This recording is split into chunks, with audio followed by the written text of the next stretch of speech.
Thank you for joining in today's cryptid horror stories. The first story today is called The Silk Suture, and this is a horror story about the Tsuchigumo. And in this story, a specialized task force, the Weaver's Bane. They are not soldiers, they are exterminators of the supernatural. Their mission to enter the Aokigahara perimeter to neutralize a Class S entity and extract two viable larvae for the silo, a secret subterranean research facility. The second story today is called Beneath the Canopy, and this is a horror story about the J'ba Fofi. And in this story, in a remote logging outpost in the Congo Basin goes silent. When a drone is sent in, it finds the town eerily intact. No signs of struggle, no blood in the streets, but every single resident, approximately 120 people, is missing. The only clue is a strange, iridescent silk webbing clinging to the ceilings of every home and the undersides of the town's porches. A specialized Tier 1 recovery team is deployed.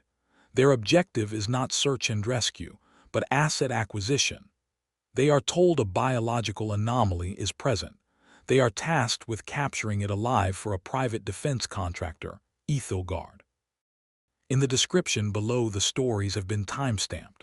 Also, don't forget to hit the like and subscribe button so you don't miss the stories yet to come. Now for today's cryptid horror stories, I hope you all enjoy. The Silk Suture.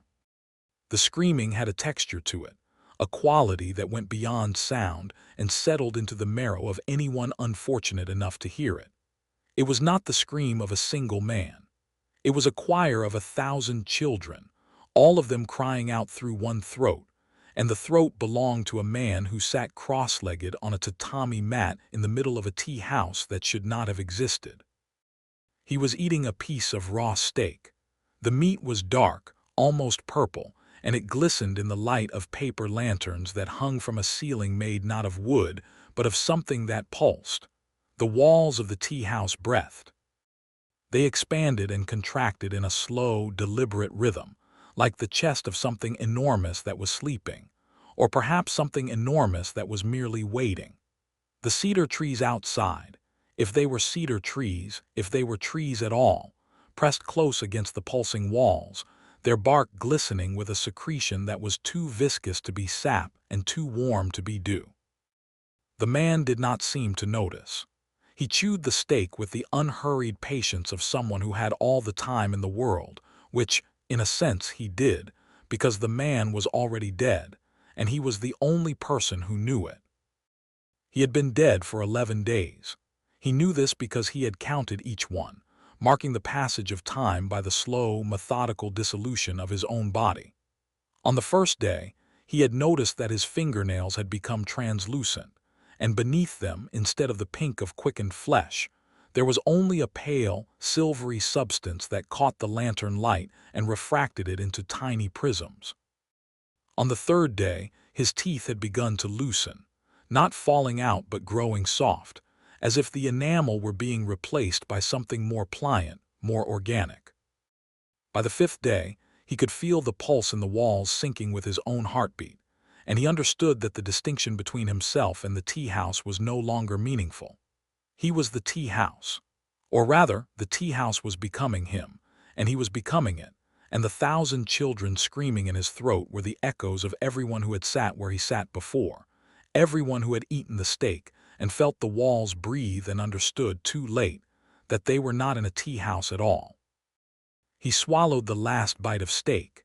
It went down his throat with a sensation that was not quite swallowing, more like the meat was being pulled from him, drawn downward through his body by a peristaltic force that had nothing to do with his own digestive system. He felt it go. He felt it arrive somewhere below his stomach, somewhere that should have been his intestines but was instead a warm, dark cavity that hummed with a frequency he could feel in his teeth. The humming was the thing that had told him he was dead. Not the nails, not the teeth, not the walls. The humming. It was the sound of something feeding, and it was coming from inside him. He set down his chopsticks. They were made of lacquered wood, and they were the only thing in the tea house that did not pulse. He looked at the tea service in front of him, a clay teapot, 2 cups, a small dish of salted plum, all of it real, all of it fetched from somewhere in the world that still operated by the rules of the living. He had been a man once, with a name and a rank and a mission, and the mission had brought him here to this forest, to this tea house that was not a tea house, and the forest had eaten him, and now he was sitting in its stomach being digested, and the steak was not steak. It was a gift. It was the last meal. It was the forest telling him in the only language it knew that he should not be afraid because the dissolution was gentle and the screaming would stop eventually, and the 1,000 children in his throat would find their silence. He picked up the teapot and poured. The tea was dark, almost black, and it steamed in the lantern light. He lifted the cup to his lips and drank. The tea tasted like cedar and iron and something underneath both of those, something that tasted the way silk feels when it slides across bare skin, cool, impossibly smooth, alive. He set the cup down. He looked at the walls. They were pulsing faster now and the rhythm had changed. It was no longer the slow, somnolent breath of something sleeping. It was quicker, anticipatory. Something was coming. Something was approaching the tea house from outside, from the forest, and the forest was excited. The man closed his eyes. The screaming in his throat intensified for a moment, a surge of anguish and terror that belonged not to him but to the children, to the echoes, to the dead who had come before. Then it subsided. He opened his eyes. The door of the tea house, which was not a door but a sphincter, a ring of muscle sheathed in what looked like lacquered wood, was opening. Light poured in, not lantern light, daylight, gray, thin, filtered through a canopy so dense it seemed to swallow the sun, and in that gray light, silhouetted against the trees, he could see them. A line of figures moving single file through the forest, burdened with equipment, their faces set with the grim determination of people who did not yet know what they were walking into. The man smiled. His lips cracked as they curved upward and a thin line of the silvery substance leaked from the corner of his mouth. He wanted to warn them. He wanted to stand up and run out through the sphincter door and wave his arms and shout, "Go back, go back. She is the forest and the forest is her, and everything you see is her body, and she is hungry and she is patient and she has been waiting for you." But he could not stand. His legs had dissolved below the knees 3 days ago, replaced by the same warm, pulsing tissue that made up the floor of the tea house. He was rooted here. He was part of the architecture. He was a chair in a room that was a stomach in a body that was a forest, and the forest was about to eat again. The screaming in his throat rose one final time, and then it stopped. The man who was already dead closed his eyes, and the tea house fell silent, and the walls pulsed, and outside the line of figures moved closer. 11 days earlier, the briefing had taken place in a room that was everything the tea house was not. Sterile, angular, lit by fluorescent panels that buzzed at a frequency designed to suppress emotional responses. The room was 3 stories underground, buried beneath a municipal water treatment plant in the western suburbs of Nagoya, accessible only through an elevator that required a biometric scan of the retina, a voice-print analysis, and a passphrase that changed every 6 hours. The walls were reinforced concrete, 2 meters thick, lined with a mesh of copper wire that was supposed to block electromagnetic surveillance. It did not block electromagnetic surveillance. It blocked something else, something that the people who had built the facility understood even less than they understood the thing they were trying to contain. There were 7 people in the room. 6 of them sat in chairs arranged in a semicircle around a projection screen. The 7th stood at the front, her hands flat on a steel lectern, her face as unreadable as a blank page. She was not military. She was not civilian. She occupied a space between the 2 that had no name, a bureaucratic phantom who existed only in the margins of classified documents and the memories of people who would later be told they had never met her. She had been introduced as Director Q's, and no one in the room believed that was her real name, and no one asked. "We have a situation in Aokigahara," she said. Her voice was flat, toneless, the voice of someone who had given so many briefings about so many impossible things that the impossible had become mundane. She clicked a remote, and the projection screen came to life. The first image was a satellite photograph.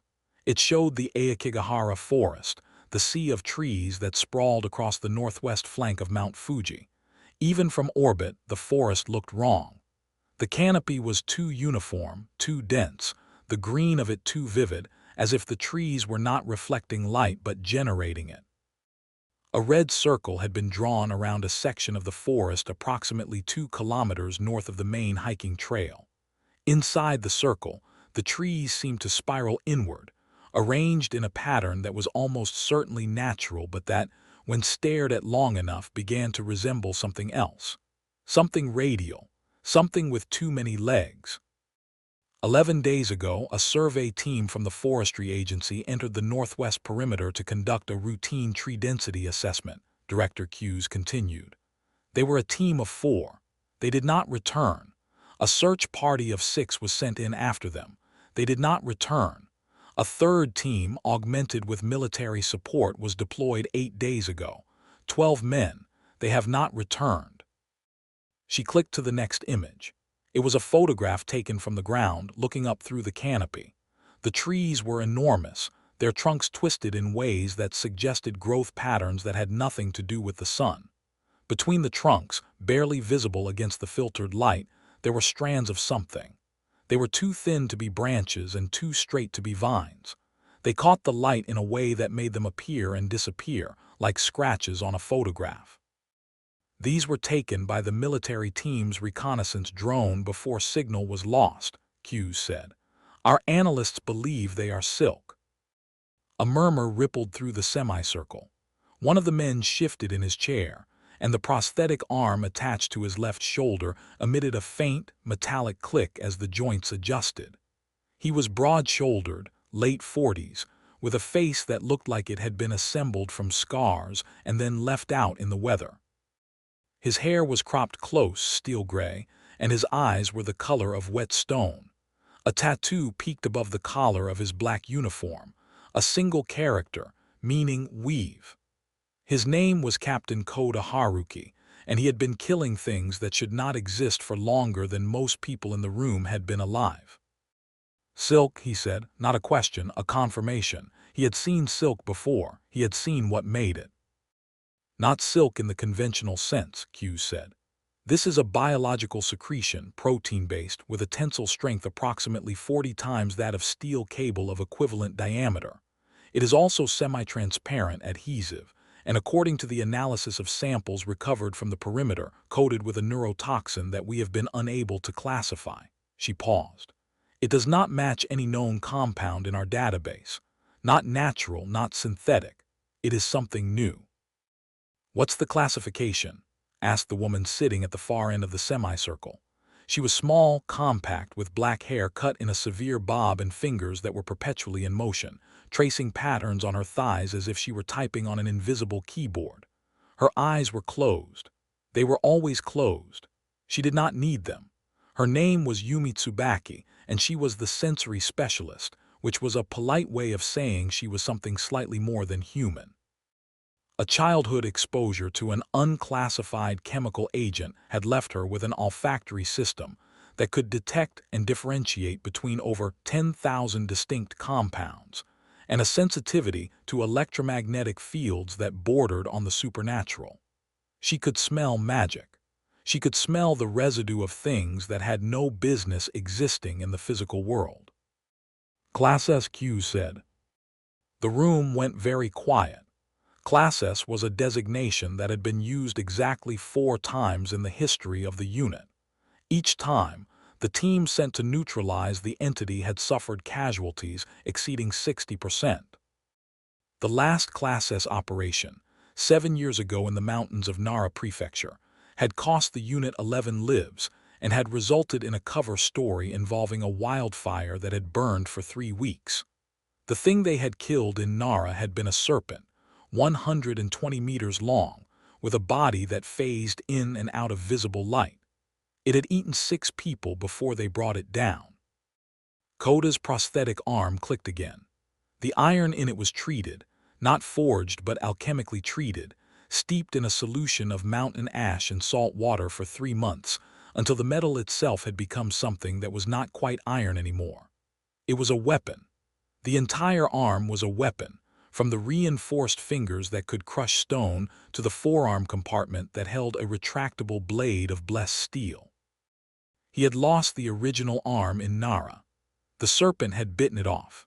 He had killed the serpent with the other arm and then walked 4 kilometers to the extraction point, holding the stump against his body and leaving a trail of blood that the forest had drunk before the medics could find him. "Target?" Coda asked. Hughes clicked to the next image. It was not a photograph. It was an illustration, old, painted on silk in the style of a Heian period scroll. It showed a creature that was part woman and part spider, the lower body blooming into 8 massive legs covered in bristling hair, the upper body pale and slender and draped in robes of white. The face was beautiful, serene, and utterly inhuman. Beneath the illustration in faded calligraphy was a name, Tsuchigumo. "The Tsuchigumo," Hughes said. "The earth spider. We believe the entity in Aokigahara is a mature specimen, possibly the mature specimen. Historical records from the Heian and Kamakura periods reference encounters with similar entities, but all previous accounts describe creatures of limited size and intelligence. What we are seeing in Aokigahara is something different. This is not a territorial predator. This is an architect." She clicked again. The new image was a thermal scan of the forest floor, taken from the same drone. The false color overlay showed the trees as cool blue and green, the ground as deep purple. But throughout the image, running between the trees in a pattern that was too regular to be natural, there were lines of brilliant orange and red. Heat. Body heat. The silk threads that were invisible to the naked eye were, to a thermal camera, a network of warm, living tissue that extended across the entire survey area. "The silk is not a web," Hughes said. "It is a nervous system. The entity has woven itself into the forest. The trees are its skeleton. The silk is its nerves. The ground is its body." "How big?" asked Dr. Arasaka Shohei from the center of the semicircle. He was a thin man, early 50s, with round spectacles and a manner that oscillated between clinical detachment and barely contained fascination. He was an occult biologist, a discipline that existed only within the walls of classified facilities like this one. His specialty was cryptid reproduction, the study of how things that should not exist managed to reproduce anyway. He had published papers, all classified, on the reproductive cycles of creatures that the public believed were myths. He had been the one to identify the Nara serpent as female and gravid, a discovery that had led to the deployment of a second team to find and destroy the nest. They had found it. They had destroyed it. 3 more people had died. Based on the thermal scan and the extent of the silk network, we estimate the main body occupies a minimum of 4 square kilometers, Hughes said. But the silk extends beyond that. We have detected strands as far as 6 kilometers from the suspected core. "So it's not just living in the forest," Arasaka said, leaning forward. "It has become the forest." "That is our assessment, yes." Another murmur. Koda looked at the illustration of the Tsuchigumo on the screen, the pale woman, the spider legs, the serene, inhuman face, and he thought about the tea house. He did not know about the tea house, not yet, but something in the illustration stirred a memory that was not a memory, a feeling that was not a feeling, a sense of déjà vu so strong it was almost vertigo. He had been to Aokigahara before. Everyone in the unit had. It was where they trained. It was where the forest was dense enough, quiet enough, strange enough to acclimate new operatives to the sensation of being in a place that did not entirely obey the laws of nature. But the Aokigahara he remembered was not the Aokigahara on that thermal scan. The Aokigahara he remembered was a forest. The thing on the scan was an organism. "The objective," Hughes said, and her voice sharpened, drawing everyone's attention back to the front of the room, "is not extermination." Koda's eyes narrowed. Arasaka's eyebrows rose. Yumi's fingers stopped their restless tracing. The room went very still. You are to enter the northwest perimeter, locate the entity's core, and extract 2 viable larvae, Hughes continued. The entity is a reproductive specimen. Based on Dr. Arasaka's analysis of the silk samples, we believe that Tsuchigumo is carrying or has recently produced a clutch of spawn.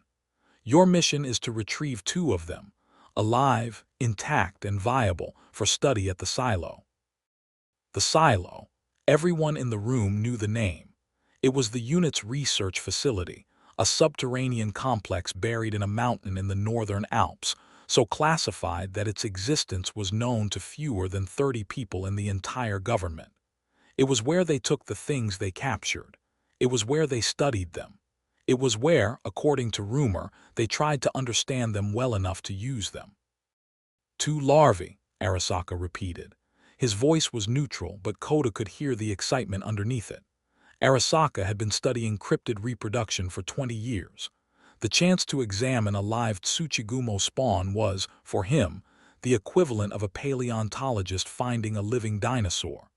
You want us to reach into the belly of a Class S entity, extract its offspring, and carry them out alive. That is correct. And the entity itself. If neutralization is possible without jeopardizing the extraction, you are authorized to use lethal force, but the larvae are the priority. The entity is not. Hughes paused, and something flickered across her face. Not emotion exactly, but something closer to calculation. We have reason to believe that Tsuchigumo is unique. There may not be another. If we lose the opportunity to study its reproductive cycle, we lose it permanently. And the teams that went in before us, Koda asked. The forestry survey, the search party, the military unit, 22 people. Hughes looked at him. Her expression did not change. Collateral, she said. The entity has absorbed them. Based on the growth pattern of the silk network, we believe it has integrated their biomass into its structure. They were part of the forest now. Silence. The fluorescent lights buzzed. The copper mesh in the walls hummed at a frequency that was supposed to be inaudible but that Yumi could hear, and it sounded to her like the far-off crying of something very small and very lost. How long do we have? Koda asked. 72 hours, Hughes said. After that, the silk network will have expanded beyond the containment perimeter. If it reaches the main hiking trails, we will have a public incident. We cannot allow that. Koda looked around the semicircle. He knew every face. He had chosen every one of them. Arasaka, who understood the biology of things that should not be alive. Yumi, who could smell the invisible. Sato and Hana, the hounds, close-quarters combatants who moved like water and hit like iron, who had fought side by side for so long that they shared a language of gestures and eye movements that no one else could read. Goro, the heavy, massive, implacable, a wall of muscle and armor who carried the kind of equipment that could level a building. And the techs, Ren, Ken, and Leo, 3 men who could assemble, disassemble, modify, and repair any piece of technology in the unit's inventory while under fire, in the dark, in the rain, in conditions that would render any other technician useless. The Weaver's Bane. That was the name the unit had given them years ago after the Nara operation. They were not soldiers. Soldiers fought wars. They were exterminators. They killed things that had no right to exist, and when killing was not the objective, they captured them and brought them to the silo and let the scientists do what scientists did. Koda did not like the scientists. He did not like the silo. He did not like Director Hughes or her flat voice or her flat eyes or the way she said collateral, as if 22 human beings were a line item on a budget report. But he liked the idea of a 4-square-kilometer spider spreading through Aokigahara even less, and so he did what he always did. He stood up. "We'll need the full kit," he said. "Thermite, cryostasis tubes, iron rounds, UV flares, and we'll need the perimeter sealed. No one goes in, no one comes out until we signal." "Already arranged," Hughes said. Koda looked at her one more time. He wanted to say something. He wanted to tell her that this was a mistake, that you did not send people into the body of a living thing and expect them to come back, that the silk was not a nervous system but a trap, and the trap had been set for years, and they were walking into it with their eyes open. But he had said things like that before in other briefings, before other missions, and it had never changed anything. The unit went where it was told. The unit did what it was ordered. The unit died when it was necessary, and the survivors came back scarred, and the scars were classified, and the world went on as if nothing had happened. 72 hours, he said. We move at 400. The Aokigahara forest at 4 in the morning was not a forest. It was a void. The darkness between the trees was so complete that flashlights seemed to make it denser, as if the light were being swallowed by the air itself. The ground was soft, covered in a thick layer of moss and decomposing leaves that absorbed sound with an efficiency that made every footstep feel like a whisper. The trees were close, too close, their branches interlocking overhead to form a canopy so tight that the sky was invisible, replaced by a lattice of black wood that looked, in the beam of a flashlight, like the bars of a cage. The weaver's Bane entered the forest in a single-file line. Koda was on point, his prosthetic arm held at his side, the iron fingers slightly spread, ready to close into a fist. Behind him came Sato and Hana, the hounds, moving with a synchronicity that was almost eerie. When Sato stepped left, Hana stepped right. When Sato paused, Hana paused, the two of them operating as a single organism with two bodies. Behind them came Goro, carrying a pack that weighed as much as a small man, and that contained, among other things, enough thermite to melt through a steel door. Then the techs, Ren, Ken, Leo, each carrying cases of electronic equipment, sensors, drones, and the cryostasis tubes that Arasaka would need to preserve the larvae. Arasaka himself was near the rear, his spectacles catching the faint glow of a handheld scanner that was mapping the forest floor in real time. And at the very back, with her eyes closed and her fingers dancing against her thighs, came Yumi, smelling the air, tasting it, reading it the way a blind person reads Braille. They had been walking for 20 minutes when Yumi stopped. The line halted. No one spoke. No one needed to. The gesture was enough, Yumi's raised fist, the universal signal for stop. Koda turned, his flashlight beam crossing the gap between them, and he saw her face. Her eyes were still closed, but her nostrils were flared, and her lips were parted, and there was an expression on her face that he had seen only twice before.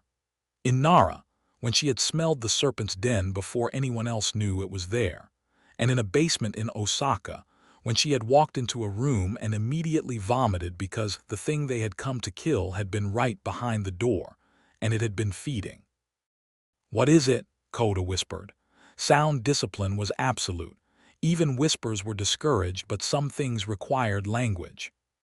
"The air," Yumi said. Her voice was barely audible, a breath with consonants. "There is a compound in the air. I can taste it. It is sweet. Like rotting flowers and honey and something else, something I cannot." She stopped. Her fingers stopped moving. Her face went slack. "Iron, there is iron in it, and serotonin, and something that is not a chemical. It is a signal. It is a pheromone." "A pheromone from the Tsuchigumo." "No." Yumi opened her eyes. They were wide and the pupils were dilated to the point where the irises were barely visible. "Not from the Tsuchigumo, from the trees. The trees are producing it. The forest is." She closed her eyes again and her face contorted with the effort of parsing a sensory input that was too complex for language. "The forest is broadcasting. It is sending a signal. It is saying come in. It is saying come in to us." Koda looked at the trees.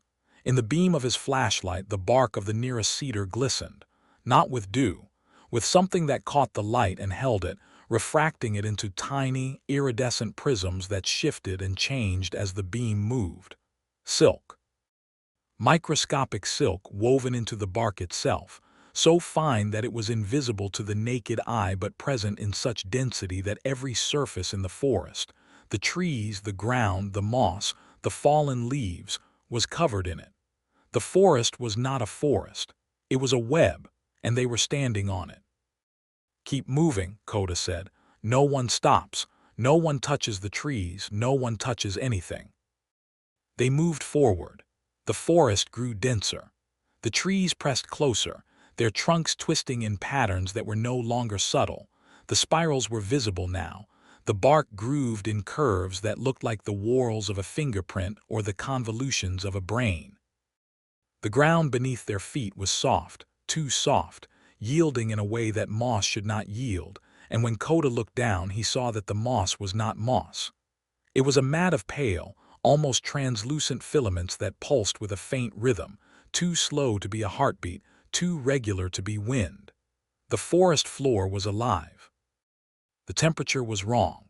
It should have been cold.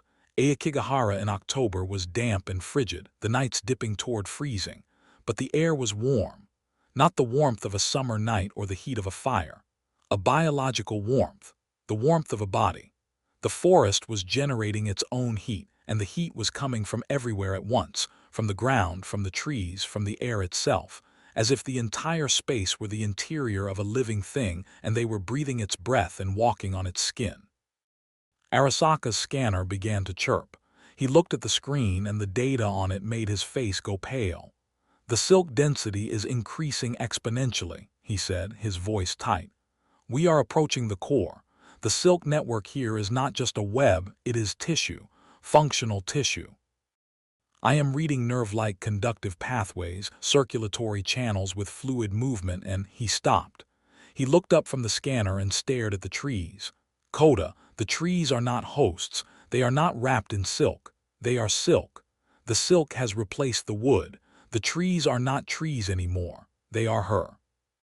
Kota absorbed this without visible reaction. He had known, in the way that a man who has spent his life hunting impossible things knows things, that the forest was not what it appeared to be. But hearing it confirmed, hearing the data say what his gut had been saying since they entered the perimeter, was different. It made it real in a way that instinct could not. He adjusted his grip on his weapon, a short-barreled rifle loaded with iron-jacketed rounds, each one etched with sutras that Arasaka had verified were effective against entities of this classification, and kept moving. The first sign that something was truly wrong came 30 minutes later. The line had been moving through a narrow corridor between two massive cedars when Leo, who was carrying the drone cases at the rear of the formation, stopped. He did not signal a halt. He simply stopped walking, and the man behind him, Ken, walked into his back. Ken hissed, "Move." Leo did not respond. He was standing very still, his head tilted to one side, his eyes fixed on something between the trees. Ken followed his gaze and saw, in the gray pre-dawn light that was beginning to filter through the canopy, a path. It was not on their map. It was not a hiking trail or a game trail or a survey cut. It was a perfectly straight, perfectly clear path through the forest, wide enough for two people to walk abreast, lined on both sides with cedar trees that were uniformly spaced and identical in height. The path was swept clean. No leaves, no moss, no debris. The ground was packed earth, smooth and level, and it curved gently to the right, disappearing into the forest with an invitation so clear it was almost audible. "Leo, what are you looking at?" Kota's voice came from the front of the line, sharp with command. "There's a path, Captain," Leo said. His voice had a dreamy quality that Kota did not like. "It goes right. It goes to somewhere safe. I can see it.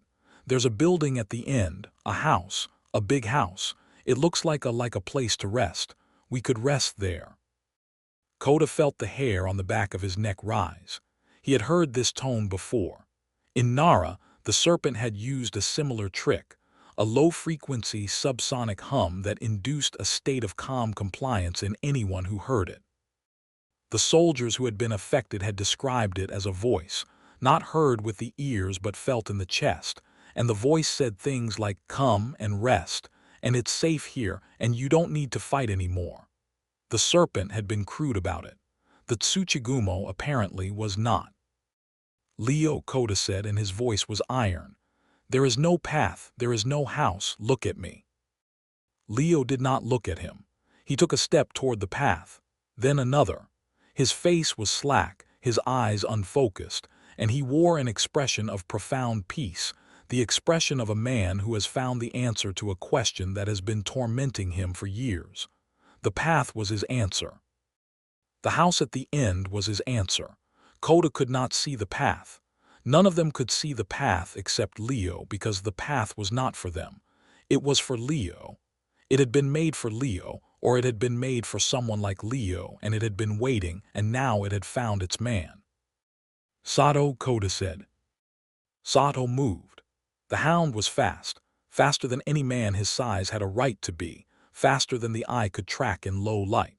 He closed the distance between himself and Leo in 3 strides and tackled the technician from behind, driving him to the ground and pinning him with a knee between his shoulder blades. Leo struggled, not with the thrashing panic of a man who has been physically restrained, but with the gentle, confused resistance of a man who has been pulled from a dream and does not understand why. "Let me go," Leo said. His voice was calm.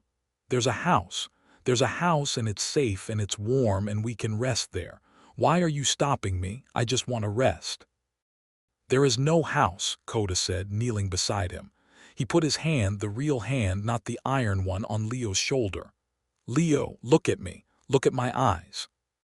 Leo looked, and for a moment Kota saw something in his eyes that was not Leo, a flicker, a shadow, something that moved behind the pupils like a fish moving behind glass. Then it was gone, and Leo's eyes cleared, and the confusion on his face was replaced by terror. "The path," Leo whispered. "It was real, it was so real I could see it, I could smell it. It smelled like my mother's kitchen, like rice cooking, like the house I grew up in." His hands were shaking. "Captain, I could see my mother. She was standing at the end of the path. She was waving at me." Kota looked at the space between the trees where Leo had been staring. There was nothing there. Trees, moss, shadow, no path, no house, no mother, just the forest, breathing, pulsing, waiting. "No one looks at the spaces between the trees," Kota said, standing. "Eyes forward, eyes on the person in front of you. If you see something that shouldn't be there, a path, a building, a person, you tell me immediately. You do not go to it. You do not follow it. You do not look at it for more than 1 second. Am I understood?" The acknowledgement came back in murmurs and nods. The line reformed. They moved forward. And behind them, in the space where Leo had seen the path, the trees shifted. It was a small movement, barely perceptible, the kind of movement that could be attributed to wind if there had been any wind, which there was not. The trees leaned inward slightly, the gap between them narrowing by a fraction of a degree, as if the forest were closing a door that had been left ajar. They were inside her now. They were walking through her body, and her body was responding to their presence the way any body responds to an intrusion, with inflammation, with heat, with the slow, methodical deployment of defenses designed not to repel, but to welcome, to draw the intruder deeper, to make the intrusion feel so comfortable that the intruder would forget it was an intrusion at all. The forest breathed, the silk hummed, and somewhere ahead, in the place where the trees spiraled inward and the canopy was so thick that no light penetrated, the Tsuchigumo waited with the patience of something that had been waiting for centuries and could wait for centuries more. The first hour after the path incident was marked by a silence so total that it felt deliberate. The forest had gone quiet, not the natural quiet of a sleeping wood with its undercurrent of insect noise and distant bird calls, but an imposed quiet, a silence that had been placed over the forest like a sheet over a body. No insects, no birds, no wind in the canopy. Just the sound of their own breathing, their own footsteps, and beneath both of those, a sound that Yumi was the first to identify. A low, continuous vibration that came up through the soles of their boots and resonated in their chest cavities. A sound that was not a sound but a pulse, the pulse of something enormous and alive and all around them. "She is regulating our perception," Yumi said. They had paused in a small clearing, or what had once been a clearing, now narrowed by the encroachment of trees that had grown inward, their branches reaching across the gap like fingers interlocking. "The silence is not absence, it is replacement. She is filling the acoustic space with her own frequency. It is below the threshold of conscious hearing, but it is affecting us. I can feel it in my sinuses. It is making me calm, and I do not want to be calm. Can you counteract it? Koda asked. I can try. Yumi reached into a pocket of her vest and withdrew a small case. Inside were 2 earbuds custom manufactured, each containing a transducer that emitted a phase-shifted inverse frequency, a targeted white noise designed to cancel out subsonic interference. She put them in and her face tightened. Better, but it is strong. Whatever she is broadcasting, it is coming from the core, and it is getting stronger as we approach. Give everyone a set. Yumi passed out earbuds to the team. Each person inserted them and the effect was visible. Shoulders squared, eyes sharpened. The dreamy quality that had begun to creep into their movements vanished. The forest did not like this. The trees, which had been growing in that slow, deliberate spiral pattern, seemed to lean away from the team, as if the inverse frequency were a wall the forest could not cross. But it was a temporary defense, and everyone knew it. The forest was vast. The Tsuchigumo was vast. A pair of earbuds was not going to keep a 4-square-kilometer organism from getting inside their heads. Movement, Sato said from the left flank. His voice was low, controlled, the voice of a man who had spent 15 years in close-quarters combat and had learned to speak without wasting a single decibel. His weapon was up, the barrel tracking something between the trees. 40 meters, 2 o'clock. Something is moving through the understory. The team went still. Weapons came up. Flashlights clicked off. Goro's thermal scope was the primary detection tool now, and he had it pressed to his eye, the green-tinted display casting a ghostly glow across his face. I see it, Goro said. Thermal signature, small, about the size of a dog. It is moving parallel to us, same direction, same speed. It is keeping pace. Single target? Koda asked. Single, no, wait. Goro's eye widened behind the scope. There are more, 4, 6. They are spaced out along our left flank 40 to 60 meters. They are matching our pace exactly. Spiders? Arasaka asked. His hand was on his scanner, switching to a higher resolution setting. Can't tell, the thermal signatures are diffuse. They are not reading like animals. They are reading like, Goro paused, like extensions, like fingers, like parts of something larger. The realization settled over the team like a cold wave. The things moving through the forest were not independent creatures. They were parts of the Tsuchigumo, probes, scouts, extensors of her will, reaching out from the core like the tentacles of an octopus feeling along the walls of a cave. She was tracking them. She knew where they were, and she was watching, and she had been watching since the moment they entered the perimeter. And the path she had shown Leo was not a trap sprung too early but a test, a calibration, a way of measuring their defenses before the real assault began. Keep moving, Koda said. Don't engage. If they are just watching, let them watch. We don't have the ammunition to waste on scouts. They moved. The things in the forest moved with them. The team could not see them. They were too fast, too well camouflaged, too seamlessly integrated into the environment. But they could hear them, or rather, they could hear the absence of them, the pockets of silence that moved through the forest like shadows, the places where the ambient hum of the silk network momentarily dropped out, as if something were passing through it and disrupting the signal. After another 30 minutes of walking, the geography stopped making sense. This was not a metaphorical observation. Arasaka, who had been mapping their progress with a combination of GPS and dead reckoning, announced that they had walked 2 kilometers north from the perimeter, but the GPS was showing their position as 800 meters south of where they had entered. They had walked in a straight line. Koda was meticulous about navigation, checking his compass every 5 minutes, and yet they were apparently behind their own starting point. The magnetic field is disrupted, Arasaka said, staring at his scanner. The iron content in the silk network is generating its own magnetic field. Our compasses are compromised. So we could be walking in circles, Sato said. We are not walking in circles.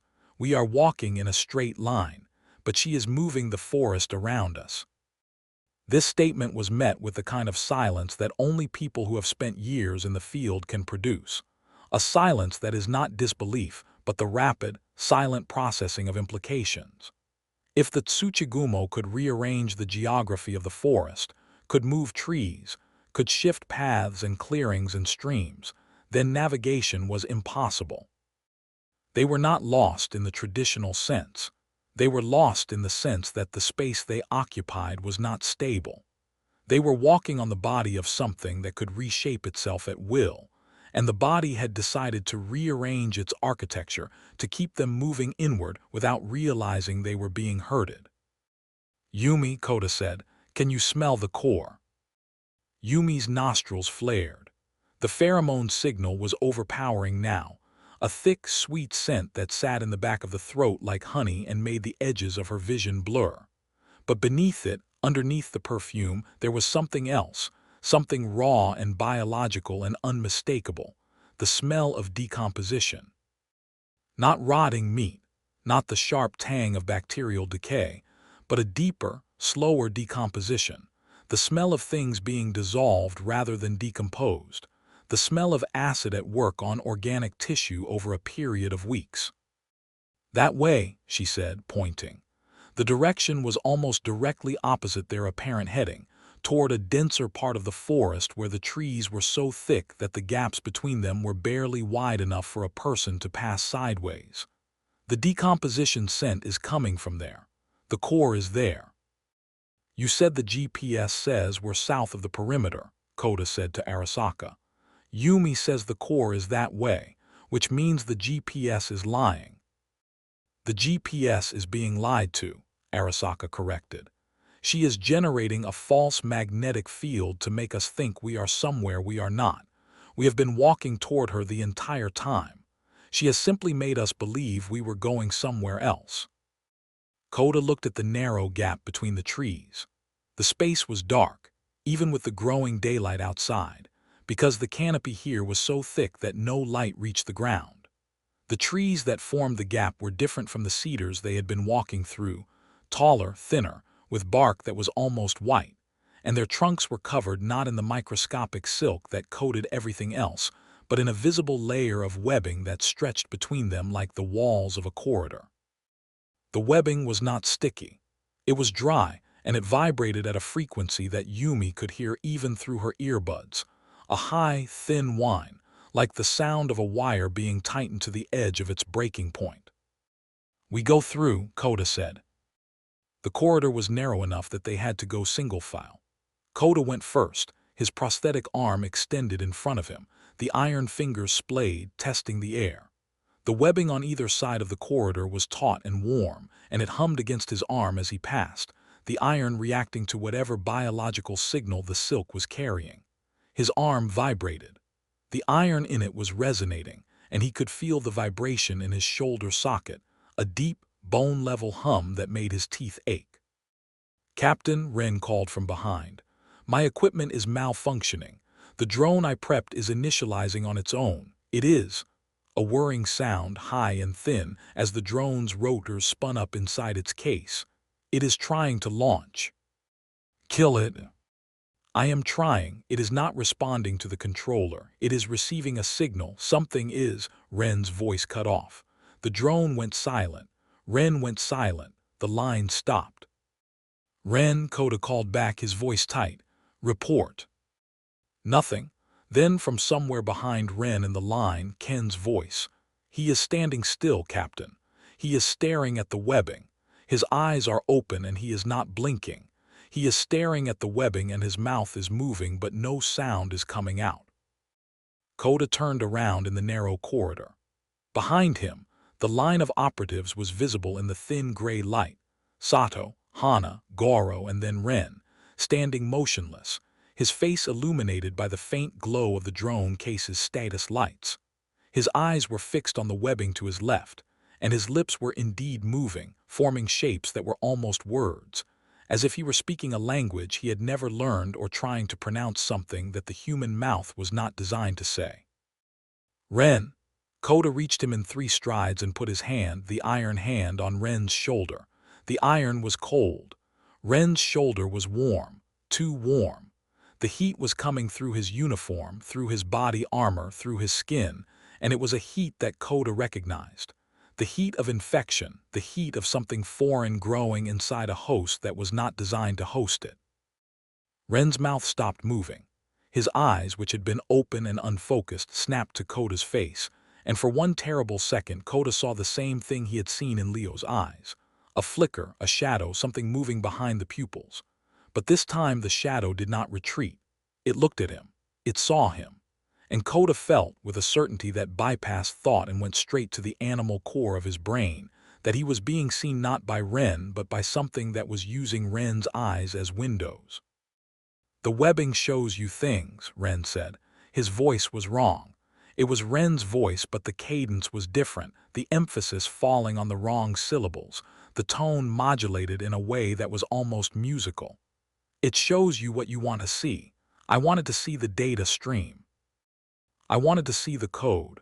And I can see it, Captain, I can see her code. She is not an animal, she is a language. She is a language that has learned to speak in flesh, and she is speaking to me, and she is saying—" Ren stopped. His eyes widened. "She is saying thank you for coming." Koda hit him. It was not a gentle tap, not a wake-up slap. It was a closed-fist, iron-handed strike to the side of the head that sent Ren staggering into the opposite wall of webbing. The webbing caught him and held him, and for a moment, one moment, a fraction of a second that lasted an eternity, Ren's body stuck to the silk, and the silk contracted, and Ren screamed. And then Koda grabbed him by the back of his vest and hauled him free, and the webbing released with a sound like tearing cloth, and Ren fell to the ground, gasping, his eyes clear, the shadow gone. "Don't touch the webbing," Koda said to the team. "Don't look at the webbing. Don't listen to the webbing. The webbing is not a material. It is a mouth, and she is talking through every strand." They pressed through the corridor. It was the longest 300 meters any of them had ever walked. The webbing hummed on either side, and the hum was not mechanical but vocal, a multiphonic drone that contained, if you listened too closely. And listening too closely was inevitable, because the sound was inside the earbuds, inside the inverse frequency, inside the white noise that was supposed to be protecting them, fragments of words in a language that was not Japanese, not any human language, but something older, something that predated speech, something that had been spoken before humans had existed to hear it. Yumi began to cry. She did not know she was crying until she tasted the salt on her lips. The tears were not from fear or sadness. They were from overflow, too much sensory data, too much input, the pheromones and the subsonic pulse and the vocal hum of the silk all converging on her nervous system like 3 rivers joining at a single point.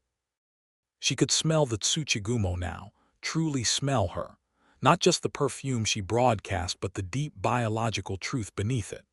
The smell of a creature that had been alive for centuries, that had eaten hundreds of people, that had woven their bodies into its own and digested them over years, that had grown and grown and grown until the boundary between organism and environment had ceased to exist.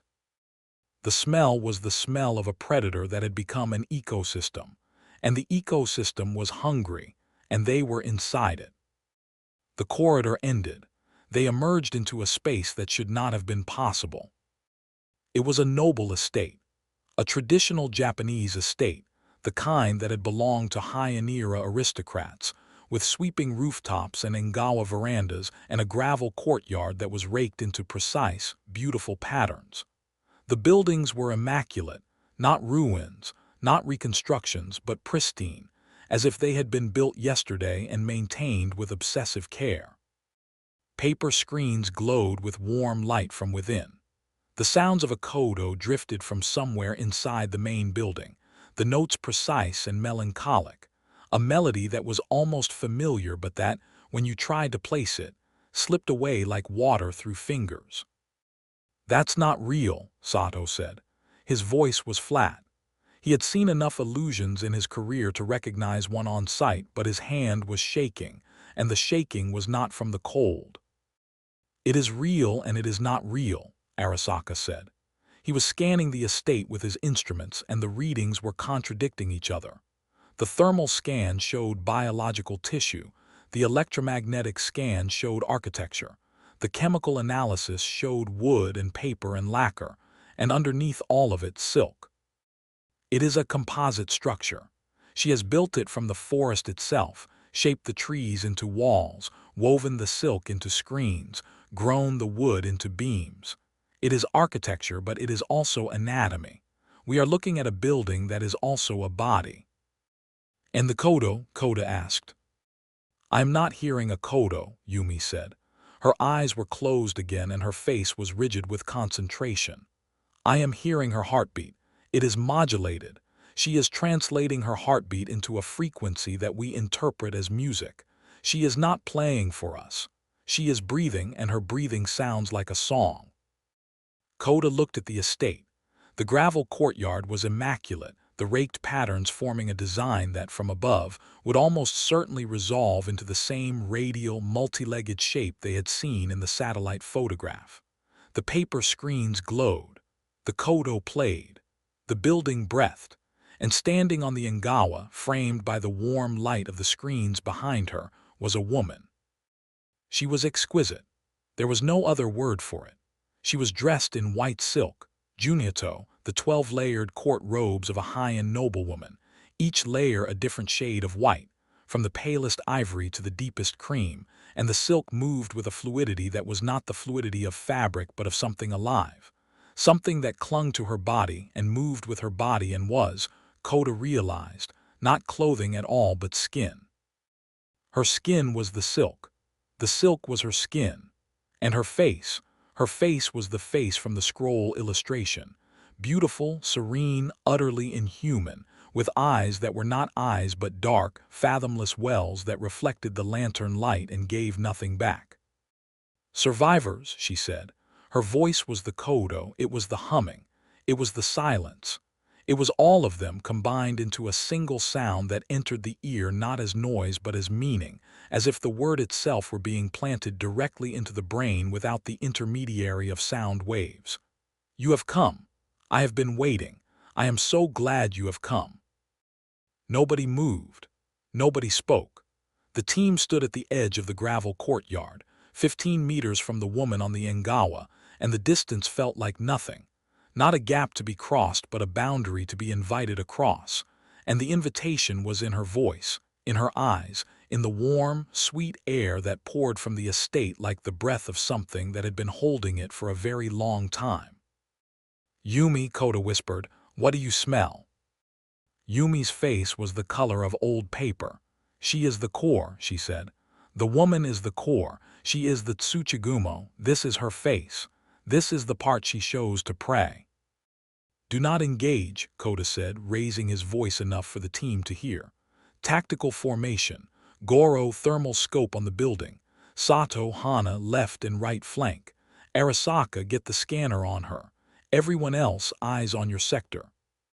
The team moved.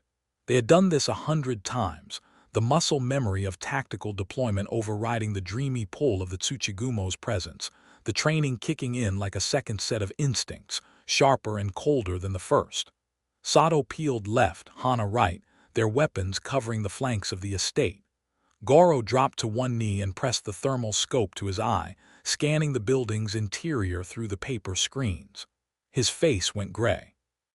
"Captain," he said, "the building is full, not the rooms, the walls, the floors, the ceiling. It is all biological tissue. The entire structure is a single organism, and there are," he paused, swallowed.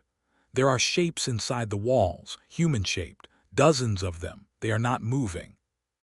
"The missing teams," Arasaka said. His voice was clinical, but his hands were not steady. "She has integrated them. They have been absorbed into the structure." "Are they alive?" Hana asked. She was on the right flank, her weapon trained on the woman, who had not moved from the Ngawa, who stood there with her silk-skin robes flowing, and her dark well eyes reflecting the lantern light and her kodo voice humming a melody that was a heartbeat that was an invitation.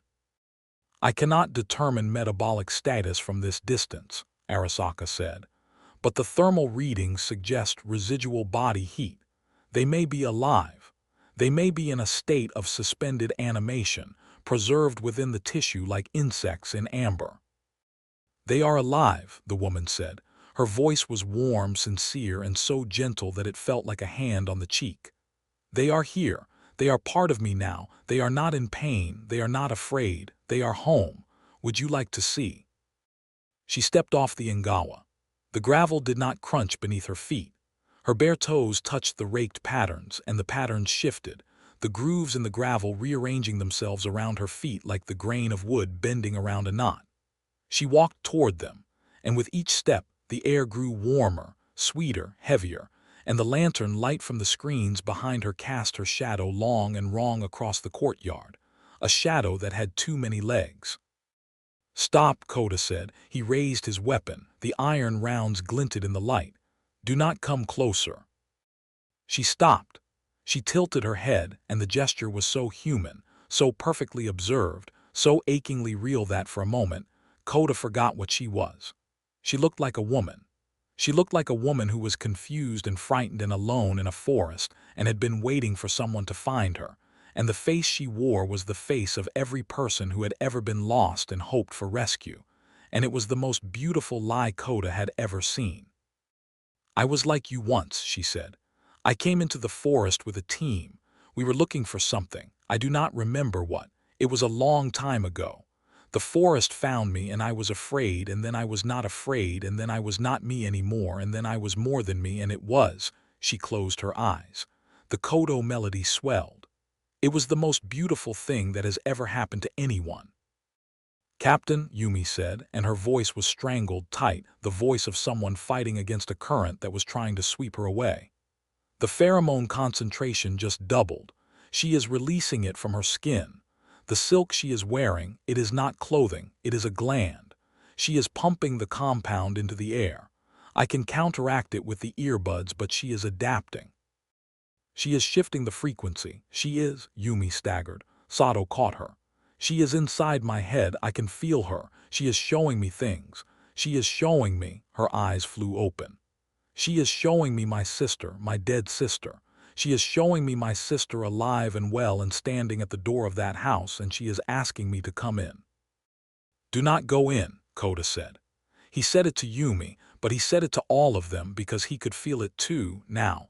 Not Yumi's sister, but his own image, his own longing, rising from some deep place in his memory like a bubble rising from the bottom of a dark lake. He saw the face of the woman he had loved before the unit, before Nara, before the iron arm. He saw her standing in a doorway, backlit, smiling, holding out her hand. He saw the life he had given up, the life he could have had, the life that was waiting for him if only he would put down his weapon and walk across the courtyard and take her hand. "Kill the light," Koda said. "UV flares now." Garo reached into his pack and pulled out 2 ultraviolet flares. He cracked them and threw them into the courtyard. The flares burst with a searing, violet-white light that turned the gravel blue and the paper screens opaque, and the woman was not a woman. Under the UV light, the illusion peeled back like skin from a wound. The white silk robes were not robes but webbing, thick, translucent strands that covered a body that was not the body of a woman but of something else.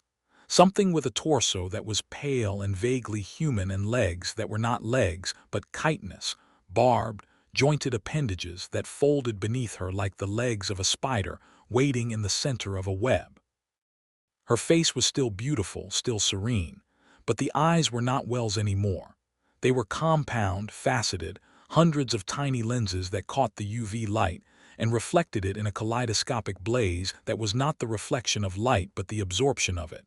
And the mouth that had spoken in the voice of a kodo, opened, and it was not a mouth but a chelicera, a pair of fang-like appendages that dripped with a fluid that sizzled when it hit the gravel. "Contact!" Koda shouted, and the night erupted. The first shot was fired by Sato. It was a perfect shot, A 3-round burst from his submachine gun, the iron-jacketed round striking the Tsuchigumo's humanoid torso in a tight grouping centered on the sternum. The rounds hit and did not penetrate. They struck the silk skin and stopped, absorbed into the webbing the way a stone is absorbed into mud, sinking slowly, the fabric closing over them with a sound like a sigh. The rounds were gone. The silk was unmarked, and the Tsuchigumo smiled. "Iron," she said, and her voice was no longer the Kodo. It was deeper, older, a voice that resonated in the chest like the lowest note of a temple bell. "Iron. You have brought iron. The miners who came before you brought steel. It did not help them. Nothing helps. But I appreciate the effort. It shows you know what I am." "Fall back," Koda shouted. "Fall back to the corridor. Ren Ken, get the cryo tubes ready. Arasaka, I need a weak point. Goro." He did not finish the sentence. The Tsuchigumo moved, and movement was too small a word for what she did.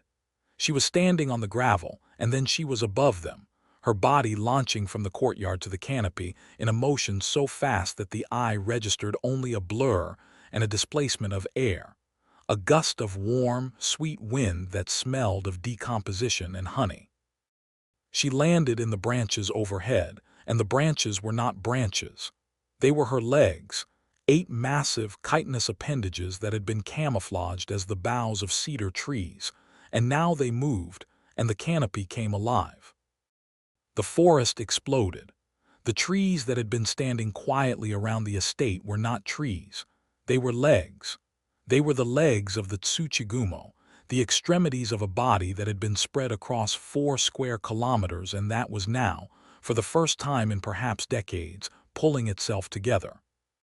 The ground shook as the legs moved, uprooting the silk network that had been the forest floor, tearing the moss mat and the root systems and the thin layer of soil free from the bedrock beneath.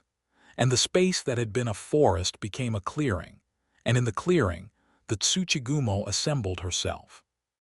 She was enormous.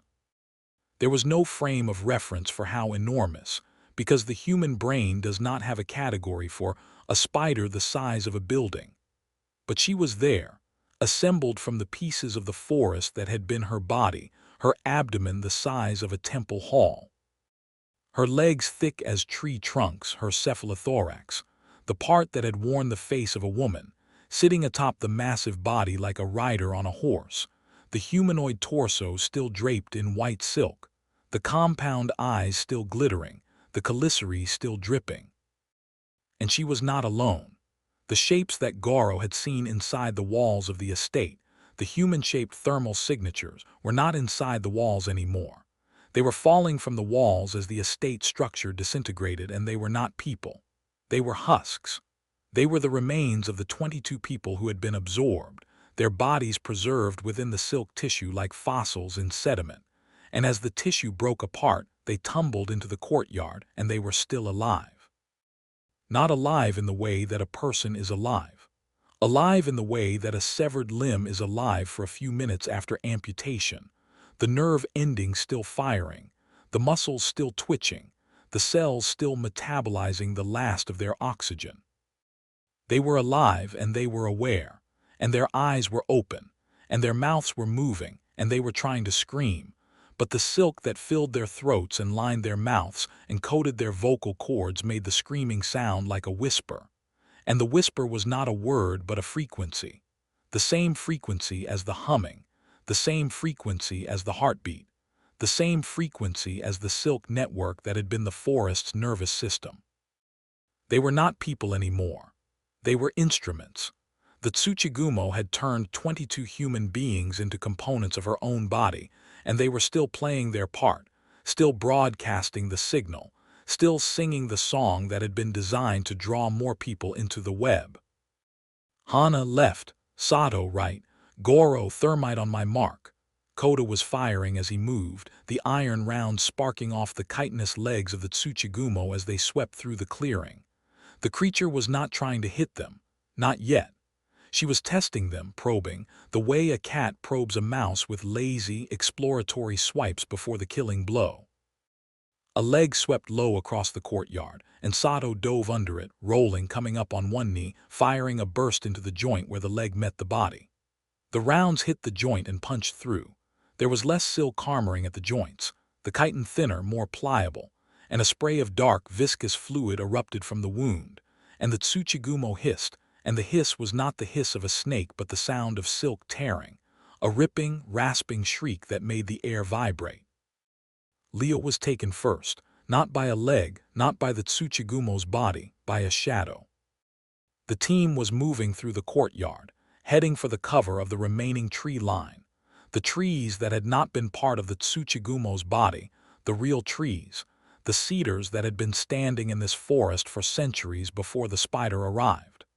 Leo was in the middle of the formation, carrying the drone case and the second cryostasis tube. He was moving fast, his head down, his eyes on the back of the man in front of him, doing exactly what Koda had told him to do. He was not looking at the spaces between the trees. He was not looking at the webbing. He was being a good soldier, following orders, staying alive. And then something reached down from above and took him. There was no sound, no warning, no displacement of air that the team could feel. One moment Leo was there, running, his boots hitting the ground, his pack bouncing on his shoulders. The next moment he was gone, not fallen, not dragged, gone. Pulled upward into the canopy in a fraction of a second, so fast that the air he had been occupying did not have time to close behind him, and for a moment there was a Leo-shaped void in the air, a pocket of vacuum that collapsed with a soft pop, and then the air was still, and Leo was gone, and the only things left of him were his boots, standing neatly on the gravel, side by side, as if he had simply stepped out of them. The team stopped. Everyone stopped. The Tsuchigumo stopped. Even the creature seemed to pause, as if the thing that had taken Leo was something even she respected, or feared, or had an arrangement with. "Leo!" Ken screamed.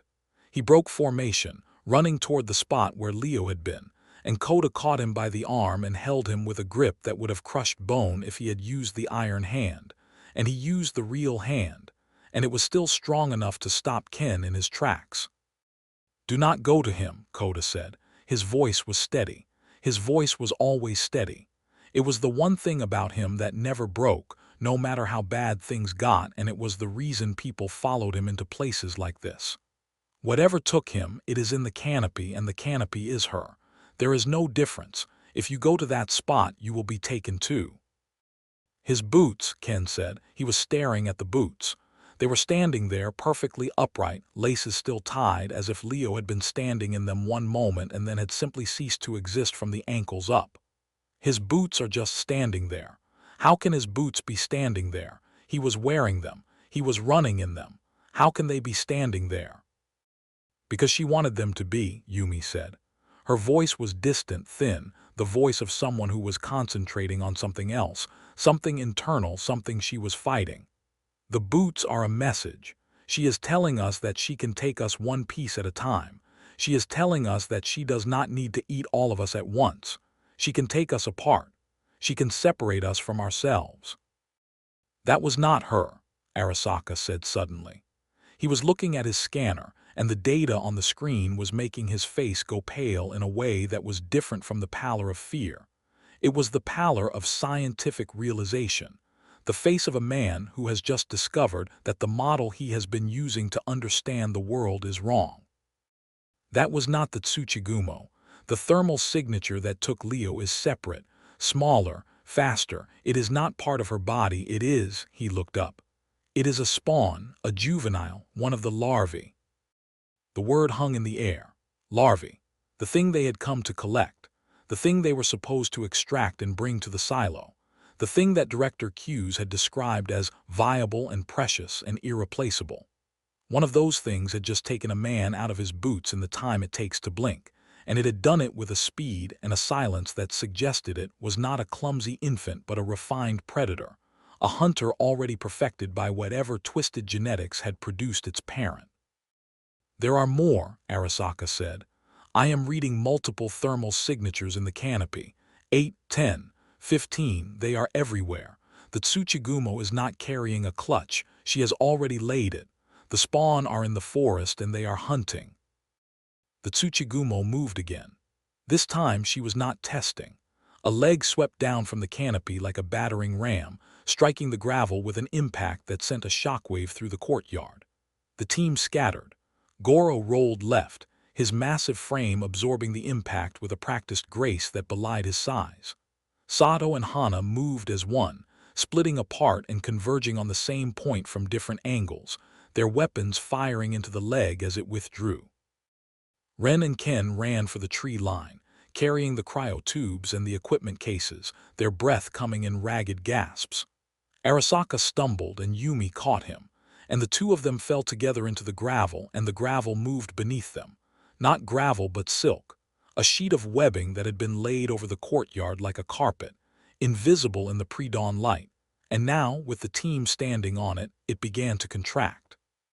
"Off the gravel," Koda shouted. "The courtyard is a web, get off the gravel." He fired into the webbing beneath his feet, the iron rounds cutting through the silk, and the silk recoiled, the strands pulling away from his boots like living things recoiling from a flame. The iron was working. The iron was poison to the silk, the treated metal disrupting whatever biological signal held the webbing together. But there was too much of it.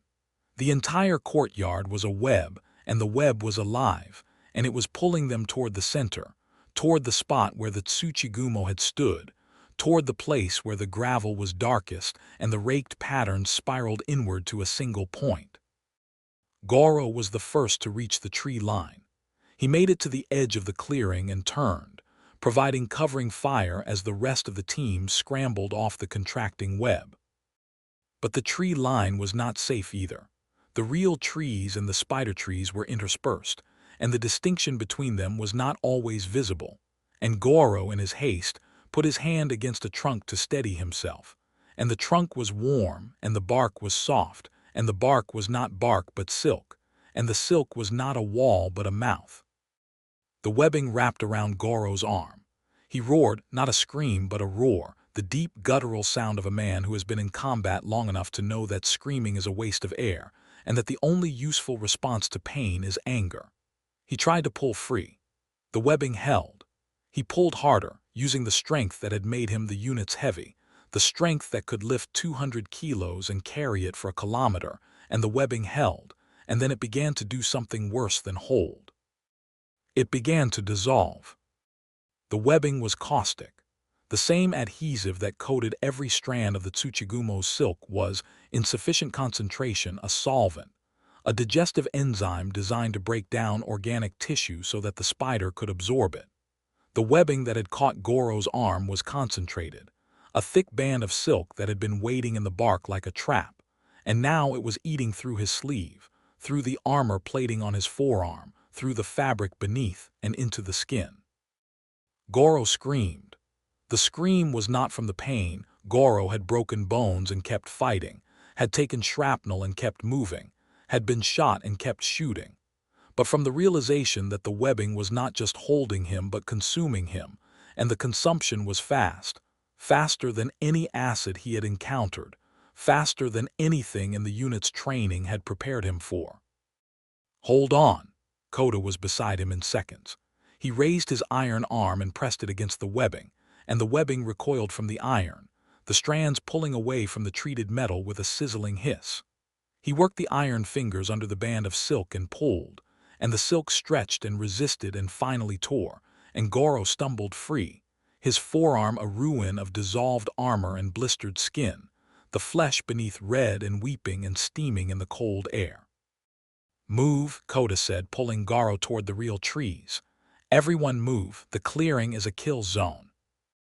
The team fell back into the tree line, but the tree line was not safe, and the clearing was not done with them. The Tsuchigumo, her body assembled, her legs planted in the earth, her abdomen swelling above the canopy like a pale, pulsing moon, began to spin. Not spin in the way a spider spins a web, slowly, methodically, strand by strand. She spun like a machine. Silk erupted from her spinnerets in sheets and ribbons and nets, filling the air with a blizzard of translucent, adhesive, neurotoxic webbing that caught the gray morning light and turned it into a haze of glittering, deadly snow. "Cover!" Sato shouted, and the team dove behind the trunks of the real cedars, pressing their backs against the bark, the webbing flying past them in sheets that stuck to everything they touched. The ground, the trees, the equipment, the air itself seemed to thicken with the silk, and breathing became an act of resistance, each inhale pulling a fine mist of neurotoxin-coated fibers into the lungs. "Gas masks on," Koda ordered. The team pulled their masks from their belts and fitted them over their faces, the sealed lenses fogging with panicked breath. The masks would filter the airborne toxin. They would not filter the fear. Ren and Ken were 20 meters to the left, sheltering behind a fallen log that was, thankfully, real wood, not silk. They had the cryo tubes, they had the equipment, they were the mission. Without them there was no extraction, no larvae, no point. Koda keyed his radio. "Ren Ken, status." Ken's voice came back crackling with static. "We have the tubes, we have the equipment, but Captain, the path back to the corridor is blocked. The webbing has sealed it. We cannot retreat the way we came." "Find another way. Use the thermal scope. Find the real trees and follow them. Do not touch anything that pulses." "Copy." The Tsuchigumo was not attacking. Not yet. She had sealed the clearing, blanketed it in silk, and now she was waiting. She was circling above them, her legs moving through the canopy with a sound like 1,000 trees being felled at once, but she was not striking. She was doing something else. She was singing. The song was not the kodo. It was older, deeper, a vibration that came up through the ground and through the trees and through the air. And it was not heard but felt, felt in the bones, felt in the blood, felt in the part of the brain that existed before language and before thought, the ancient reptilian core that responded to certain frequencies with certain behaviors. The song said, "Do not move." The song said, "Do not fight." The song said, "You are tired. You are so tired. You have been fighting for so long and the fight is meaningless and the only peace is surrender, and surrender is not death but transformation, and transformation is the most beautiful thing a body can experience." Hana began to cry. Not loudly, not the sobbing of terror, but the quiet, steady tears of someone who has found the bottom of their courage and discovered that there is nothing below it. Sato put his hand on her shoulder. He did not speak. He did not need to. The hounds had been together for 12 years. They had fought through Nara. They had fought through Osaka. They had fought through things that had no names and that the debriefing reports described in clinical language that bore no resemblance to the reality of what they had experienced. And in all of that, Hana had never cried. The fact that she was crying now was, for Sato, the most terrifying thing that had happened all morning, more terrifying than the spider, more terrifying than the silk, more terrifying than Leo's empty boots standing on the gravel like a tombstone. "I see it," Hana whispered. "I see the path, the one Leo saw. It is right there between the trees, and at the end," she stopped. Her tears stopped. Her face went smooth, the grief and the fear washing away like paint in rain, replaced by an expression of profound, radiant peace.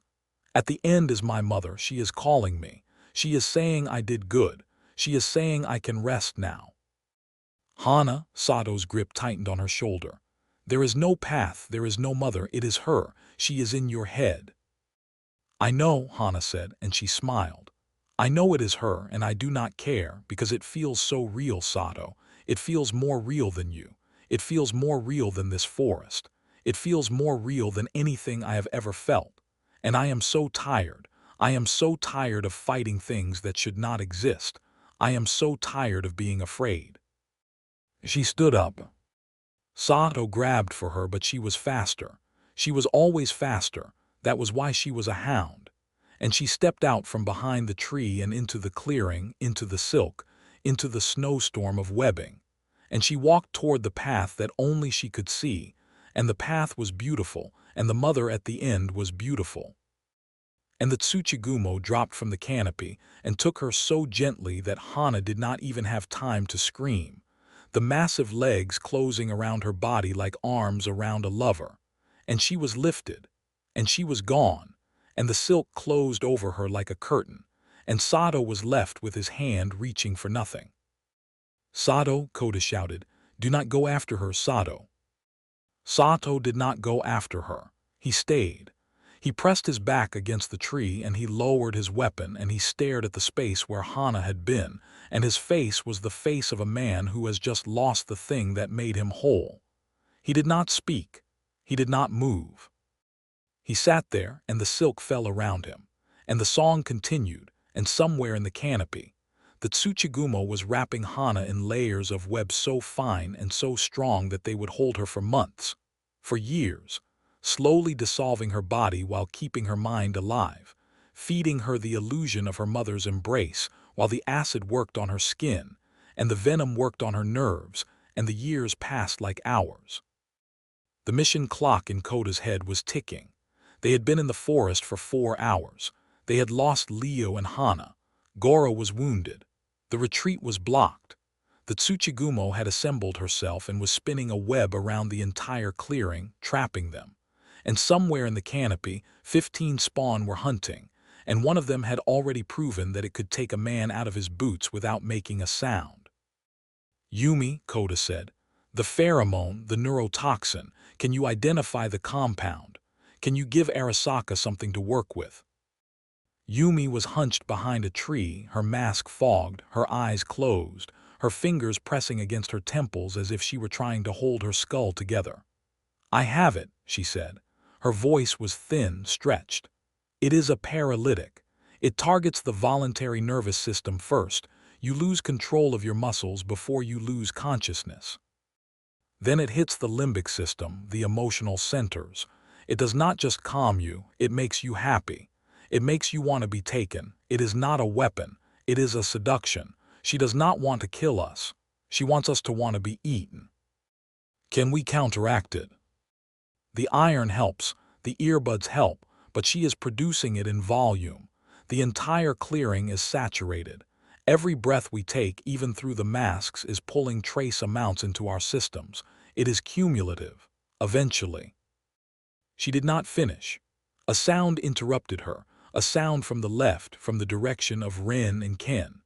A wet, crunching sound, like the sound of something hard being broken inside something soft, followed by a silence that was worse than the sound.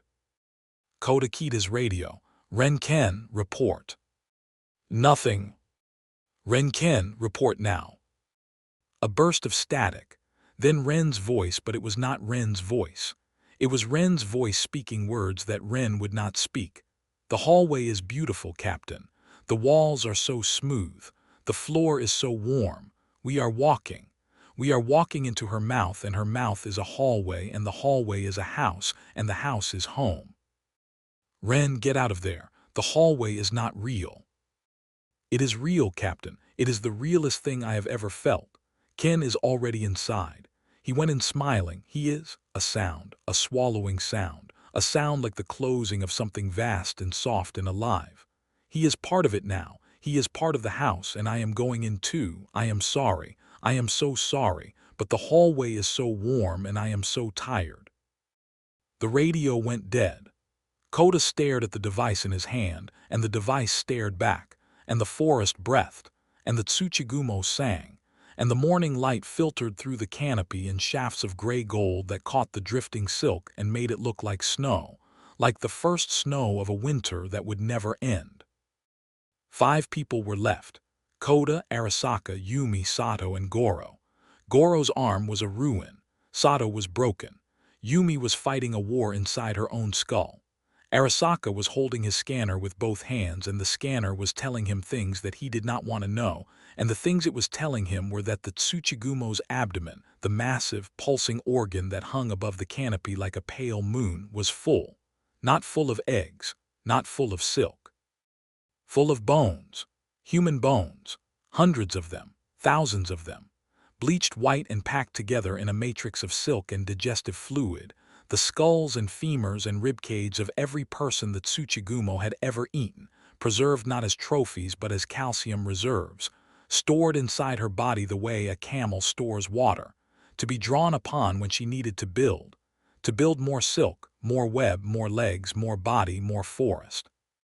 There are over 300 skulls in her abdomen, Arasaka said. His voice was not clinical anymore. It was the voice of a man who has passed through horror and come out the other side into a place that does not have a name. 300, minimum. She has been here for a very long time, Koda. A very, very long time. Koda looked at the Tsuchigumo. She was circling above them, her legs working through the canopy with that terrible, rhythmic efficiency, spinning silk, closing the trap, and her humanoid face. The face that had worn the expression of a lost woman, the face that had smiled and spoken in the voice of a Kodo, was looking down at them. The compound eyes reflected the morning light, the calicity dripped, and the expression on the face was not hunger, it was patience. She had all the time in the world. She was the world. Thermite, Koda said. Goro, how much do you have left? 6 charges, enough to melt through a steel bulkhead. Enough to burn silk. Goro's burned arm was cradled against his chest, and his face was gray with pain, but his eyes were clear and his voice was steady. Silk burns, Captain, protein-based. It will go up like paper if you get it hot enough. Then we burned her. Goro laid the thermite charges on the ground with his one good hand. 6 cylinders, each the size of a soda can, packed with a mixture of aluminum powder and iron oxide that, when ignited, would burn at over 2,000 degrees Celsius. It would melt steel. It would vaporize wood. And according to Arasaka's analysis of the silk's protein structure, it would ignite the Tsuchigumo's webbing so fast and so thoroughly that the fire would outpace the creature's ability to regenerate. The problem was reach. The thermite charges had a blast radius of roughly 5 meters. The Tsuchigumo was 30 meters above them, her body spread across the canopy, her legs planted in the earth like the pillars of a temple. They needed to get the charges into the webbing, into the silk that connected her body to the forest, and they needed to do it in a way that would ignite a chain reaction, a wall of fire that would sever her from the trees and force her to collapse into the clearing, where they could reach her. I can throw 3 of them, Goro said. 40 meters. I can put them into the canopy, into the webbing, but I need someone to spot. I will spot, Sato said. His voice was hollow. His eyes were empty, but his hands were steady and his body was functional, and a hound who had lost his partner was still a hound, still trained, still deadly, and the grief would either break him or fuel him, and from the look in his eyes it was doing the latter. 3 charges into the canopy, Koda said. 2 on the ground in the web carpet, 1 in reserve. Goro, on my mark you throw. Sato, you call the shots. Yumi, Arasaka, you stay behind me. When the fire starts, the web will burn and she will panic. When she panics, Arasaka, you move to the abdomen. The larvae are in there. You get 2 of them into the cryo tubes. I will handle the kill. Handle the kill, Arasaka repeated. You are going to drive a spike through a Class S entity's nerve cluster while she is on fire and panicking. That is the plan. The plan is insane. The plan is what we have. Koda reached into the compartment in his prosthetic arm and withdrew the iron spike. It was 30 centimeters long, tapered to a point, forged from the same treated iron as his arm, etched with sutras so fine they were invisible to the naked eye. It was the weapon he had carried since Nara, the weapon that had been made for killing things that could not be killed by conventional means. The iron was anathema to the silk. It disrupted the biological signal, severed the nerve pathways, and if driven into the central nerve cluster, the ganglion that served as the Tsuchigumo's brain, it would collapse her entire nervous system in a cascade of bioelectric failure. Positions, Koda said. The team moved. Goro and Sato advanced to the edge of the clearing, where the webbing was thickest, where the silk sheets hung from the canopy like curtains of translucent rain. Koda took position 10 meters behind them, the iron spike in his prosthetic hand, the fingers of the arm locked around it in a grip that would not loosen until the spike was driven home. Arasaka crouched beside him, the two cryostasis tubes in a pack on his back, the scanner in his hand, his face a mask of concentration that was designed to hide terror and was not entirely successful. "Yumi," Koda said, "how long until the toxin buildup reaches critical?" 10 minutes, maybe 15. The masks are working, but she is producing the pheromone faster than the filters can process.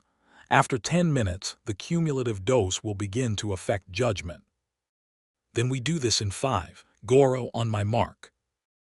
Goro held 2 thermite charges in his good hand, the third tucked into his belt. Sato was beside him, the thermal scope pressed to his eye, scanning the canopy for the densest concentrations of webbing, the points where the silk was thickest, where the strands converged, where a single ignition would spread fastest. "Target 1, Sato said, 12 o'clock high. The junction where her front legs meet the canopy.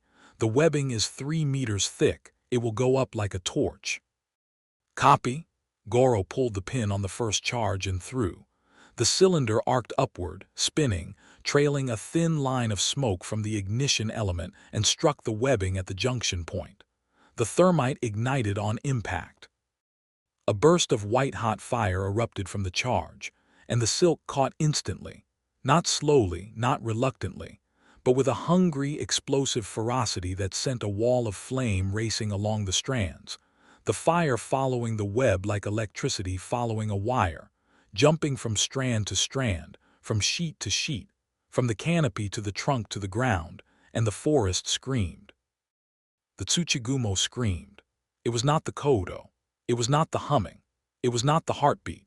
It was a sound that had no analog in the human experience, a sound that was simultaneously a shriek and a roar and a grinding and a tearing, a sound that contained within it the voices of everything she had ever eaten, every person she had ever absorbed, every life she had taken and woven into her body, all of them crying out at once as the fire severed their silk nerves and released their stored pain. The scream was so loud that Yumi's earbuds overloaded and shut down, and the full force of the Tsuchigumo's pheromone hit her in a wave, and she staggered and fell. "Second charge," Sato shouted. 3 o'clock, the left flank she is trying to detach." Goro threw the second charge. It sailed into the webbing on the left side of the canopy, and another wall of fire erupted, the flames racing along the silk with a speed that defied physics, the protein-based webbing burning so hot and so fast that the air itself seemed to ignite. The Tsuchigumo's legs on that side withdrew from the trees, the massive appendages pulling back from the fire, and the canopy sagged, the web network that had held it together disintegrating in a cascade of fire and ash. Third charge, ground, the web carpet hit its center mass. Goro pulled the pin on the third charge and threw it downward, into the webbing that covered the clearing. The charge struck the silk carpet and detonated, and the ground itself seemed to catch fire, the webbing burning upward in a pillar of flame that rose 10 meters into the air. And the Tsuchigumo screamed again, and this time the scream was not anger but agony, because the ground web was connected to her abdomen, connected to the silk spinnerets that produced the webbing, and the fire was climbing her body from below. The creature thrashed. Her legs, severed from the canopy on 2 sides, flailed blindly, smashing trees, sending splinters of wood and silk flying through the air. Her abdomen, the massive, pulsing organ that hung above the clearing, began to descend, the support structure of the webbing burning away, and as it descended, it ruptured. The rupture was not a clean wound. It was a catastrophic structural failure, a tear in the abdominal wall that ran from the spinnerets to the dorsum, splitting the organ open like a fruit that had been left to rot on the branch. And from the rupture, from the massive, pulsing cavity that had been the Tsuchigumo's belly, there came a sound that would haunt the survivors for the rest of their lives. The sound of thousands of hard, hollow objects clicking against each other, like the sound of an avalanche of stones, but louder and wetter, and accompanied by a tide of something that moved. Skulls, human skulls, bleached white, packed in silk and digestive fluid, stacked inside the abdomen like cargo in a ship's hold. They spilled from the rupture in a cascade that sent them tumbling across the burning ground, bouncing, rolling, clicking, and behind the skulls came the spawn. Thousands of them, translucent, the size of a human hand, each one a perfect miniature of the adult Tsuchigumo, 8 legs, compound eyes, chelicerae dripping with venom. They poured from the ruptured abdomen like water from a broken dam, a tide of skittering, clicking, venomous life that spread across the clearing in every direction, climbing over the skulls, climbing over the burning webbing, climbing over each other, and the sound of them was the sound of 1,000 fingernails on 1,000 chalkboards, a sound that entered the ear and went straight to the part of the brain that controls the gag reflex. "Move," Koda shouted. "Arasaka now, get to the abdomen, the larvae now." Arasaka ran. He ran across the burning clearing, the cryotubes bouncing on his back, his spectacles fogged, his boots crunching on skulls and skittering on spawn. The spawn did not attack him. They were newborn, confused, their compound eyes still adjusting to the light, their legs still finding their coordination. They scattered from his path and he ran through them, and he reached the abdomen and the rupture was there, gaping, wet, steaming, and inside it, nestled among the skulls and the silk and the digestive fluid, were the larvae. They were different from the spawn. The spawn were small, translucent, feral. The larvae were larger, the size of a human torso, and they were not translucent. They were opaque, their bodies a deep, iridescent black, their legs folded against their bodies in a fetal curl, their eyes closed. They were dormant. They were the next generation, the viable offspring, the ones that would grow into new Tsuchigumo, new forests, new nightmares. And they were beautiful in the way that a wasp is beautiful, perfectly engineered, flawlessly constructed, and absolutely, irreversibly deadly. Arasaka opened the first cryotube. The tube was a cylinder of vacuum-insulated steel, lined with a gel that would drop to -70 degrees on activation, freezing any biological material placed inside it into a state of suspended animation. He reached into the rupture, his hands gloved, his arms coated in the digestive fluid that sizzled against the fabric of his uniform, and he lifted the first larva. It was heavier than he expected, dense, muscular, its body warm against his palms. He placed it in the tube and sealed it. The gel activated. The larva went still. He reached for the second. Behind him, the clearing was a hellscape. The thermite fires were burning. The web was disintegrating. The Tsuchigumo was thrashing, her remaining legs slamming into the ground with impacts that shook the earth, and the skulls were everywhere, hundreds of them, thousands of them, a harvest of death that had been growing inside her body for decades. And the spawn, thousands of spawn, skittering through the fire, some of them burning, the smell of them like the smell of burning hair and burning plastic and burning meat, were beginning to coordinate. They were beginning to move with purpose, to converge, to hunt. "Koda," Arasaka shouted. I have two, but the spawn are." "I see them." Koda was between Arasaka and the forest, the iron spike in his hand, his body a barrier. The spawn were coming. Not the mindless skittering of newborns, but the directed, purposeful movement of creatures that had inherited their mother's intelligence and were now deploying it for the first time. They were flanking him, circling, testing, the way a pack of wolves tests a larger predator, and Koda was firing into them with his rifle, the iron rounds cutting through the translucent bodies, each hit killing one spawn but doing nothing to slow the tide. "Ground charges," Goro shouted.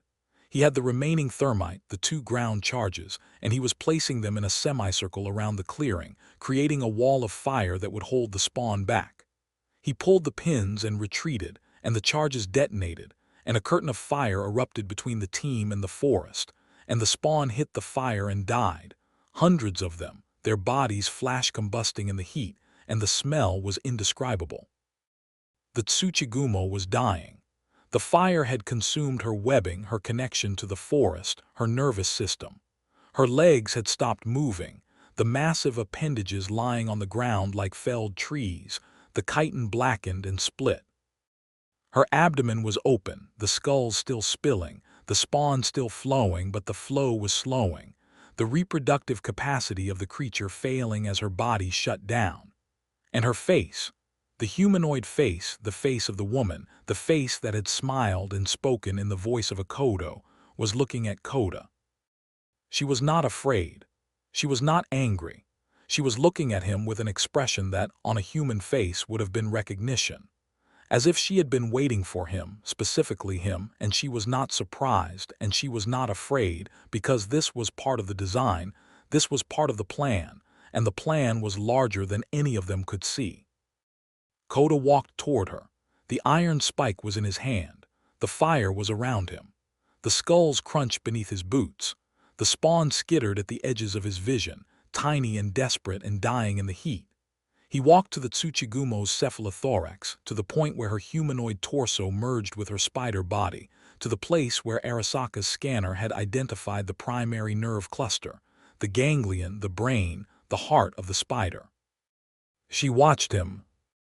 Her compound eyes reflected his face, scarred, iron-armed, burning with reflected firelight. And in the 1,000 facets of her eyes, he saw 1,000 versions of himself, each one slightly different, each one a version of the man he could have been if the world were a different place, and the 1,000 versions were smiling. And the smiling was the most terrifying thing he had ever seen, because it was not a taunt or a threat but a promise that this was not over, that this could never be over, that the spider was not an individual but a species, and the species was patient, and the species would continue, and the silk would be spun again. He raised the iron spike. He drove it down. The spike entered the nerve cluster with a sound like a bolt being driven into wet wood. The Tsuchigumo's body convulsed, a single, massive spasm that ran through every leg, every strand of remaining silk, every skull, every spawn. The compound eyes went dark. The calicity stopped dripping. The Kodo voice, which had been humming even through the fire, even through the pain, even through the death, went silent. And the massive body collapsed, the legs folding beneath her, the abdomen settling onto the ground like a deflating balloon, the skulls rolling free, the spawn scattering, and the forest, the real forest, the cedars that had stood for centuries, emerged from behind the burning web, and for the first time in hours the sky was visible. Koda stood over the body. The spike was buried to the hilt. The Tsuchigumo was dead.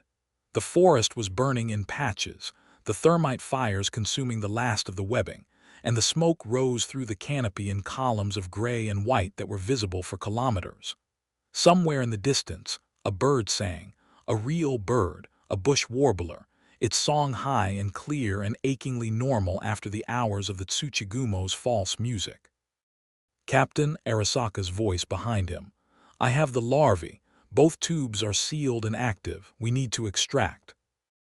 Koda turned. The clearing was a devastation. Fire, ash, skulls, the dissolving bodies of thousands of spawn, the massive corpse of the Tsuchigumo steaming in the morning light. Sato was standing at the edge of the fire line, his weapon hanging from his hands, his face empty. Goro was on the ground, sitting against a tree, his burned arm cradled against his chest, his eyes closed. Yumi was beside Arasaka, her mask off, her face streaked with tears and sweat, her eyes open but not seeing, looking at something that was not in the clearing but somewhere else, somewhere inside her head where the Tsuchigumo's song was still echoing. 5 had gone in, 2 had been taken, 2 had walked into a mouth, 1 had been pulled from his boots, 1 had walked into a dream, 2 remained, Koda and Arasaka, and Sato and Goro and Yumi, but Sato was broken and Goro was crippled and Yumi was haunted. The team was not a team anymore. It was a collection of survivors. Koda keyed his radio. Koda to silo, mission complete, Tsuchigumo neutralized, 2 larvae extracted, requesting immediate extraction. Casualties, he paused. The word tasted like ash. Casualties 5, survivors 5. The radio crackled. Director Q's voice flat and untroubled. Copy, Captain. Extraction team inbound. ETA 40 minutes, hold your position. Koda turned off the radio. He looked at the corpse of the Tsuchigumo. The humanoid face was still visible, still beautiful, still serene, and the expression on it had not changed. It was still the expression of recognition, of patience, of a promise that this was not over. He looked away. He did not want to see it anymore. The helicopter came at 900. It was a military-grade CH-47 Chinook, unmarked, the paint stripped to bare metal, the interior fitted with medical equipment and containment racks. The extraction team was efficient and silent. They loaded the survivors onto stretchers and the cryo tubes into shielded containers without asking questions, without looking at the burning forest or the skull-strewn clearing or the massive corpse that was already beginning to dissolve. The chitin softening, the silk losing its structure, the body of the Tsuchigumo collapsing back into the organic matter from which it had been built. Goro was sedated. His arm was wrapped in field dressings that were already soaking through with a fluid that was not blood but something thinner, clearer. A serous discharge that suggested the caustic webbing had done deeper damage than the field medics could assess. He would need surgery. He would need skin grafts. He would need, according to the grim-faced flight medic who examined the wound, a type of tissue reconstruction that did not exist in conventional medicine, and that would have to be performed at the silo's medical wing. Sato was not sedated. He was conscious, alert, and silent. He sat on the floor of the helicopter, his back against the bulkhead, his weapon across his knees, his eyes fixed on a point in the air that had no coordinates. He was not looking at anything. He was not thinking about anything. He was simply existing, the way a machine exists after it has been switched off, the components still intact, the power still available, but the operating system that gave it purpose has been uninstalled. Yumi was the worst. The pheromone exposure had done something to her that the flight medic could not diagnose. Her vital signs were normal, heart rate, blood pressure, temperature, all within acceptable ranges. But her eyes were not tracking, and her fingers were moving in the patterns they had been moving in since the clearing, the invisible keyboard, the restless tracing, except now the patterns were different. They were not random. They were structured. They were repetitive. They were, the medic noted in his report, consistent with the motor behaviors observed in patients experiencing persistent neurotoxin-mediated hallucinations. She was still hearing the song. The Tsuchigumo was dead, the silk was burning, the pheromone was dissipating, but the song was still playing inside Yumi's skull and her fingers were dancing to it, and the dancing was not involuntary, it was responsive. She was listening. She was hearing something, and whatever it was not over. Koda sat in the front of the helicopter, next to the pilot. He did not look back at his team. He did not look at the forest, which was visible through the windshield as a column of smoke rising from the northwest flank of Mount Fuji. He looked at the iron spike, which he had pulled from the Tsuchigumo's nerve cluster, and which he held in his prosthetic hand, the sutras etched into its surface blackened with biological residue. The spike was still warm. The warmth was fading, but it was still there, and Koda held it and felt it and thought about the expression on the Tsuchigumo's face when she died. The recognition, the patience, the promise, and he did not know what it meant, and he was afraid that he would find out. Arasaka was in the back, with the cryo tubes. He had not relinquished them to the extraction team. He had insisted on carrying them onto the helicopter himself, on securing them in the containment racks himself, on checking the temperature readouts and the seal integrity and the gel levels himself. He was a scientist, and the larvae were his specimens, and the scientist in him was already planning the research he would conduct at the silo. The histology, the genetic analysis, the behavioral studies, the long, slow process of understanding what the Tsuchigumo was and how it had come to be. The scientist in him was excited. The human in him was numb.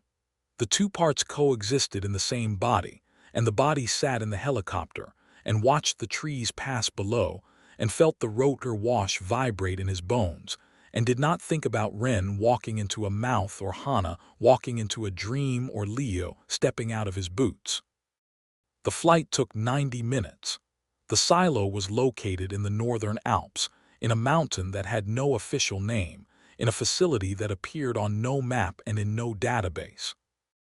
The entrance was a concrete bunker set into the rock face at an altitude of 1,800 meters, accessible only by helicopter, and the helicopter touched down on a landing pad that was carved into the mountainside and shielded from above by an overhang of granite that made the approach so treacherous that only 3 pilots in the country were certified to fly it.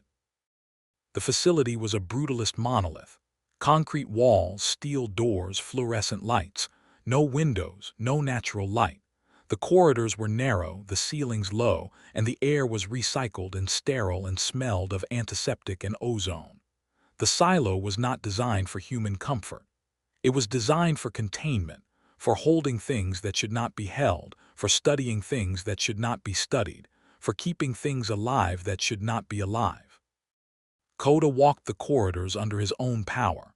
His team had been taken to the medical wing, Goro to surgery, Sato to psychiatric evaluation, Yumi to neurotoxicology.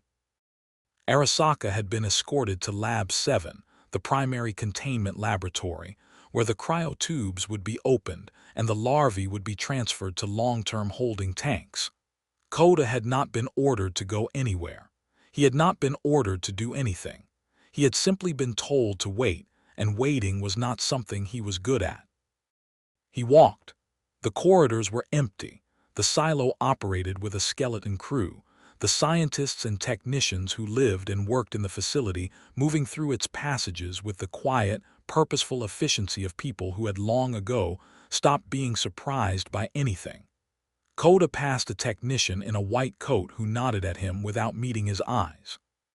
He passed a door marked Containment Wing B, that was sealed with a biometric lock and that, through the small window set into the steel, showed a room filled with tanks of green fluid in which things floated, dark, sinuous shapes that might have been eels or might have been something else entirely. He did not stop. He did not look. He kept walking. He found Arasaka in Lab 7. The laboratory was large, the size of a gymnasium, and it was dominated by a row of containment tanks that stretched along the far wall. Each tank was a cylinder of reinforced glass, 2 meters in diameter and 3 meters tall, filled with a clear, oxygenated fluid that was kept at a precise temperature and chemical composition, designed to sustain biological specimens in a state of dormancy. The tanks were connected by a network of pipes and conduits that circulated the fluid and monitored its parameters, and the monitoring systems were connected to a central console, where a technician in a white coat sat and watched screens that displayed data in real time. Arasaka was at the console. The 2 cryotubes were on the bench beside him, and the technician was in the process of transferring the larvae from the tubes to one of the containment tanks. The first larva was already in the tank, floating in the fluid, its iridescent black body curled in the same fetal position it had been in when Arasaka extracted it from the Tsuchigumo's abdomen. The second larva was being prepped. The tube was open. The gel was being drained. The larva's vitals were being checked by a probe that the technician manipulated with gloved hands. Koda stood in the doorway and watched. The larva in the tank was alive. Its vitals were stable. Its body was intact. It was, by every metric the silo's instruments could measure, a perfectly viable specimen. And it was, Koda thought, looking at the way its legs were folded against its body, the way its compound eyes were closed, the way its chelicerae were tucked beneath its head, the most dangerous thing he had ever seen, more dangerous than the adult, more dangerous than the forest, more dangerous than the silk, because it was small and dormant and containment was an illusion, and the illusion was the Tsuchigumo's specialty. "Captain," Arasaka said without turning around, "you should not be in here." "Neither should you," Koda said. He stepped into the lab. The air was cold, colder than the corridors, and it hummed. The humming was coming from the tanks.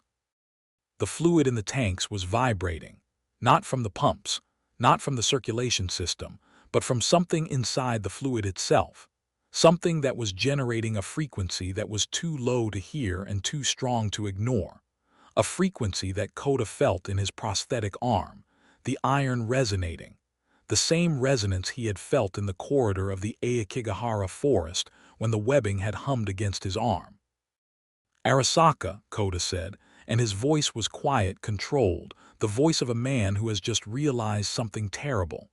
"Do you hear that?" "Hear what?" "The walls." Arasaka stopped what he was doing. He turned and looked at Koda, and then he looked at the walls of the laboratory. The walls were concrete, the same brutalist concrete that made up every surface in the silo, but the concrete was not smooth. It was textured, the surface covered in a fine, intricate pattern of grooves and ridges that, on first glance, looked like the natural imperfections of poured concrete, but that on closer inspection were not imperfections at all. They were deliberate. They were structured. They were, Koda realized with a cold certainty that started in his stomach and spread outward, silk. The walls of the silo were covered in silk. Not visibly, not the thick, translucent strands of the Aokigahara webbing, but microscopic silk, woven into the concrete itself, so fine that it was invisible to the naked eye but present in such density that the entire laboratory was threaded with it. And the silk was alive. It was pulsing. The walls were pulsing, in a slow, deliberate rhythm that was the same rhythm Koda had felt in the forest, the same rhythm that had made the tea house breathe, the same rhythm that was the heartbeat of the Tsuchigumo. "Arasaka," Koda said again, and his voice was no longer quiet. "Step away from the tank." Arasaka did not step away. He looked at the tank, at the larva floating in its fluid, and then he looked at the walls, and then he looked at the other tanks, the containment tanks along the far wall, the ones that had been in the lab before they arrived, the ones that held the silo's existing specimens. And his face went gray. "Captain," Arasaka said, and his voice was the voice of a man who has just understood something that he does not want to understand. "The silk in the walls, it is not coming from the larva. The larva just arrived. The silk has been here for years." The realization hit them both at the same time, the way a detonation hits everyone within the blast radius simultaneously, not in sequence, not in stages, but all at once, the full weight of the implication landing on them with the force of a physical blow. The silo was not a laboratory. The silo was a nest. The Tsuchigumo in Aokigahara was not a wild animal. She was a prototype.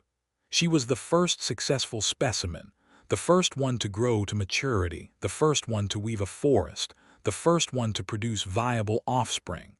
And the offspring, the larvae, the spawn, the next generation, had been the goal all along, not because the silo wanted to study them, but because the silo wanted to use them. The silk in the walls was not contamination. It was infrastructure. The larvae, once installed in the containment tanks, would begin to spin, not outward, not visibly, but inward, threading their silk into the concrete, into the rock, into the mountain itself, the same way that Tsuchigumo had threaded her silk into the trees of Aokigahara. They would turn the silo into a web. They would turn the mountain into a body. And the body would grow, and the body would spread, and the body would become the landscape, and no one would know, because the silo was secret and the mountain was remote and the silk was invisible, and the people who ran the facility, Director Q's and her flat voice and her flat eyes, were not scientists. They were architects. The Tsuchigumo had not been a threat to be neutralized. She had been a test, a proof of concept. She had demonstrated that the silk could integrate with organic matter, that the pheromone could pacify human targets, that the illusions could lure and trap and hold. And now the larvae were here, and the larvae would do it again, but this time the nest would not be a forest. It would be a mountain, and the mountain would not be in the middle of a nature preserve. It would be in the middle of a country. Koda looked at the tank where the first larva floated. The larva's eyes were open. They had been closed when it went into the tank. Arasaka had checked. The technician had verified, the vitals had confirmed dormancy. But now the eyes were open, and the compound lenses caught the fluorescent light and reflected it in a kaleidoscopic blaze that was exactly, precisely, unmistakably the same as the eyes of the Tsuchigumo in the clearing when she had looked at him with the expression of recognition. The larva was looking at him, and the larva was not afraid, and the larva was not a specimen, and the larva was not contained. And the walls of the silo pulsed, and the heartbeat was strong, and the song that was a frequency, that was a pheromone, that was a promise, began again, low and deep and patient, rising through the concrete floor and up through the iron in his arm and into the marrow of his bones. And Koda understood, with a clarity that was worse than any illusion that Tsuchigumo had ever woven, that the mission had not been an extraction. It had been a delivery. They had not been sent to retrieve the larvae. They had been sent to deliver them. The Tsuchigumo had been the mother. The silo was the cradle. And Koda and Arasaka and the dead, Leo and Ren and Ken and Hana and the 22 before them, were not soldiers or scientists or casualties. They were the nest builders. They had brought the spider home. The second larva was placed in its tank. The fluid closed over it. The eyes opened.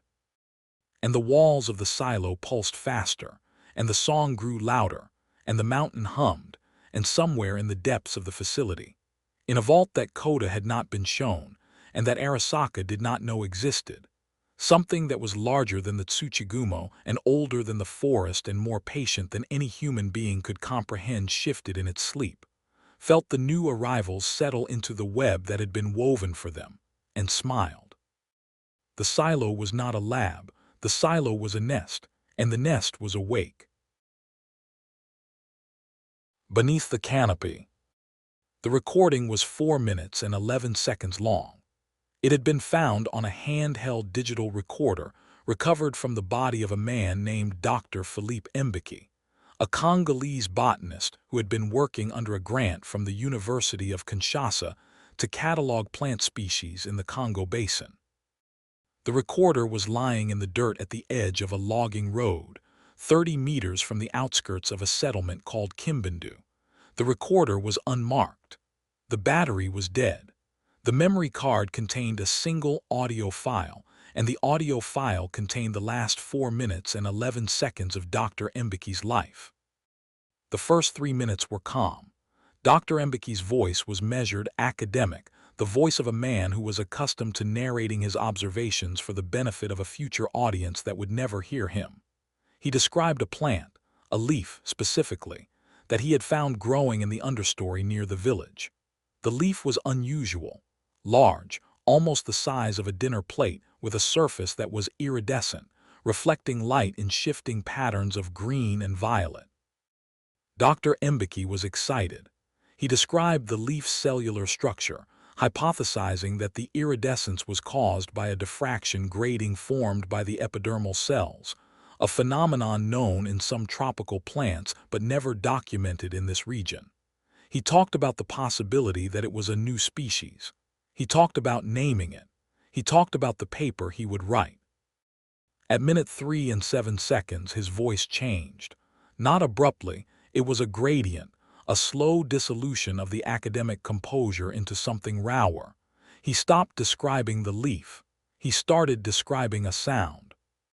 "There is something," he said, and then paused, and in the pause the recording captured it. A wet, rhythmic clicking, like the sound of hard surfaces being struck together inside a cavity filled with liquid. The clicking was regular, almost metronomic, and it had a quality that suggested it was not mechanical but biological, the clicking of joints perhaps, or the clicking of mandibles. "I hear something," Dr. Mbeki said. "It is above me, in the canopy. I cannot see it. The clicking is—" He stopped again. The clicking grew louder. "It is getting closer. I should move. I should—" A rustle, footsteps, the sound of a man beginning to run. At minute 3 and 41 seconds the clicking stopped, and then, without warning, there was a sound that the audio analysts would later describe, in the clinical language of their report, as a high-velocity impact followed by structural failure of a rigid organic cavity. In plain language, something hit Dr. Mbeki with enough force to break his ribcage. The sound on the recording was instantaneous, a single, explosive crack, like dry kindling snapping under a boot, followed by a wet, grinding crunch that suggested the broken ribs were being driven inward, into the lungs, into the tissue, into the space that had been, a moment before, functional and alive. Dr. Mbeki did not scream. The impact had been too fast, too total, too catastrophic. The ribcage had been shattered in a single compression event, and the lungs had collapsed, and the diaphragm had been driven downward into the abdominal cavity, and there was no air left to push through a scream. What came instead was a sound that was not a sound but a vibration, the last exhalation of a body that had been mechanically dismantled, the air leaving not through the trachea, but through the ruptured tissue of the chest wall, a sound like a tire deflating through a hole that was too big. The recording continued for another 30 seconds. During those 30 seconds there was no sound from Dr. Mbeki. He was dead or he was dying, and the difference was academic. But there were other sounds. The clicking resumed, faster now, almost excited, and there was a dragging sound, the sound of a body being pulled across the ground, and then a sound that was worse than all the others combined. A sound like fabric tearing, but it was not fabric. It was something being opened, something being unwrapped, something that had been sealed and was now being unsealed, and the unsealing was accompanied by a viscous, sucking sound that would stay with anyone who heard it for the rest of their lives. The recording ended at minute 4 and 11 seconds. The last sound on the file was not the clicking or the dragging or the tearing. It was a voice. Dr. Mbeki's voice, impossibly from a chest that should have been incapable of producing speech. The voice was thin, distorted, pushed through tissue that was no longer structured to shape words. And the words were, "It is not killing, it is storing." Then silence, then the end of the file. The recording was played in a briefing room that was, in every way that mattered, the opposite of the Congo. The briefing room was in a building in suburban Virginia, in a complex that had no sign and no name, and that appeared in no government directory. The room was cold, the kind of artificial, dehumidified cold that air conditioning achieves when it has been running for too long in a space that is not designed for human comfort but for equipment. The walls were white. The table was black. The chairs were ergonomic and expensive, and occupied by 10 people who were not ergonomic and not expensive but who were, in the parlance of their profession, assets. The recording had been played twice. The first time in silence, with no commentary. The second time, with the audio waveform displayed on a screen at the front of the room, the peaks and valleys of the sound visualized in blue and green, so that the listeners could see the moment of impact as a spike so sharp it looked like a needle driven through the waveform, and they could see the 30 seconds that followed as a chaotic, jagged landscape of sound that bore no resemblance to anything a human being should hear. After the second playback, a man at the head of the table stood up. He was tall, angular, with a face that looked like it had been designed by a committee that valued efficiency over aesthetics. No wasted features, no unnecessary expressions, just 2 eyes, a nose, a mouth, and a jawline that could have been drawn with a ruler. He was wearing a suit that cost more than most of the people in the room made in a month, and he was not military, not government, not private sector. Or rather, he was all three, occupying the intersection where the 3 sectors met and did business that none of them could do alone. His name was Harlan Crane, and he was the director of special operations for a private defense contractor called Aethelgard. "You've heard the recording," Crane said. His voice was the same as his face, efficient, undecorated, designed to convey information with the minimum possible investment of emotion. "I will not waste time on context. The settlement of Kimbundu, population approximately 120, located in the Congo Basin, 400 kilometers northwest of Kinshasa, has gone silent. No communication for 11 days. A drone reconnaissance mission was dispatched 6 days ago." He clicked a remote. The screen at the front of the room changed from the audio waveform to a series of aerial photographs. They were drone images, taken from an altitude of approximately 200 meters, showing a cluster of buildings in a clearing in the jungle. The buildings were modest, wooden structures with tin roofs, the kind of settlement that dotted the Congo Basin in areas where logging companies had established outposts. There was a central square, a few communal buildings, a water tower, and rows of smaller structures that were houses. The settlement looked from above entirely normal, except for one thing. There were no people. The drone had flown over the settlement at 200 meters, then 100, then 50, then 20, photographing every building, every street, every space. The photographs showed a town that was intact. No damage, no fire, no debris, no blood. The buildings were whole, the roofs were in place, the water tower was standing. Tools lay where they had been dropped, a machete on a stump, a bucket beside a well, a pair of shoes on a doorstep. A pot of water sat on a cold stove in one of the houses, as if the cook had stepped away for a moment and never come back. The settlement was not destroyed. It was emptied. The drone found no human remains, Crane continued. No signs of violence, no evidence of structural damage, but it did find this. The next image was a close-up of the underside of a porch. The wood was covered in a substance that, in the drone photograph, looked like a sheet of pale, slightly iridescent silk. The substance clung to the underside of the porch, draped from beam to beam, filling the crawlspace beneath the structure with a web-like membrane that was too uniform, too structured, too deliberately placed to be the work of any known insect or arachnid. Every building in Kimbundu shows this material, Crane said. Ceilings, crawl spaces, undersides of porches between the walls. The substance is a protein-based biological secretion with a tensile strength and adhesive quality that exceeds any known silk-producing organism. He paused, including the Nara specimen and the Aokigahara specimen. A murmur. A few of the people in the room exchanged glances. They knew about Nara. They knew about Aokigahara. Those operations were classified, but the people in this room were the kind of people who knew classified things the way other people knew sports scores. Nara had been a serpent. Aokigahara had been a spider. Both had been classes, both had been catastrophic. This is a third species, Crane said. We are calling it the J'ba Fofi, a name derived from local Baka mythology. The Baka people, who are indigenous to this region of the Congo, have oral traditions describing a giant spider. J'ba Fofi translates roughly as giant spider that lives in deep jungle and preys on humans. The stories describe a creature with a leg span of up to 2 meters and a body the size of a human.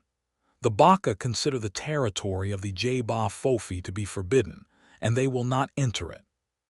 A 2-meter spider, said a voice from the table. The voice belonged to a man sitting at the far end, near the door. He was lean, sun-darkened, with a face that was all angles and shadows, the kind of face that had been built by years of living in places where the sun was relentless and the shade was scarce.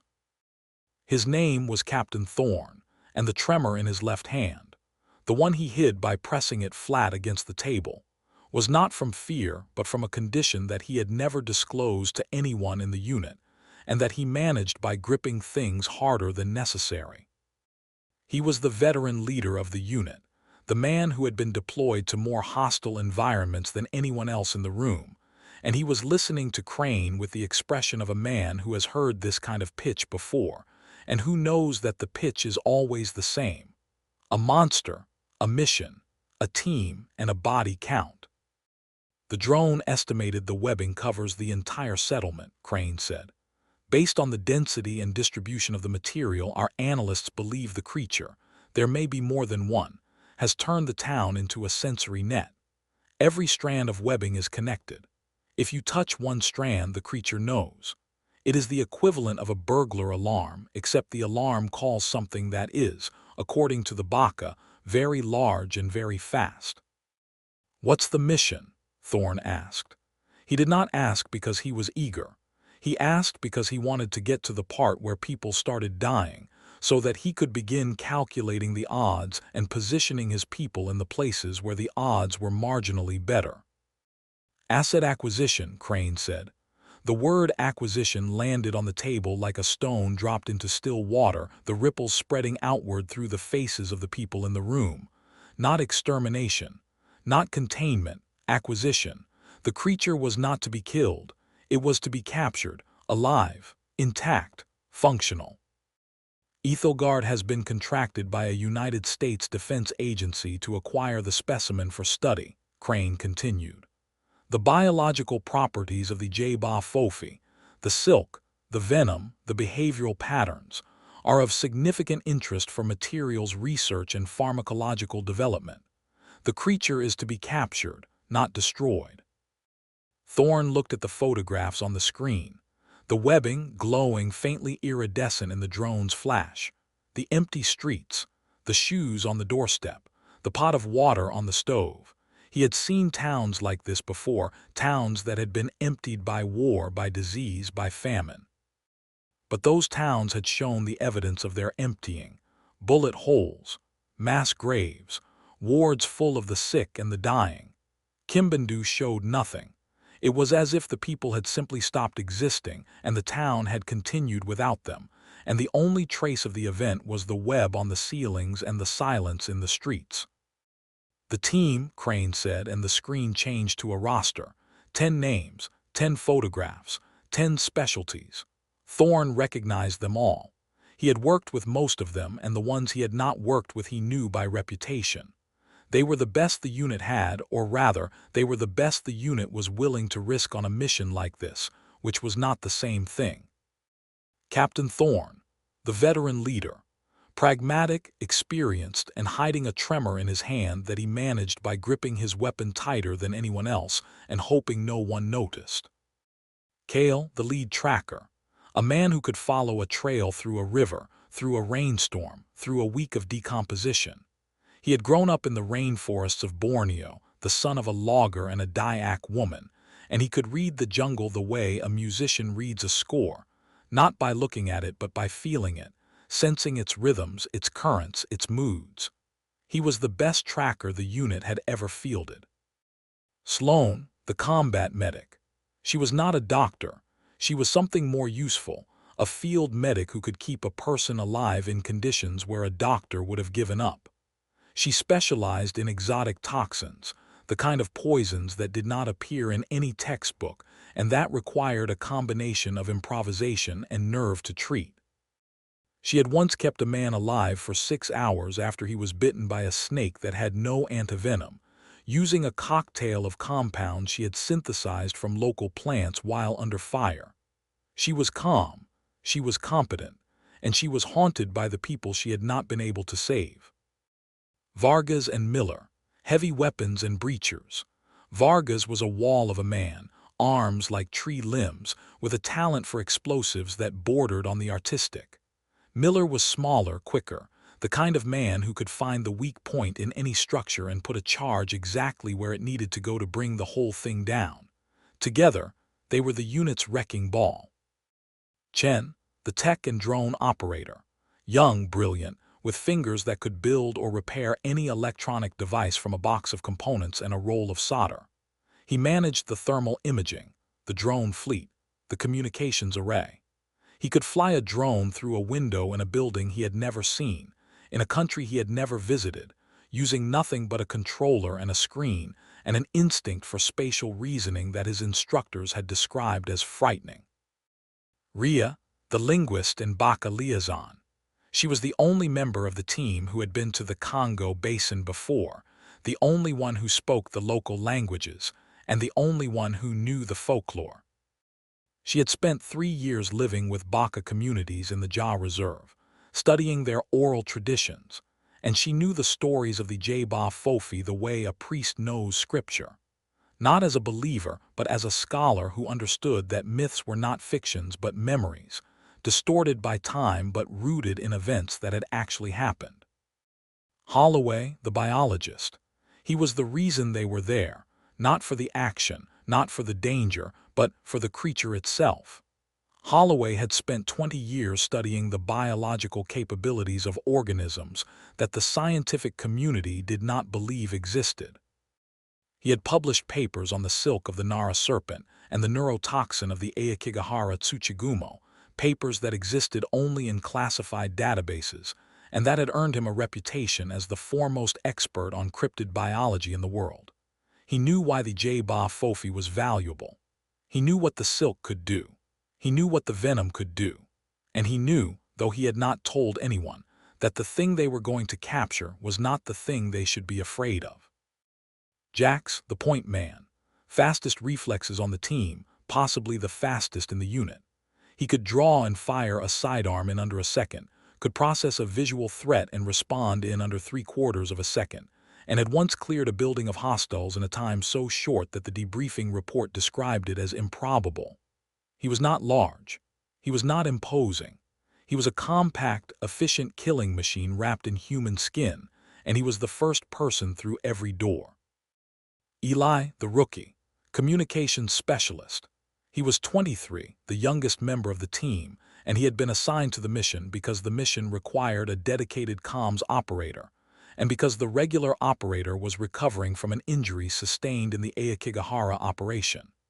Eli was talented, well-trained, and green in the way that a leaf is green, full of potential, and one hard frost away from destruction.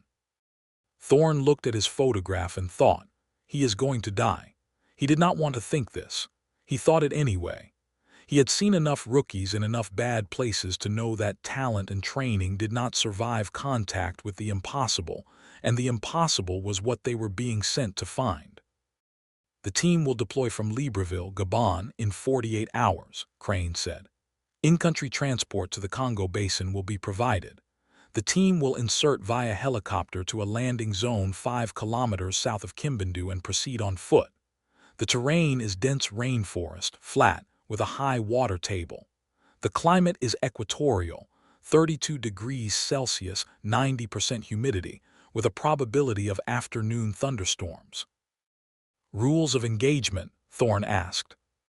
Capture, not kill. The creature is to be acquired alive and in a condition suitable for study. However, Aethelgard recognizes that field conditions may require proportional response. If the creature presents an imminent threat to the team, you are authorized to use force up to and including lethal force, but the preference is non-lethal. Crane paused. The non-lethal option is a synthetic neurotoxin developed by Aethelgard's pharmacological division.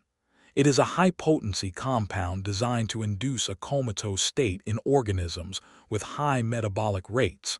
It should be effective against an arachnid of the expected size. Each team member will carry 2 doses in auto-injectors. And if it doesn't work? Cale asked. His voice was quiet, the voice of a man who had spent his life in forests and had learned that the forest hears everything, and that the loudest thing in the forest is a human voice. Then you improvise, Crane said. He did not smile. He did not need to. The implication was clear. The creature was the asset, the team was the tool, and tools were expendable if the asset was at risk. Thorne looked at the roster on the screen. 10 people, 10 specialists. A balanced machine designed to handle any threat the natural world could produce. But the J'ba Fofi was not a threat the natural world had produced. It was a thing from the stories, a thing from the space between myth and memory, and stories did not care about balance or specialization or the sophistication of your equipment.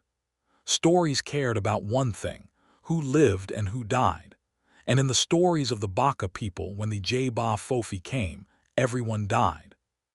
Questions? Crane asked. No one spoke. The room was quiet, the air conditioning hummed. And somewhere in the Congo Basin, 400 kilometers northwest of Kinshasa, the web waited, and the town was silent. And the people who had lived in the town were not dead but stored, suspended in silk in the dark spaces beneath the buildings. Their eyes open, their bodies paralyzed, their nerve endings screaming into a void that had no exit, while the thing that had taken them waited in the canopy with a patience that made the forest itself seem hasty. The helicopter dropped them at a landing zone that was a scar in the jungle, a rectangle of cleared vegetation 5 kilometers south of Kimbindu, hacked out of the understory by a survey team years ago and never used again. The rotor wash sent leaves and branches flying in a cyclone of green and brown, and the heat hit them like a physical barrier, the air so thick with moisture that breathing felt like drinking. The equatorial sun was a white-hot disk directly overhead, and the canopy closed above them like a lid, cutting off the sky and replacing it with a lattice of leaves so dense that the light beneath it was green. Not the green of nature, but the green of an aquarium, the green of a place where photosynthesis has been optimized to the point of suffocation. They moved north. Kale was on point, his eyes on the ground, his body moving through the undergrowth with a fluidity that was not learned but inherited, the jungle parting for him the way water parts for a fish.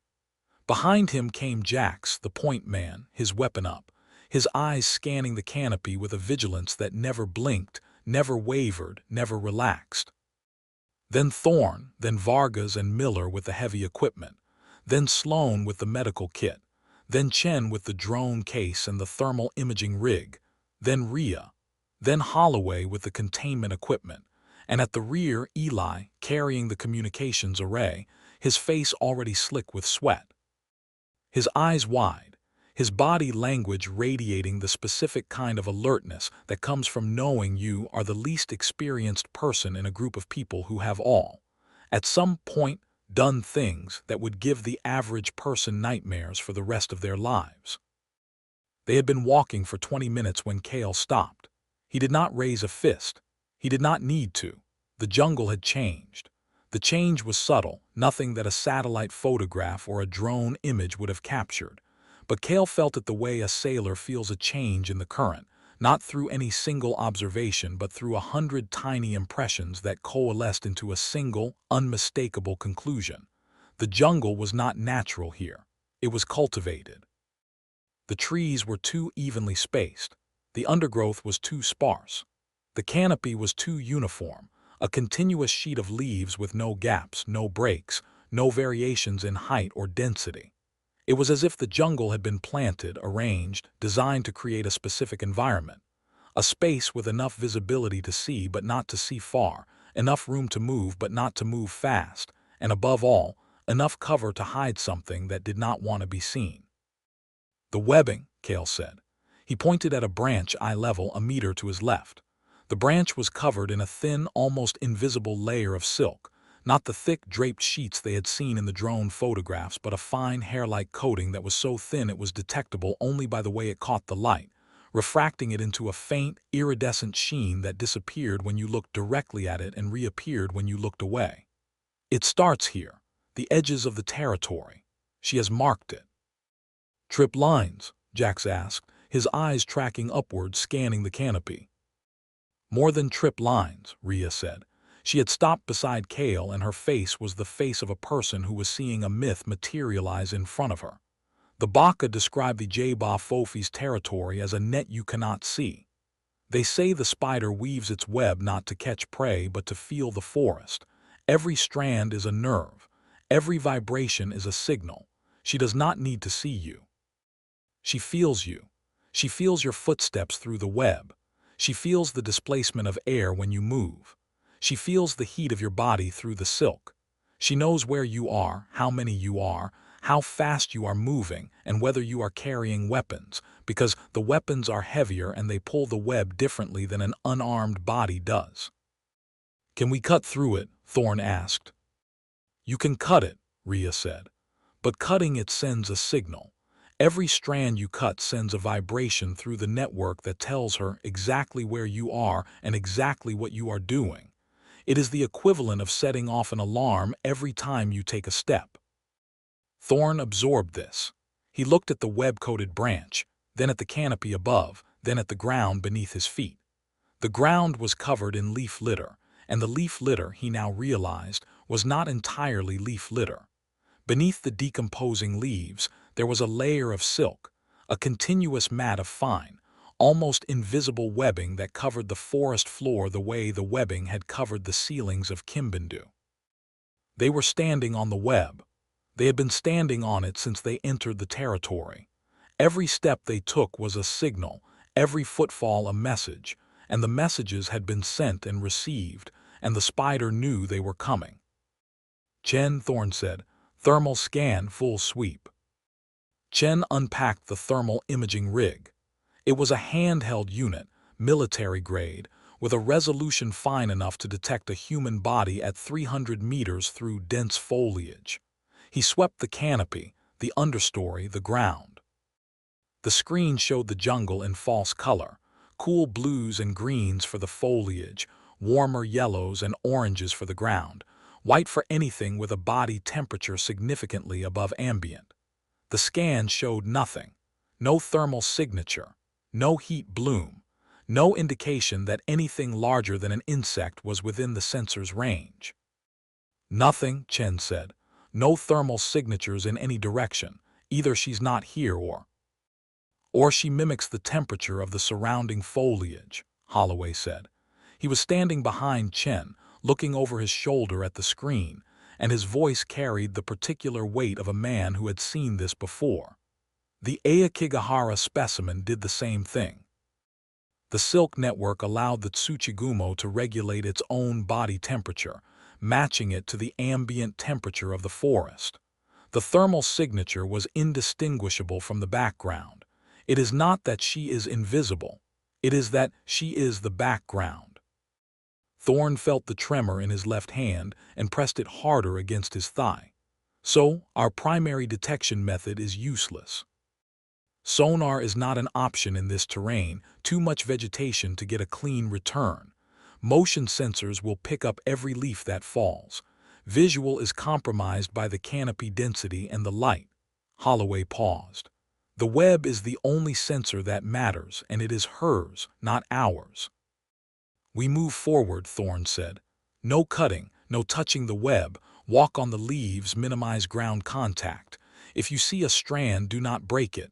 Go around it, over it, under it. Do not break it." They moved forward. The jungle grew denser.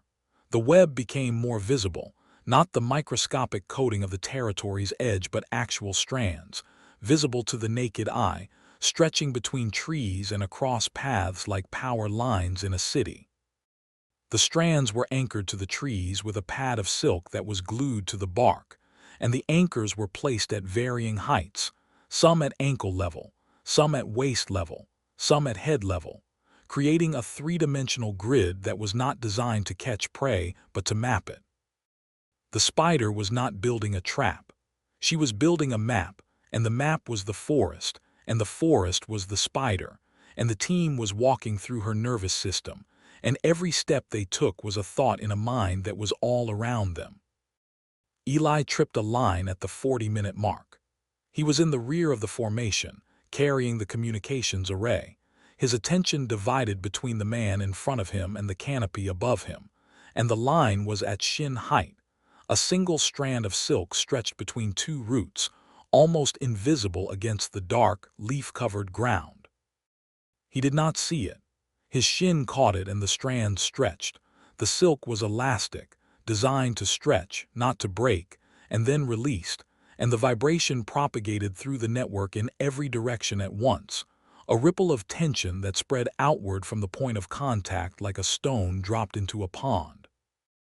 Eli froze. He knew immediately what he had done.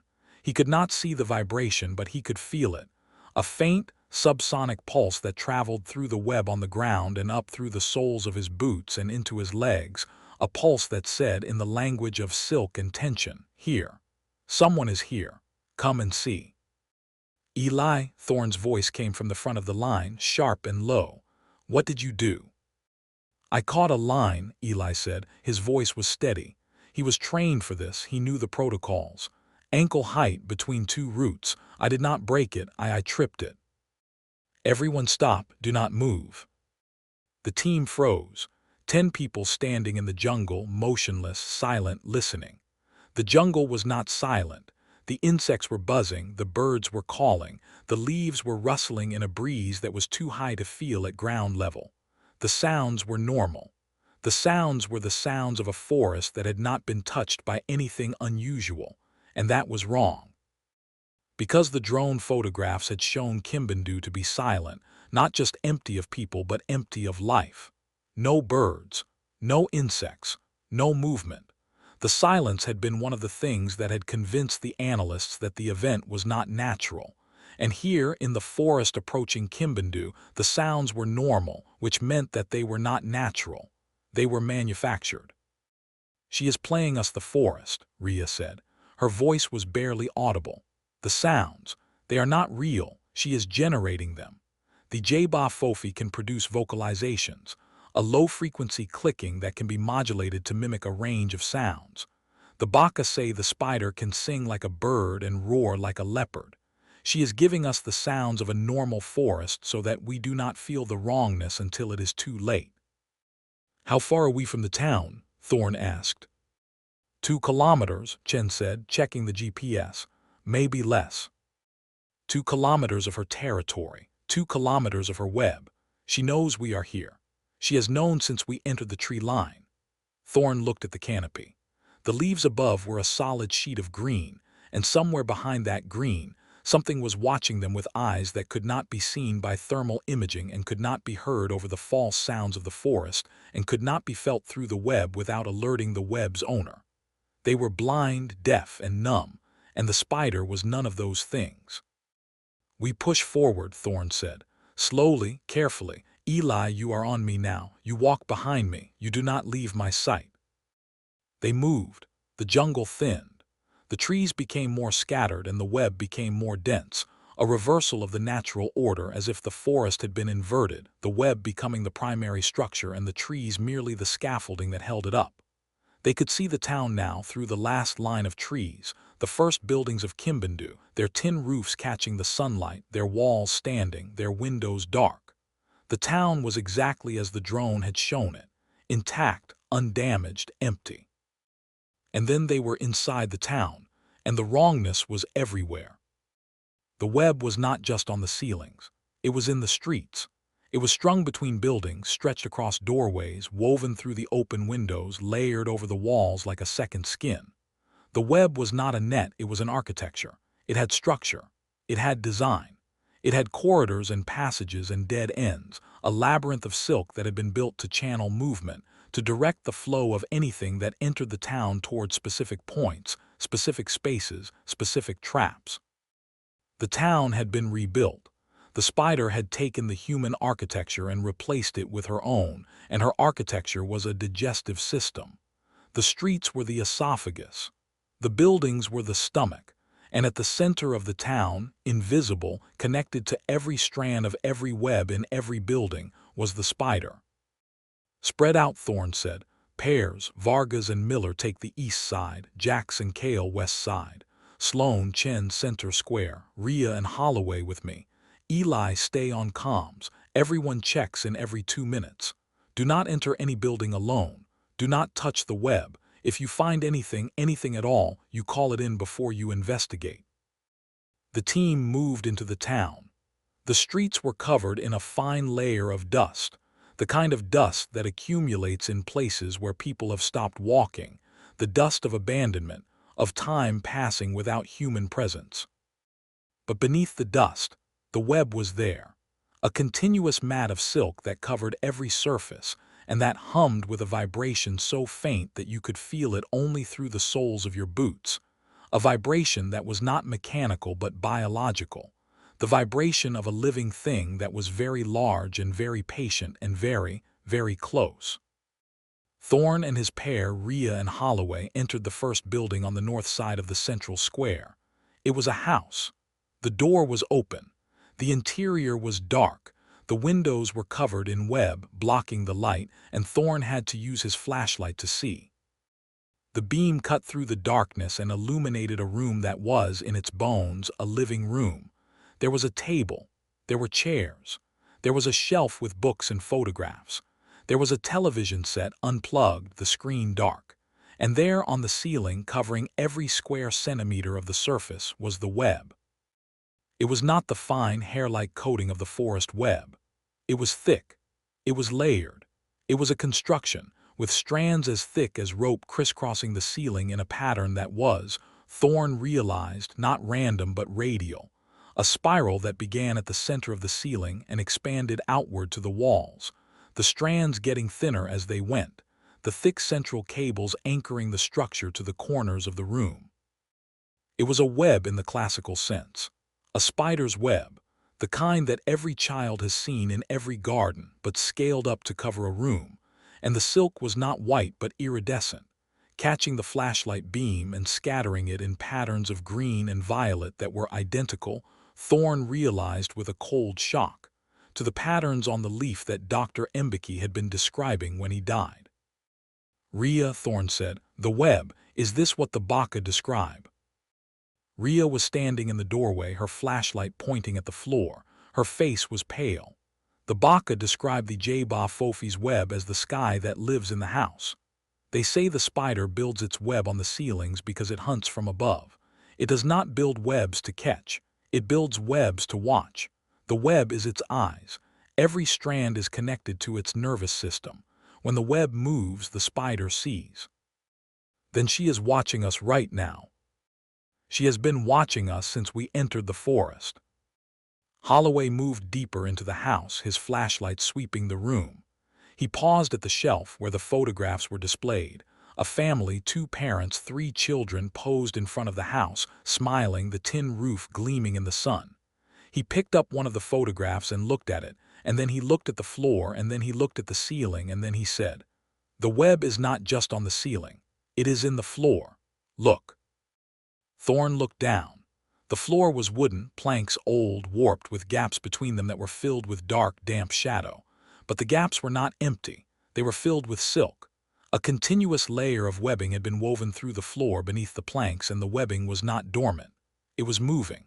Slowly, rhythmically, the web beneath the floor pulsed, expanding and contracting in a pattern that Thorn recognized, because he had seen it in the Aokigahara recordings, the pattern of breathing. "Under the floor," Thorn said. The words were not a question. They were a realization, spoken aloud because speaking it made it real, and because real was something he could deal with, while the alternative, the thing that was forming in the back of his mind, the thing he did not want to think, was not. "The crawl space," Holloway said. He knelt and pressed his ear to the floor. His face went still. "There is something under the floor. I can hear a sound. It is wet. It is rhythmic. It is," he looked up at Thorn. "It is breathing. Something is breathing under the floor." Thorn knelt beside him. He pressed his ear to the wood. The sound came through the planks, faint, wet, rhythmic, and underneath it another sound, a clicking. Not the clicking of mandibles, not the clicking that Dr. Mbeki's recording had captured. A softer clicking, a clicking that was almost a tapping, like the sound of many fingers drumming on a surface, and the surface was the underside of the floor, and the fingers were legs. "We need to see what is under there," Thorn said. "Agreed," Holloway said. "But not here, not through this floor. The web beneath the planks is part of the network. If we break through, we send a signal." "There is a crawlspace access on the exterior of every building in this region," Rhea said. "Ventilation grills, low to the ground on the north side. The Baka build their houses raised off the ground to prevent flooding. The space beneath the house is enclosed by lattice grills that allow air circulation." They went around the outside of the house. The grill was there, a wooden latticework darkened with age and moisture. Thorn put his face against it and looked inside. The crawlspace beneath the house was shallow, less than a meter high, and it was filled with web. Not the fine, sensory web of the forest, not the thick, structural web of the ceiling. This was different. This was functional. The web in the crawlspace was wrapped around objects, human-shaped objects, suspended in a matrix of silk, each one cocooned in layers of webbing so thick and so tight that the shape of the body beneath was barely visible. There were 11 of them. 11 human bodies hanging in the crawlspace like specimens in a jar, wrapped from head to toe in silk, their faces covered, their arms pinned to their sides, their legs bound together. The silk around them was wet, not with water but with a viscous, slightly luminous fluid that coated every strand, and that was, Thorn realized with a horror that began in his stomach and climbed to his throat, moving. The fluid was being pumped through the silk. It was circulating. It was alive, and the bodies were alive with it. "They are not dead," Holloway said. He was beside Thorn, his face against the grill, and his voice was the voice of a scientist who has just encountered a phenomenon that exceeds the capacity of his training to process. "They are alive. The fluid, it is a nutrient solution. The silk is delivering it intravenously. The spider is not killing them. She is feeding them, keeping them alive." "Why?" Rhea asked. The word was barely a whisper. Holloway looked at her. His face was gray. "Because she is not done with them." He pointed his flashlight through the grill, angling the beam to illuminate one of the cocoons more closely. The beam caught the silk at the extremities, the feet, the hands, and the detail that it revealed was the worst thing any of them had ever seen. The cocoon was open at the ends, not torn, designed. The silk was shaped around the feet and the hands like sleeves, leaving the extremities exposed, and the extremities were not intact.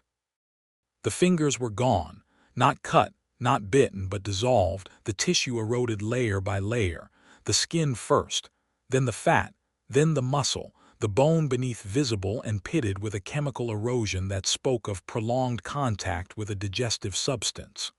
The spider was eating them.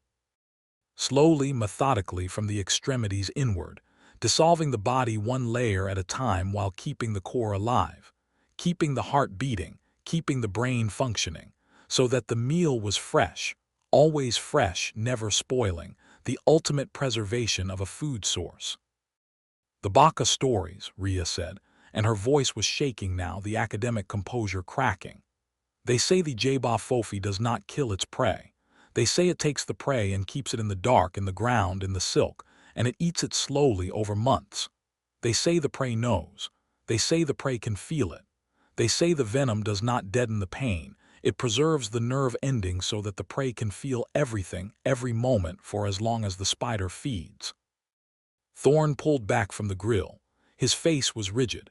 His left hand was trembling, not the hidden tremor, not the managed condition, but a new tremor, a tremor that came from the part of the brain that controls the body's response to things it cannot process, the part that overrides training and experience and discipline and says, in a voice that cannot be ignored, "Get out. Get out now. Get out and do not come back." But Thorn did not get out. He keyed his radio. "All teams, this is Thorn. I have a report. The crawlspace of Building 1 North Square contains human remains, or rather, human survivors. They are alive. They are cocooned in silk, suspended in the crawlspace, and they are being—" He paused. The word was too clinical. The word was too kind. "They are being eaten, slowly. The creature is dissolving them from the extremities inward while keeping them alive. There are 11 in this building. I need a count from every building. Everyone check the crawlspaces. Do not open them. Do not cut the web, just count." The reports came in over the next 10 minutes. Vargas and Miller found 15 in a building on the east side. Jax and Kale found 9 on the west. Chen and Sloan found 12 in the central communal hall. The total, as the team worked through the town, was 119. The town had a population of 120. 119 were accounted for, alive, cocooned, being eaten alive in the dark spaces beneath the buildings. One was missing. "The botanist," Holloway said. "Dr. Mbeki. He was not a resident. He was the one who found the leaf, the one who made the recording." "He is the recording," Thorn said. "He is dead. The creature got him before he reached the town." "Then we have 119 living civilians in the crawlspaces," Sloan said over the radio. Her voice was professional, steady, the medic's voice, the voice that processed horror into data and data into action. "Some of them have significant tissue loss. The extremities are gone, fingers, toes, in some cases the hands and feet are completely dissolved. They need medical attention. They need extraction. We cannot extract them, Thorn said. Not with the creature still here. The web is connected. If we cut the cocoons, we send a signal. If we send a signal, she comes. And we are not equipped to fight her and evacuate 119 civilians simultaneously. Captain Sloan said, and her voice changed, the professionalism cracking, the human showing through. Some of them are children. I can see them through the grill. There are children in there, Captain. They are small and the cocoons are tight and the fluid, the nutrient solution, it is going into their mouths. They are being fed through the silk. They are alive and they are aware and they are being eaten, and I can see their eyes through the web, Captain. Their eyes are open. They are looking at me. The radio went silent. No one spoke. The jungle sounds, the false sounds, the manufactured sounds, the sounds that the spider played to make them feel safe, continued, but they were no longer convincing. The facade was cracking, the way a stage set cracks when the lights come up and you can see the paint and the plywood and the empty space behind. We find the spider, Thorn said. We find her, we capture her, and then we extract the civilians. That is the mission. That is the order. And if we cannot capture her, Kale's voice quiet from the west side. Then we kill her, Thorn said. He looked at Holloway. What do we know? Where is she? Holloway was studying the web architecture, tracing the spiral pattern on the ceiling of the house, following the thick central cables that anchored the structure to the walls. The web is radial, he said. The pattern is the same in every building. The spiral starts at the center of the ceiling and expands outward. The center of the spiral is the anchor point, and the anchor point is the place where the web connects to the spider's body. In every building, the center of the spiral is the same direction, northeast, toward the center of town. The water tower, Chen said over the radio. The central square. The water tower is the highest point in the town. If she is anywhere, she is there. It gives her a vantage point. It connects her to every web in the town. Then that is where we go, Thorn said. Everyone converge on the central square. Weapons hot. Neurotoxin injectors ready. This is it. The team converged on the central square in pairs, moving through the streets of Kimbundu with the wary, synchronized precision of people who know they are walking through a kill zone, but who do not yet know where the killer is. The streets were narrow, the buildings pressing close on either side, and the web stretched between them in sheets and curtains and bridges, a three-dimensional lattice that turned the open air into a tunnel. The web was not random. It was channeled. The strands were arranged to create pathways, specific routes through the town that funneled movement, that directed the eye, that made certain paths look safe and certain paths look dangerous. And the difference between the safe paths and the dangerous paths was an illusion, because every path led to the same place, and the same place was the spider's mouth. Kale was the first to notice the funneling. He was moving through an alley between two buildings on the west side of the square, and he stopped, and he looked up, and he looked at the web above him, and he said, "Jax, look at the web." Jax looked. He was a man who processed visual information faster than anyone else on the team, and it took him less than 2 seconds to see what Kale was seeing. The web in the alley was not symmetrical. The strands were thicker on the right side and thinner on the left, creating a gradient, a visual and tactile bias that subtly pushed movement toward the left. The left side of the alley was clear, open, inviting. The right side was dense, cluttered, foreboding. The web was manipulating their path, guiding them left, and left led to a gap between two buildings that looked like a shortcut to the square, but that, when Jax looked through it with his flashlight, was not a shortcut at all. It was a dead end. A narrow space between two walls, closed at the far end by a sheet of web so thick it was opaque, and inside the space, barely visible in the flashlight beam, there were shapes on the ground, shapes that were too small to be adult humans and too large to be animals, shapes that were wrapped in silk and that were not moving. "She is hurting us," Kale said. "The web is designed to push us where she wants us.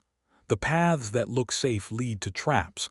The paths that look dangerous are the safe ones. Counterintuitive, Jax said. Go toward the web, go where it looks worst. That is the only way through. They reported it to Thorn, and the team adjusted.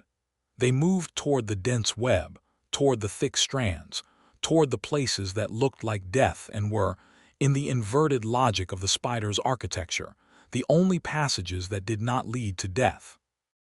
The going was harder. The web was thicker here, the strands closer together, and they had to move slowly, carefully, threading their bodies between cables of silk that hummed with the spider's nervous system, each cable vibrating as they passed, each vibration a signal, each signal a word in the language that the spider spoke to herself in the dark. They reached the central square.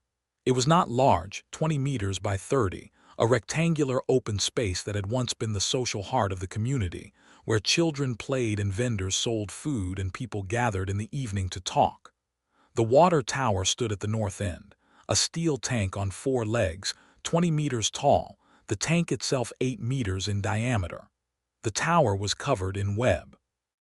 Not draped, not coated, woven. The steel legs were wrapped in layers of silk that were as thick as the steel itself, the silk having been laid down strand by strand over a period of days or weeks, until the structure was no longer a water tower but a silk tower, a monument to the spider's patience and industry, a lighthouse in the center of her web that broadcast her presence to every strand in the town. She is up there, Holloway said. He was looking at the tower through the thermal scope, and the scope showed nothing. No heat signature, no anomaly, the tower reading at ambient temperature. But Holloway was not using the thermal data. He was using the web. The strands of silk that converged on the tower from every building in the town were not uniform. They varied in thickness, in tension, in the frequency of their vibration, and the variation was not random. It was directional. The thickest strands, the ones under the highest tension, the ones vibrating at the highest frequency, all came from the same place, the top of the water tower. She is in the tank, Holloway said. The water tower. She has built her nest inside the tank. How do we get her out? Thorn asked. We do not get her out, Holloway said. We go in. The plan was simple, because simple plans were the only kind that survived contact with the impossible. The team would climb the water tower. Vargas and Miller would place charges on the support legs, not to bring the tower down, but to create a distraction, a burst of noise and light that would disorient the spider and mask the team's ascent. Jax and Kale would climb first, reaching the top of the tower and positioning themselves to engage the spider if it emerged. Thorn, Holloway, and Sloan would follow with the containment equipment, the reinforced titanium crate and the neurotoxin injectors. Chen would stay on the ground, operating the drone to provide aerial surveillance. Rhea would stay with him, monitoring the web for signs of a counterattack. Eli would stay on comms. It was a good plan. It was the kind of plan that would have worked against any natural predator, a bear, a tiger, a snake. It was not going to work against the J'ba Fofi, and everyone in the square knew it, and no one said it, because saying it would have made it real, and real was the thing they were all fighting against, the thing that the web and the cocoons and the children's eyes through the grill had already made real, and the only defense against it was the fiction that the plan would work and that they would go home, and that the world was a place where training and equipment and courage could overcome anything. Eli was taken before the plan was executed. He was standing in the center of the square, the communications array on his back, his hand on the radio, relaying the plan to Chen's drone feed. He was between the other members of the team.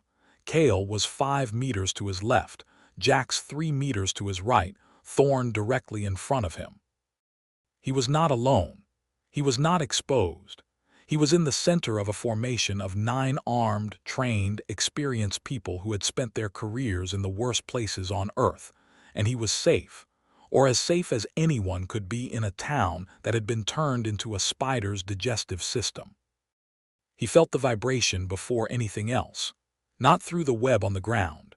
The web beneath his boots had been humming constantly since they entered the town, a baseline of biological noise that the team had learned to tune out. This was different. This was a vibration that came from below, from the crawlspace beneath the square, from the dark, web-filled space under the ground where 119 people hung in cocoons and were eaten alive. The vibration rose through the packed earth and through the stones and through the soles of his boots and into his legs and into his chest, and it was not a hum. It was a heartbeat. Something beneath the square was alive and was aware of him, and the heartbeat was for him. Eli, Kale said, he had seen something, a movement, a shadow, a displacement of the air that was too fast to track and too deliberate to be wind.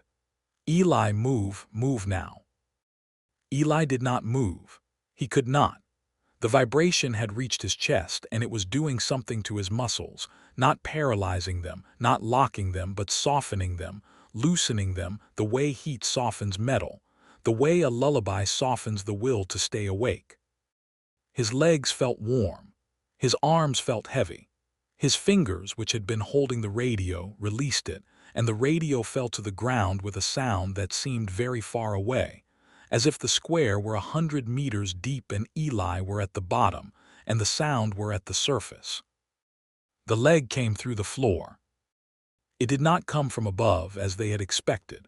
It came from below, punching through the packed earth of the square as if the ground were paper, a single leg, chitinous, covered in bristling hair, the size of a man's arm, the jointed segments flexing with a hydraulic precision that was both mechanical and organic. The leg struck upward, and the tip of it, the pointed, hooked tarsus that served as the spider's foot, punched through Eli's backpack, through the communications array, through the armor plating on his back and into his body. Not through his chest, through his shoulder. The leg pinned him like a specimen to a board, and the force of it lifted him off the ground, and he was rising, being pulled downward, through the floor, into the crawlspace, and his mouth was open, and he was trying to scream, but the speed was too great. The spider moved faster than the signal could travel from his brain to his vocal cords. Faster than his nervous system could process the pain, faster than any human reflex could respond. And in the fraction of a second between the leg striking his back and his body disappearing through the earth, the only sound he made was a single, short, sharp exhalation, like the sound of a balloon being popped. The earth closed over him. The floor of the square sealed itself, silk and packed earth flowing together like water filling a hole, the web's regenerative capability closing the wound in the spider's skin, the breach healing in seconds. And Eli was gone. The radio was on the ground. The backpack was gone with him. The communications array was gone. And the only evidence that Eli had ever been standing there was a faint, warm smell, ozone and iron and something else, something that was the smell of a human body in the first seconds of contact with a digestive enzyme. Eli? Thorn was at the spot in 3 strides, his weapon down, firing into the ground where the floor had sealed. The rounds hit the packed earth and ricocheted, the ground too hard, too dense, too reinforced by the silk beneath it to penetrate. He fired 6 rounds and then he stopped, because stopping was the only thing that made sense. Eli was gone, Eli was below, and below was the spider's domain, and firing into the ground was not rescue but rage, and rage was a luxury he could not afford. "Comms are down," Chen said from across the square. His voice was controlled, but his face was not. The array was on Eli's back. It went with him. We have no long-range communications. We cannot call for extraction.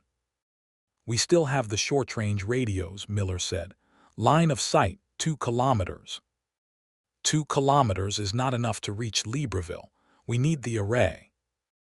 The array is in a crawlspace under a spider. The team regrouped in the center of the square back to back, weapons facing outward. The water tower loomed above them, its silk-wrapped legs humming, its tank a dark shape against the canopy. The spider had not shown herself. She had not needed to. She had taken Eli with a single leg, reaching up from below, from the crawlspace that ran beneath the entire town like a second world, a dark mirror of the world above where the spider lived and fed and stored her prey. She was not in the water tower. She was everywhere. She was beneath them, and the ground they were standing on was her skin, and she could reach through it whenever she wanted, and they had just learned that the ground was not safe. "Move to the water tower," Thorn said. "The steel legs are not web. They are solid metal. She cannot come through them. We stay on the steel." The team moved. The water tower was 20 meters away. They covered the distance at a run, their weapons sweeping the square, their eyes on the ground, watching for the displacement, the dip, the shadow that would signal another leg punching through. They reached the tower. The steel legs were thick, 4 of them, each one a cylinder of riveted metal that had been standing for decades, and that was, beneath the silk wrapping, still solid, still impenetrable, still safe. The team pressed against the legs, their backs to the steel, and for a moment, one moment, they were safe. Then the spider came from above. She dropped from the canopy, not from the water tower, from the trees, from the canopy that overhung the square, from the green sheet of leaves that had concealed her, that had always concealed her, that she had used as camouflage the way she used the web as a nervous system. She was not in the water tower. She was above them. She had always been above them. And she was not the size the baka had described. She was not 2 meters. She was larger, much larger. The J'ba Fofi was the size of a car. Her body, a massive bulbous abdomen and a smaller armored cephalothorax, was the size of a compact vehicle, and her legs, all 8 of them, extended outward to a span of 6 meters, each one as thick as a man's leg, each one covered in bristling hair that was not hair but sensory filaments, each one tipped with a hooked tarsus that could punch through armor plating. She was not the dull brown or black of a typical spider. She was bright, a vivid warning yellow with markings in black and orange that stood out against the green of the canopy like a siren, and the brightness was not beauty. It was a signal.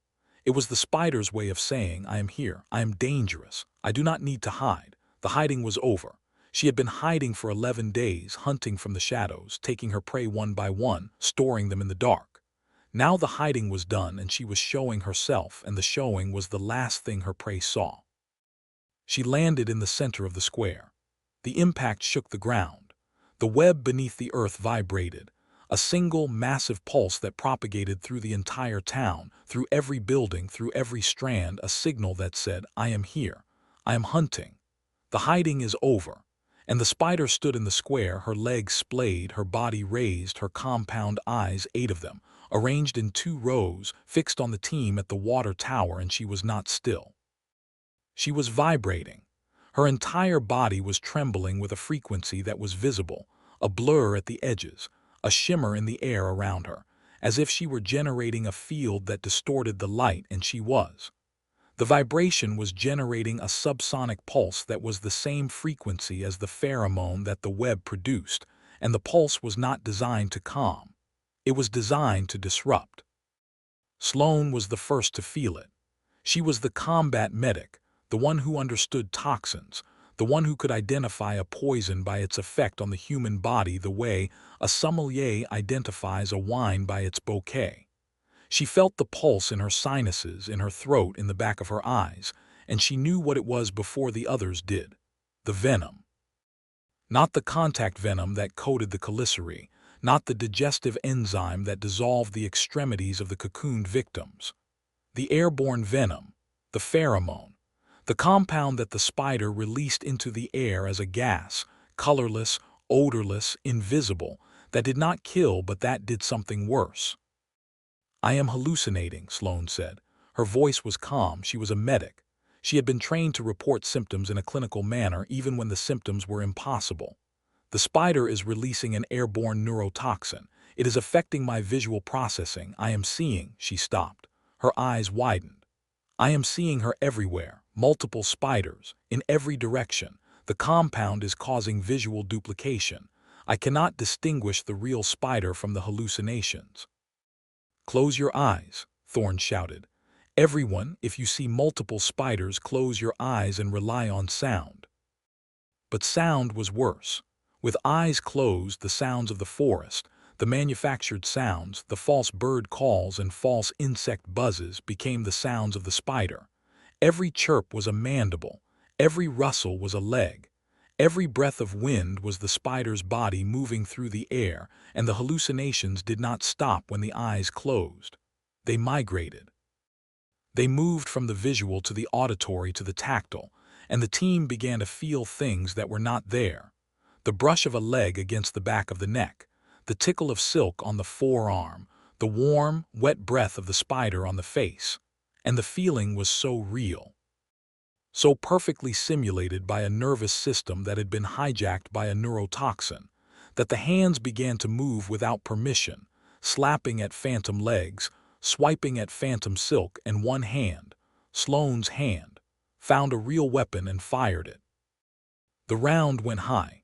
It passed over the spider, over the real spider, the one in the center of the square, and struck the water tower, the round pinging off the steel tank with a sound that was loud and sharp, and that cut through the hallucinations like a knife through fog. The team snapped back. Eyes opened. Weapons came up. The spider was there, not everywhere, not multiplied but singular, real, solid, 6 meters across, bright yellow, standing in the square with her compound eyes fixed on the team and her chelicerae dripping with a venom that sizzled when it hit the ground. Vargas Miller charges on the tower legs, blow them now. Thorne was firing at the spider, not to kill but to distract, the iron round sparking off the chitinous armor of her legs, the impact making her flinch, making her legs buckle, making her body lower. She was armored. The rounds were not penetrating, but she did not like them. The iron was an irritant and the noise was a disruption, and for a few seconds, a few precious, borrowed seconds, she was not attacking. She was defending. She was pulling her legs beneath her body, tucking her abdomen under the cover of her cephalothorax, and the instinct to protect her belly was the opening that the team needed. Vargas and Miller moved. They were breachers trained to work fast, to place charges with surgical precision under conditions that would paralyze lesser men. Vargas had the C4. Miller had the detonators. They ran to 2 of the tower legs and pressed charges, quick, sloppy, the adhesive barely gripping the silk-wrapped steel, and ran back, and Miller hit the detonator, and the charges blew. The explosion was not designed to bring the tower down. It was designed to be loud and bright and violent, a sensory assault that would overload the spider's nervous system, stun her, disorient her. And it worked. The blast sent a shockwave through the square, the sound so loud that it drowned out everything, the false forest sounds, the spider's subsonic pulse, the ringing in the team's ears. The flash was blinding, a white-hot burst of light that turned the square into a photograph, every detail frozen in the overexposure. The spider, crouching, her legs over her eyes, her body trembling. The team scattered around the tower legs, weapons up, faces white. The web everywhere, vibrating with the force of the blast, every strand in the town ringing like a struck bell. The spider ran, not toward them, away. She was fast, impossibly fast, her legs covering 10 meters with each stride, her body moving through the square and into the alley between 2 buildings with a speed that made her look less like an animal and more like a projectile. A yellow blur that hit the web at the end of the alley and went through it, not breaking the strands but passing between them, the silk parting for her and closing behind her, the web recognizing its owner and letting her pass. "She is retreating," Jax shouted. "She is not retreating," Cale said. His voice was flat. "She is repositioning, she is going to the canopy, she is going up." Cale was right. The spider was climbing. She had hit the alley at full speed, launched herself at the wall of a building, and ascended the surface with a speed that made the vertical look horizontal, her legs finding purchase on the wood and the tin, and the silk with equal ease, her body moving upward as if gravity were a suggestion rather than a law. She reached the roof in 2 seconds and the canopy in 3, and then she was above them, hidden in the leaves, and the square was empty except for the team and the water tower and the web and the sound of the false forest, which had resumed as if nothing had happened. "She will not come back down to us," Holloway said. He was holding the containment crate, the reinforced titanium box that was supposed to hold the spider once she was paralyzed. The crate was open, empty, waiting. "We have to go to her." "Or we make her come to us," Thorne said. He looked at the water tower. The charges had damaged 2 of the legs and the tower was leaning, the steel groaning, the tank shifting on its supports. "We bring down the tower. It is the center of her web. It is the anchor point. If we bring it down, we destroy her network. She will have to come to us to repair it." "Or she will kill us all for trying," Miller said. "Those are the options," Thorne said. "Pick one." They brought the tower down. Vargas placed the remaining charges on the damaged legs, the 2 that had already been blown, the steel weakened, the structure compromised, and Miller wired them to a single detonator, and the team retreated to the edge of the square, and Miller pressed the button, and the water tower fell.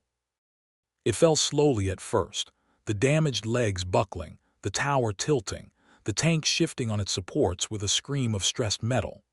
Then it fell fast, the remaining legs snapping, the tower toppling northward, the tank breaking free of its mounts and dropping 20 meters to the ground, where it struck with an impact that shook the earth and sent a cloud of dust and debris erupting into the air. The web went with it, every strand connected to the tower snapping, the radial pattern of the web collapsing inward, the network that had been the spider's nervous system severed from its anchor point, and the effect was immediate. The vibration in the ground stopped. The humming in the air stopped. The false forest sound stopped. The town went silent, truly silent, the silence of a place that had been held in the grip of a living thing, and that was now, for the first time in 11 days, free. And the spider screamed. It was not a sound that a spider should be able to make. It was not a sound that any animal should be able to make. It was a sound that came from the canopy, from everywhere in the canopy, from every leaf and every branch and every strand of web that remained in the trees, and it was the sound of a nervous system in agony. Not pain, not rage, but the sound of a mind that had been connected to a body that was a town, that was a web, that was a world, and the world had just been destroyed, and the mind was amputated. The scream was the sound of a phantom limb, the sensation of a body part that is no longer there, and it went on, and the team covered their ears, and the sound went through their hands and through their skulls and into the fluid of their inner ears, and for a moment, every one of them saw the spider, not the real spider, not the hallucination, but the idea of the spider, the concept of a creature that had turned an entire town into an extension of its own body, and that was now, for the first time, experiencing what it felt like to be less than a god. Then the screaming stopped, and the spider came down. She did not drop, she did not leap, she descended. Slowly, deliberately, she lowered herself from the canopy on a thread of silk that was as thick as a rope, her legs folded against her body, her abdomen hanging below her, her compound eyes fixed on the team. She was not charging. She was not attacking. She was presenting herself. She was showing the team what she was, and what she was, now that the web was gone and the camouflage was unnecessary, was not the 2-meter spider of the Baka legends. She was something else. She was something that should not have been. The spider was 12 meters across. Not 6, 12. Her body was the size of a truck, her legs spanning the width of the square, and she was not the dull brown of a forest spider or the bright yellow of a warning display. She was iridescent. Her exoskeleton shimmered with the same green and violet iridescence that had covered the leaf Dr. Mbeki had found, the same iridescence that coated the web, and the iridescence was not pigment. It was structure. It was the diffraction grating that Mbeki had hypothesized about, the cellular architecture that reflected light in shifting patterns, and it was not a natural adaptation. It was engineered. The spider was not a natural organism. She was a product. She was a prototype. She was the thing that Aethelgard had sent them to capture, and she was larger than anyone had expected, and the reason she was larger than anyone had expected was written on her back. The markings on her abdomen were not the random patterns of a natural spider. They were structured. They were deliberate.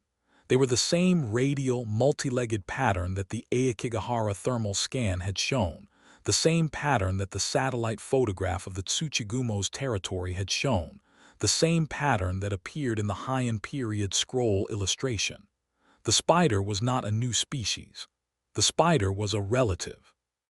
The spider was connected to the Tsuchigumo, connected to the Nara serpent, connected to the things that the unit had been fighting for years, and the connection was not evolutionary. It was industrial. Someone had made her. Someone had bred her. Someone had released her into the Congo Basin to test her, to see what she could do, to see how many people she could take and how fast she could take them. And the test was over, and the results were in. And the results were 119 people cocooned beneath a town, and a team of 10 elite soldiers who were about to become part of the data. The neurotoxin, Thorne said. His voice was steady, his hand was not. All of it, every injector, hit her with everything we have. The team fired. Not bullets, injectors. The Aethelgard neurotoxin, delivered via compressed air darts that were designed to penetrate thick skin and deliver their payload into the muscle tissue beneath. 6 darts struck the spider, 2 in the abdomen, 2 in the cephalothorax, 2 in the legs, and the spider flinched, and the darts pumped their payload and the spider did not go down.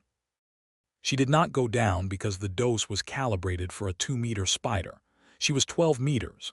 The dose was insufficient by a factor of 6, and the spider's metabolism, her enormous, fast, engineered metabolism, processed the toxin the way a river processes a handful of dirt. It absorbed it, diluted it, moved on. The darts fell out. The holes they left sealed with silk, and the spider did not go down. She attacked. Vargas and Miller were taken first. The spider did not drop on them from above. That was what they expected, what they were ready for. She swept them. She extended 2 legs, massive 6-meter appendages that covered the distance between her and the 2 breachers in a fraction of a second, and the legs did not strike. They hooked. The tarsi curved around the bodies of Vargas and Miller, the chitinous hooks catching on their armor, their equipment, their flesh, and the legs pulled. And the 2 men were swept off their feet and dragged across the square with a speed that made the ground blur beneath them. And they were dragged into the alley, the same alley where Kale had seen the funneling web. The same alley that led to the dead end, the same dead end where the shapes on the ground had been too small to be adults and too large to be animals. And the alley swallowed them, and the web closed behind them, and their screams lasted for 4 seconds before they were cut off. Fall back to the tree line," Thorne was shouting, but the tree line was 50 meters away, and the square was 20 meters wide, and the spider was in the middle of it, and the distance between the team and the spider was less than the distance of a single stride. There was no fall back. There was only forward into the thing, or sideways into the web, or backward into the ground, where the crawlspace waited with its 119 cocooned bodies and its slow, patient, dissolving darkness. Jax and Kale moved. The hounds, the trackers, the close-quarters specialists, moved not away from the spider but toward it, flanking it, splitting left and right, their weapons firing not at the body but at the eyes. The iron rounds hit the compound lenses and shattered them, glass-like structures that cracked and splintered under the impact, blinding the spider on 2 of her 8 eyes, and the spider reared back, her front legs lifting, her body rising, and in that moment of distraction, Thorne saw the opening. "The belly," he shouted. "Arasaka, the belly hit the belly." But Arasaka was not here. This was not Aokigahara. This was the Congo, and the scientist was Holloway, and Holloway was not a fighter. Holloway was the biologist, the one who knew why the creature was valuable, the one who was supposed to identify the capture point and administer the toxin. And Holloway was standing in the square with the containment crate in his hands, and a look on his face that was not fear but understanding, the understanding that the plan had failed, that the dose was wrong, that the creature was not what they had been told, and that the mission was not what they had been told, and that the truth was worse than any of them had imagined. "The toxin is not working," Holloway said. His voice was calm, too calm. The calm of a man who has stopped fighting and started thinking, and the thinking has led him to a conclusion that he does not want to share but that he must share because sharing it is the only way to save the people who are still alive. "The dose is insufficient. We do not have enough. We need," he looked at the spider. He looked at the markings on her abdomen. He looked at the iridescence, at the diffraction grating, at the engineered structure of the exoskeleton. "She is a juvenile." "What?" Thorn was firing at the spider's legs, the iron rounds cracking against the chitin, not penetrating but forcing her to keep moving, to keep repositioning, to keep her attention on the threat in front of her rather than the threats on her flanks. "She is a juvenile," Holloway repeated. The bright yellow coloration, the disproportionate leg-to-body ratio, the incomplete exoskeleton development. Look at the abdomen, the iridescence is patchy, the diffraction grating is not fully formed. She is a juvenile. She has not reached her adult stage. This, he gestured at the 12-meter spider in the square. This is a baby. The word landed in the square like a grenade. A baby. This 12-meter, people-eating, town-devouring, web-spinning, illusion-generating creature was a juvenile, an infant, a hatchling. And the adult, the thing that had produced this thing, the thing that was somewhere in the jungle, growing, waiting, getting larger, was something that Thorn did not want to think about, could not afford to think about, because thinking about it would freeze him, and frozen people died in places like this. "Then we capture the baby," Thorn said, "and we get out all the toxin, every dose. Sloan, your kit, do you have anything that can boost the effect?" Sloan was behind the water tower's fallen tank, her medical kit open, her hands moving through vials and syringes with the speed of a woman who has been mixing compounds under pressure for her entire career. "I have ketamine," she said. "Veterinary grade. It is not designed for arachnids, but the mechanism, NMDA receptor antagonism, is conserved across phyla. If I combine it with the Aethelgard toxin, it should potentiate the effect. But I need to get it into her. I need to get close." "You will not get close," Kale said from the left flank. He was crouched behind a building corner, his weapon smoking, his eyes on the spider. "She is too fast. She will take you before you are within arm's reach." "Then we pin her," Jax said. "We pin her legs, we use the web." "The web," Thorn looked at him. "The web is hers." "The web is silk," Jax said. "Silk is a protein. Protein is strong, but it has a breaking point. We use the iron rounds, we shoot the anchors, the points where the web connects to the buildings, and we bring the web down on her. Her own web collapsed, pinning her legs. She will fight it, but it will take her time, and in that time Sloan gets close." It was a desperate plan. It was the kind of plan that people came up with when the good plans had failed and the bad plans had failed, and the only plans left were the ones that relied on luck and timing and the willingness to do something so stupid that the enemy would not expect it. Thorn looked at Jax. Jax looked at Thorn. And in the look, the two men communicated everything that needed to be communicated. This might work. This will probably not work. We are going to do it anyway. "Do it," Thorn said. Jax and Kale moved. They split, Jax left, Kale right, and they began shooting the web anchors, the iron rounds cracking against the silk pads where the web connected to the buildings, the pads tearing free, the strands going slack. The web sagged. Sheet by sheet, strand by strand, the web that covered the buildings around the square began to collapse, falling inward, falling toward the center of the square, toward the spider, and the spider felt it. She felt the web falling, the way a person feels their clothing being pulled off. The loss of the sensory network that was her skin and her eyes and her ears, and she turned, and she tried to catch the falling web, her legs reaching upward, her spinnerets producing new silk to re-anchor the strands, and for a moment she was occupied, her attention on the web above her and not on the team below, and in that moment Sloan moved. She was fast. She was a medic, not a combatant, but she was a medic in a unit that operated in places where medics had to be combatants, and she moved across the square with a speed that was born not of training, but of necessity. The necessity of reaching the spider before the spider finished repairing her web and turned back to the business of eating people. She had 2 syringes in her hand. The ketamine, combined with the remaining Aethelgard toxin, loaded into auto-injectors that would deliver the payload on impact. She ran. The web fell around her, sheets of silk landing on her shoulders, her head, her arms, and she did not stop, did not slow, did not let the web catch her, because the web was falling, not anchoring, and falling web was free web, and free web was just silk, and silk was just protein, and protein was not going to stop her. She reached the spider.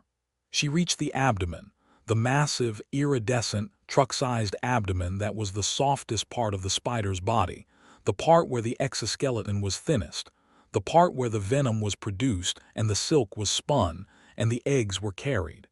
She pressed the first injector against the abdomen and triggered it. The needle punched through the exoskeleton with a sound like a staple going through paper, and the payload discharged and the spider felt it. A flinch, a shudder, a leg swinging backward, and Sloane pressed the second injector, and the second payload discharged, and the spider screamed. Not the web scream, a real scream, a scream that came from the spider's mouth, from the chelicerae, a sound that was not the clicking of mandibles or the subsonic pulse of a pheromone, but the sound of a living thing that had just been poisoned, and the sound was, impossibly, heartbreakingly, the sound of a child. A child in pain. A child who did not understand why it hurt, who only knew that it hurt, and the sound went through Sloane like a blade, and she staggered back, and the spider's legs came down, and Sloane was not fast enough to get clear. The leg caught her across the chest. Not a strike, a sweep, a reflex, the involuntary movement of a body in convulsion. But the leg was massive, and the sweep was powerful, and Sloane was lifted off her feet and thrown across the square, her body striking the wall of a building with an impact that cracked the wood and left a Sloane-shaped dent in the surface, and she fell to the ground and did not move. Sloane! Chen was at her side in seconds. She was breathing, she was alive. Her chest was compressed, the impact had cracked ribs, had bruised lungs, but she was alive, and the spider was swaying, the toxin working, the ketamine amplifying the effect, the massive body trembling, the legs buckling, the compound eyes glazing, and the J'ba Fofi was going down. She went down slowly. Her legs folded, one by one, each joint bending, each segment collapsing, the massive body descending toward the ground with a grace that was terrible in its beauty, the grace of a building being demolished, the grace of a tree falling, the grace of something enormous and powerful, and alive losing the fight against gravity and chemistry, and the desperate, furious, never-say-die stubbornness of a team of human beings who should have died hours ago, and who refused to die because dying was the only option they had not yet exhausted. She hit the ground, her legs curled inward, her abdomen settled onto the earth, her compound eyes closed, and the J'ba Fofi, the giant spider of the Congo Basin, the engineered prototype, the juvenile that should not have existed, went still. "Bring the crate," Thorne shouted, "now before she wakes up." The crate was titanium, reinforced titanium, welded at the seams, lined with a polymer that was supposed to be resistant to biological secretions. It was 3 meters long, 2 meters wide, 2 meters tall, and it weighed 40 kilograms empty. Holloway carried it. He carried it across the square with his hands shaking, not from the weight, which was well within his capacity, but from the knowledge that the crate was the mission, and the mission was the thing that had killed Vargas and Miller and Jax and Cale, and the crate was supposed to contain the thing that had killed them. And the thing was 12 meters across and currently unconscious and potentially waking up at any moment, and the crate was 3 meters long. "She will not fit," Chen said. He was kneeling beside Sloane, who was conscious but unable to move, her cracked ribs making each breath a careful, calculated operation. His voice was factual, observational, the voice of a man who was processing data because processing data was easier than processing grief. "She will fit if we fold her legs," Holloway said. "The exoskeleton is flexible at the joints. We can fold the legs against the body. She will fit. It will be tight." It was tight. It was more than tight. It was an operation that required 6 people: Thorne, Holloway, Chen, and the 3 remaining members of the team who were still functional. Jax and Kale had not been taken. They had survived the web collapse, surviving by virtue of being the ones who had caused it, positioned on the flanks, outside the zone of falling silk. Jax had a gash across his forehead from a strand that had caught him as it fell, the silk sharp enough to cut skin when it moved at speed. Kale was unhurt. They were alive, and they were angry, and the anger was the only thing keeping them upright. Sloane was alive but down. Vargas and Miller were gone. Eli was gone. 7 remained: Thorne, Holloway, Chen, Jax, Kale, Sloane, and Rhea. 7 out of 10. They folded the spider's legs. The legs resisted, not consciously, not voluntarily, but mechanically, the joints stiff, the muscles locked in a rigid extension that required force to overcome. Thorne used his weapon as a lever, prying the first leg inward, the chitin creaking, the bristling hair scraping against his arms. Jax took the second, Kale the third, Chen the fourth. Holloway guided the body into the crate, and the spider's abdomen filled the bottom of the container, the iridescent surface dulling as the toxin suppressed her metabolic functions, the diffraction grating losing its shimmer as the cells that maintained it powered down. The legs were folded against the body, one by one, each one a struggle against the mechanical resistance of a joint designed by something that did not want its creation to be contained. And when the last leg was folded, the spider fit inside the crate with centimeters to spare, and Holloway slammed the lid and locked it. The locks engaged with a sound like a vault closing. The crate was sealed. The spider was inside, and the square was quiet, not the manufactured quiet of the spider's false forest, but a real quiet, the quiet of a place where the thing that had been making all the noise was now silent and contained and locked inside a box that was, everyone knew, too small and too weak and too temporary to hold her for long. "Extraction," Thorne said. He keyed the short-range radio. "Thorne to base. This is Thorne. Mission complete. We have the asset. We need extraction. Immediate. We have wounded. Too critical. We have," he paused, the word again, the word that tasted like ash.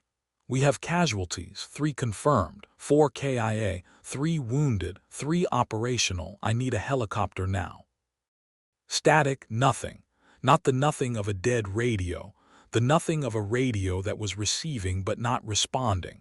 The channel was open. Someone was listening. Someone was hearing Thorne's voice and the numbers and the request, and someone was not answering.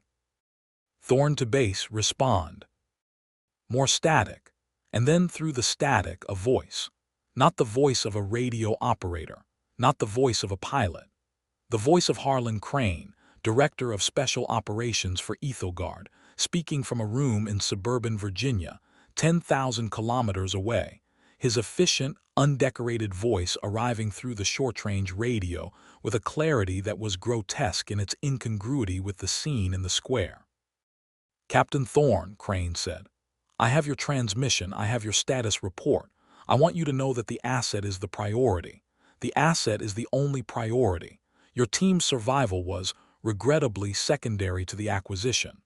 The mission was designed to test the creature's lethality against a Tier 1 unit. The data your team has generated, the engagement patterns, the casualty rate, the effectiveness of the neurotoxin, this data is the product. The creature is a bonus."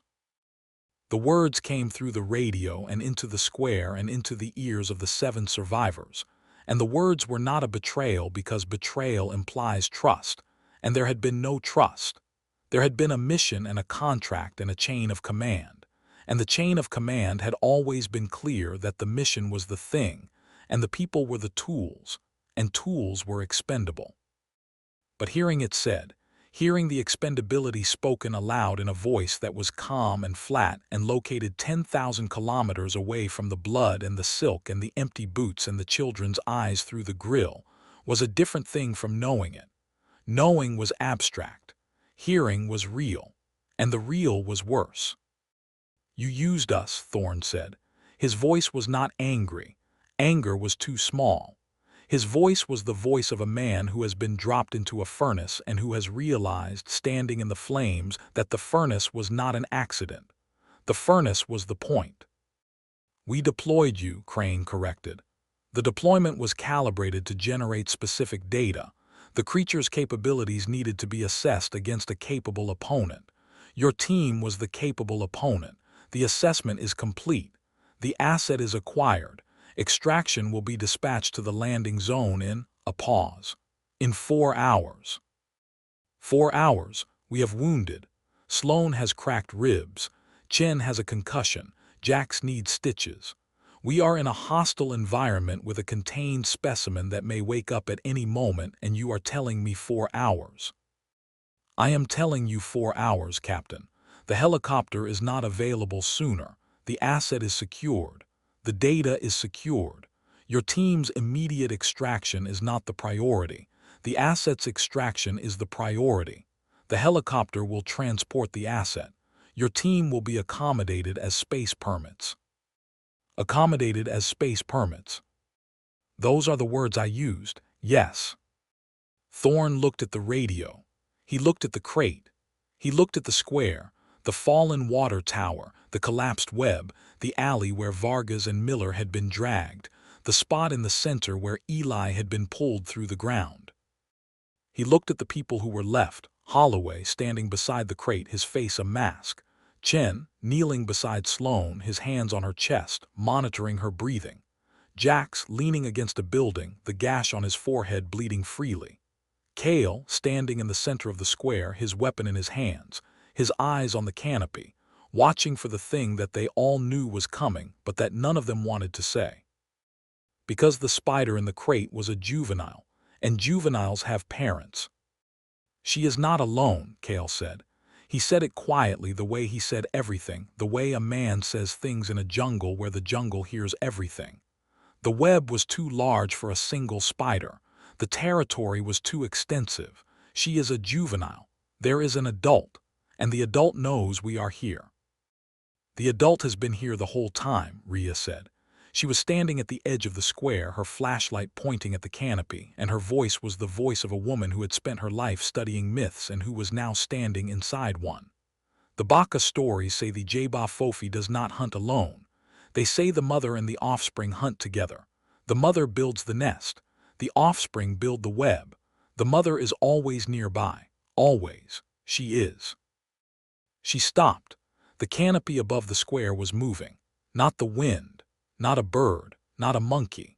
The leaves were shifting in a pattern that was radial, the same radial pattern that had been on the satellite photograph of Aokigahara, the same radial pattern that had been on the Tsuchigumo scroll, the same radial pattern that was on the abdomen of the spider in the crate.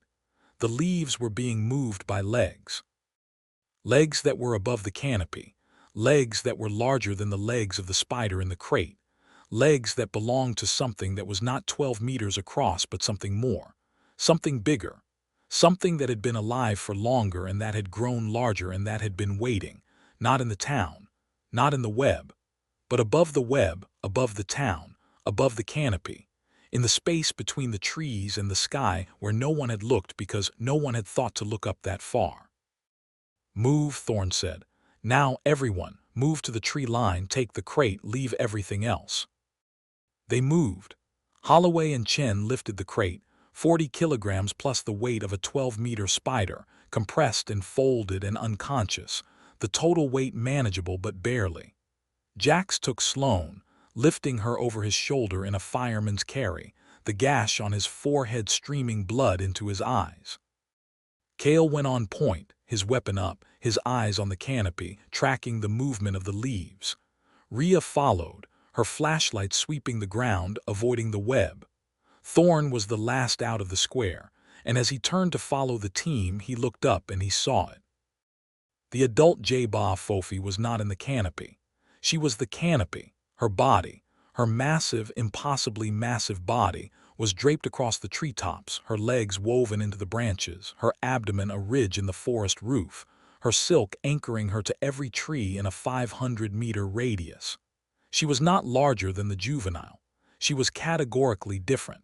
She was not a spider that lived in the forest. She was a spider that had become the forest, the same way the Tsuchigumo had become the Aokigahara, the same way the Nara serpent had become the river. She was an ecosystem, and the juvenile in the crate was her offspring, her probe, her finger reaching down into the world to test it and map it and feed it data about the things that walked beneath her body. And she was awake. She had been awake since the water tower fell. She had been awake when the juvenile screamed. She had been awake when the crate was closed. She had been watching, and she had been waiting, and she was waiting now. Not because she was patient, but because she was intelligent, because she was more intelligent than the juvenile, because she had been alive longer and had eaten more people, and had learned more about the things that walked beneath her body. And the thing she had learned was this: they always tried to run. Running was what prey did. And the adult J'ba Fofi knew what to do with prey that ran. She let them run. She let them reach the tree line. She let them enter the jungle, carrying the crate and the wounded and the desperate, fading hope that the 4-hour extraction window would be shorter than the distance between them and the thing above. And then she began to dismantle the forest around them. Not quickly, slowly, deliberately, the trees moved. The legs that had been woven into the canopy disengaged, one by one, the branches shifting, the leaves parting, the canopy opening and closing in a pattern that was not random but strategic. A corridor that opened to the left, a corridor that opened to the right. A maze of shifting passages that was designed to separate them, to split the group, to divide the 7 into 6 and 5 and 4 and 3, to isolate each person in a tunnel of living trees that was also a tunnel of living legs. And the legs were not touching them, not yet, because the adult did not need to touch them. The adult needed only to wait, because the jungle was her body, and they were inside her body, and her body was closing around them like a fist. "Stay together," Thorn shouted. "Do not split up, stay in contact." But staying together was not possible. The trees moved. The ground moved. The web beneath the leaf litter, the web that had been the juvenile's territory and that was now, with the juvenile contained and the web damaged, being taken over by the adult. Repaired, reinforced, reconnected, the adult's spinnerets producing silk at a rate that made the juvenile's output look like a child's finger painting. The web was growing beneath their feet, thickening, the strands wrapping around their boots, the adhesive catching on their soles, each step harder than the last, each stride shorter, the jungle turning into a treadmill that pulled them backward while they pushed forward. Kale cut himself free. He used his knife, a carbon steel blade, not iron but sharp enough to sever the silk, and he cut the strands that wrapped around his legs, and the cutting sent vibrations through the web, and the vibrations reached the adult, and the adult responded. A leg came down. Not from above, from the side, from behind a tree that was not a tree but a leg, the chitinous surface camouflaged as bark, the leg unfolding from its camouflage with a speed that was silent and total, and the leg struck Kale. Not the tarsus, not the hooked tip, but the flat of the limb, a blow that sent him sprawling, his knife flying from his hand, his body hitting the web-covered ground and sticking. "Kale," Jax was there, dropping Sloane, pulling his weapon, firing at the leg. The iron rounds hit the chitin and did not penetrate. The adult's armor was thicker, denser, the exoskeleton of a creature that had been growing for years, for decades, for a century. The rounds sparked and bounced. The leg did not withdraw. It pressed down, pinning Kale to the ground, the weight of it crushing the air from his lungs, and Kale looked up at Jax, and his face was calm, and he said, "Go, take the crate. Go." Jax did not go. Jax was a point man, and a point man does not leave people behind. But Thorn was there, and Thorn's hand was on Jax's shoulder, and Thorn's voice was in his ear, and the voice said, "He is gone." The web has him. If you stay, you are gone too. We go. Now. Jax went. He picked up Sloane. He ran. The trees parted in front of him. A corridor, a trap, a passage that led somewhere that the adult wanted him to go, and he went because going was the only option, and the alternative was staying, and staying was dying. And dying was not something that Jax was willing to do in a jungle in the Congo with a spider the size of a stadium above his head. They ran for 2 hours. The jungle chased them. Not physically, the adult did not pursue them with her body. She pursued them with her web, the silk growing beneath their feet, the strands reaching up from the ground like fingers, catching their ankles, slowing their pace, and every time someone stumbled or fell or paused to cut a strand, a leg would appear, not striking, not grabbing, just appearing, a massive chitinous limb emerging from behind a tree or from beneath a root, hovering in the air beside them, close enough to touch, and then withdrawing the way a cat bats at a mouse it has not yet decided to kill. She was playing with them. She was measuring them. She was calculating the optimal moment to close the trap, and the moment was approaching, and everyone could feel it. The tightening of the web, the narrowing of the corridors, the increasing frequency of the legs that appeared and disappeared like the bars of a cage being built around them, one bar at a time. The landing zone was 5 kilometers from the town. They covered the distance in 2 hours, and when they reached the zone, the scar in the jungle, the rectangle of cleared vegetation, the place where the helicopter had dropped them and where the helicopter was supposed to pick them up, the zone was gone. The jungle had reclaimed it.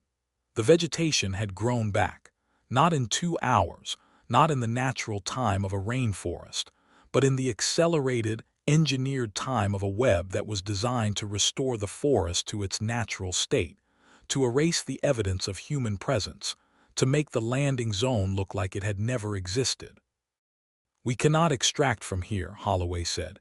He set the crate down. The spider inside was still dormant, the toxin holding, the body still, but the lid was vibrating, a faint, rhythmic tremor that said the spider was dreaming and the dream was not peaceful. "The zone is gone. The helicopter will not be able to land." "Then we find open ground," Thorne said. "A river, a clearing, something." "The river," Cale said. He was not there. Cale was gone, lost in the jungle, pinned by the web taken by the adult. But his voice was in Thorne's head, the memory of the tracker's voice, the knowledge that Cale had shared in the briefing. "There is a river 3 kilometers east. It is the only open ground in the area. The Baka use it for transport." "The river," Thorne said, "east, 3 kilometers, move." They moved east. The jungle fought them. The web was thick, the silk sheets draped between trees, the corridors narrowing, the legs appearing more frequently, the adult closing in, her patience exhausting, her calculation complete. She was done playing. The next leg that appeared did not withdraw. It struck. It struck Rhea. The leg came from the right, from behind a tree that was a tree but that was also a leg, and it caught Rhea across the midsection. And she did not scream, she gasped. A single, sharp intake of air that was cut short by the compression of her ribcage, and she was lifted, and she was pulled into the foliage, and the foliage closed behind her, and she was gone, and the only sound was the sound of silk being woven quickly, efficiently, the sound of a body being wrapped for storage. Six remained. Thorne, Holloway, Chen, Jax, Sloane, 5 remained. Thorne counted. He counted because counting was the only thing that kept his mind from the other thing, the thing that was not counting, the thing that was screaming. They reached the river. It was wide, 30 meters across, the water brown and slow, the banks muddy, the canopy open above the water for the first time since they had entered the jungle. There was sky. There was light. There was air that was not filtered through leaves and silk and the pheromone of a spider that was the forest. They set the crate down. Holloway opened his medical kit and examined Sloane. Her ribs were worse. The running had shifted the broken bones, and she was coughing blood, the fragments of rib having nicked the lung tissue. She needed a hospital. She needed a surgeon. She needed to not be in a jungle in the Congo with a spider the size of a stadium behind her and a helicopter that was 4 hours away. Thorn, Chen said. He was looking at the river. He was looking at the water. His face was gray. The web is in the water. Thorn looked. The river's surface was smooth, deceptively calm, the brown water moving slowly between banks that were green and dense and normal-looking. But beneath the surface, visible when the light caught it at the right angle, there were strands. Silk. The web extended into the river, the strands anchored to the banks, stretching across the current. A submerged net that was as invisible as the aerial web had been, and that was, Thorn realized with a cold dread that was becoming familiar, connected to the same nervous system. The adult had webbed the river. The river was part of her body. There was no escape. The jungle, the river, the sky, everything within the territory was her, and they were inside her, and she was closing. "She has us," Holloway said. He was sitting on the crate, his hands on his knees, his face a mask of exhaustion and resignation. "The web is everywhere. The territory is hers. We cannot go back through the jungle. We cannot cross the river. We can only wait." "We wait for the helicopter," Thorn said. "It is coming, 4 hours." 3 hours now, Chen said. He looked at his watch. 3 hours and 12 minutes. "Then we hold for 3 hours and 12 minutes. The adult came to the river. She did not emerge from the jungle. She was the jungle. Her body was visible now, not as a spider but as a shape, a ridge in the canopy, a swelling in the forest roof that moved slowly, deliberately, toward the river. And as she moved, the trees bent and swayed, the branches reaching toward her, the leaves turning to face her, the forest orienting itself around her body the way iron filings orient around a magnet. She was assembling. The legs that had been camouflaged as trees were pulling free, the silk anchors releasing, the chitin emerging from behind the bark, and the adult J'ba Fofi was taking form. A shape that was larger than the juvenile by an order of magnitude, a body that was not the size of a truck but the size of a building, legs that did not span 6 meters but 30, and she was not bright yellow. She was dark.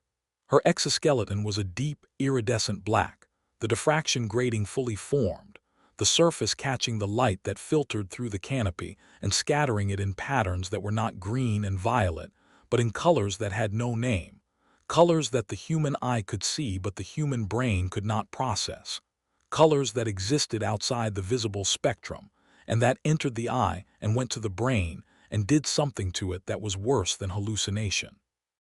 They saw things. Not the spider, not the adult, not the legs, not the body. They saw the things that the adult wanted them to see. Jack saw his father standing on the far bank of the river, waving. Chen saw his sister, sitting on the crate, smiling. Sloane, delirious from the pain and the blood in her lungs, saw a hospital room, white walls, clean sheets, a doctor with a kind face telling her she was going to be fine. Holloway saw a laboratory, pristine, equipped, filled with specimens that were alive and well and that he could study without fear, without danger, without the weight of the crate on his back and the blood of his team on his hands. Thorn saw nothing. Thorn saw the forest, the river, the spider, and the sky. And that was worse, because seeing nothing meant that the adult had not bothered with him, had not tailored an illusion for him, had not considered him worth the effort of deceiving, because the adult knew, she knew, with the intelligence of a creature that had eaten hundreds of people and woven their minds into her own, that Thorn would not be deceived. Thorn would see her as she was, and Thorn would know that seeing her as she was did not help, because knowing what you are looking at does not make it less real, and the real was that the adult J'ba Fofi was here, and she was larger than anything the unit had ever faced, and she was not here to kill them. She was here to take back her child. The crate vibrated. The juvenile inside was waking up.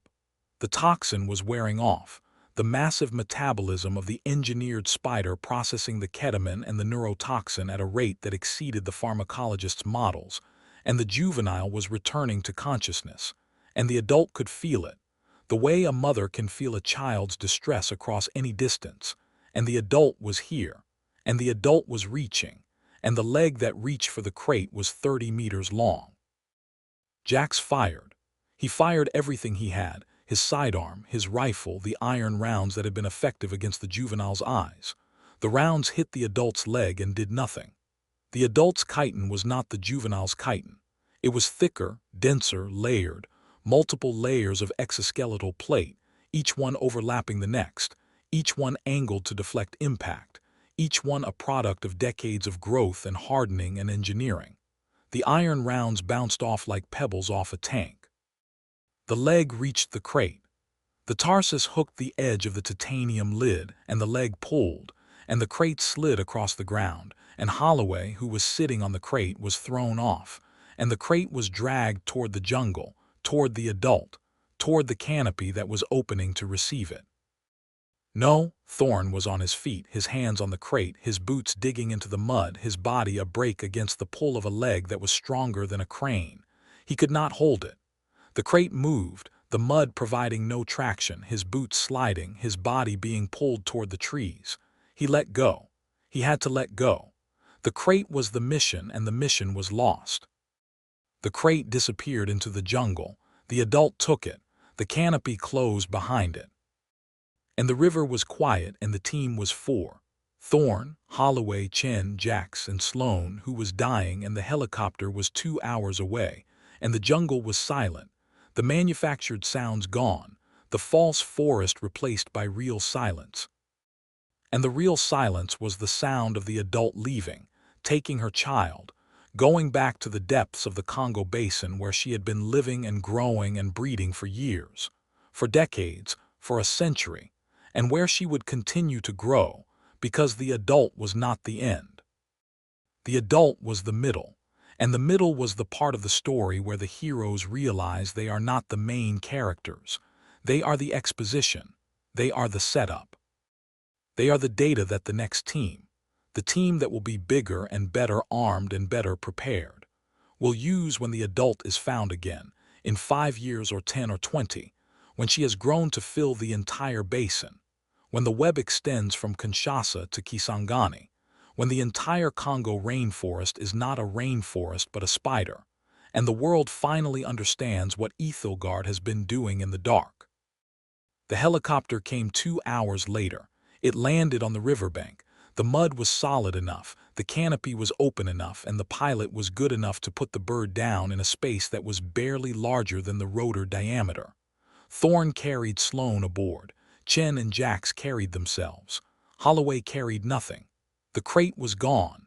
The mission was a failure. The data was the product, and the data was the body count, and the body count was 6. Eli, Vargas, Miller, Kale, Rhea, and Sloan, who was still alive but whose breathing was shallow and whose cough was wet and whose eyes were closed and who would, Thorn knew with a certainty that was not medical but intuitive, not survive the flight. They flew north. The jungle passed below, green and vast and impenetrable, and somewhere beneath that green, the adult J'ba Fofi was carrying her child home, and the child was waking up, and the web was growing, and the world was the same as it had always been, except that Thorn knew now, and knowing was the thing that would not let him sleep. Not tonight, not ever. The debriefing took place in a room that Thorn had never been in a building he had never been told about, in a location that was not on any map. It was not the Virginia complex. It was somewhere else, somewhere south, somewhere tropical, somewhere where the air smelled of concrete and ozone and the faint, sweet smell of silk. The room was sterile. The table was steel. The chairs were bolted to the floor, and the man across the table from Thorn was not Harlan Crane.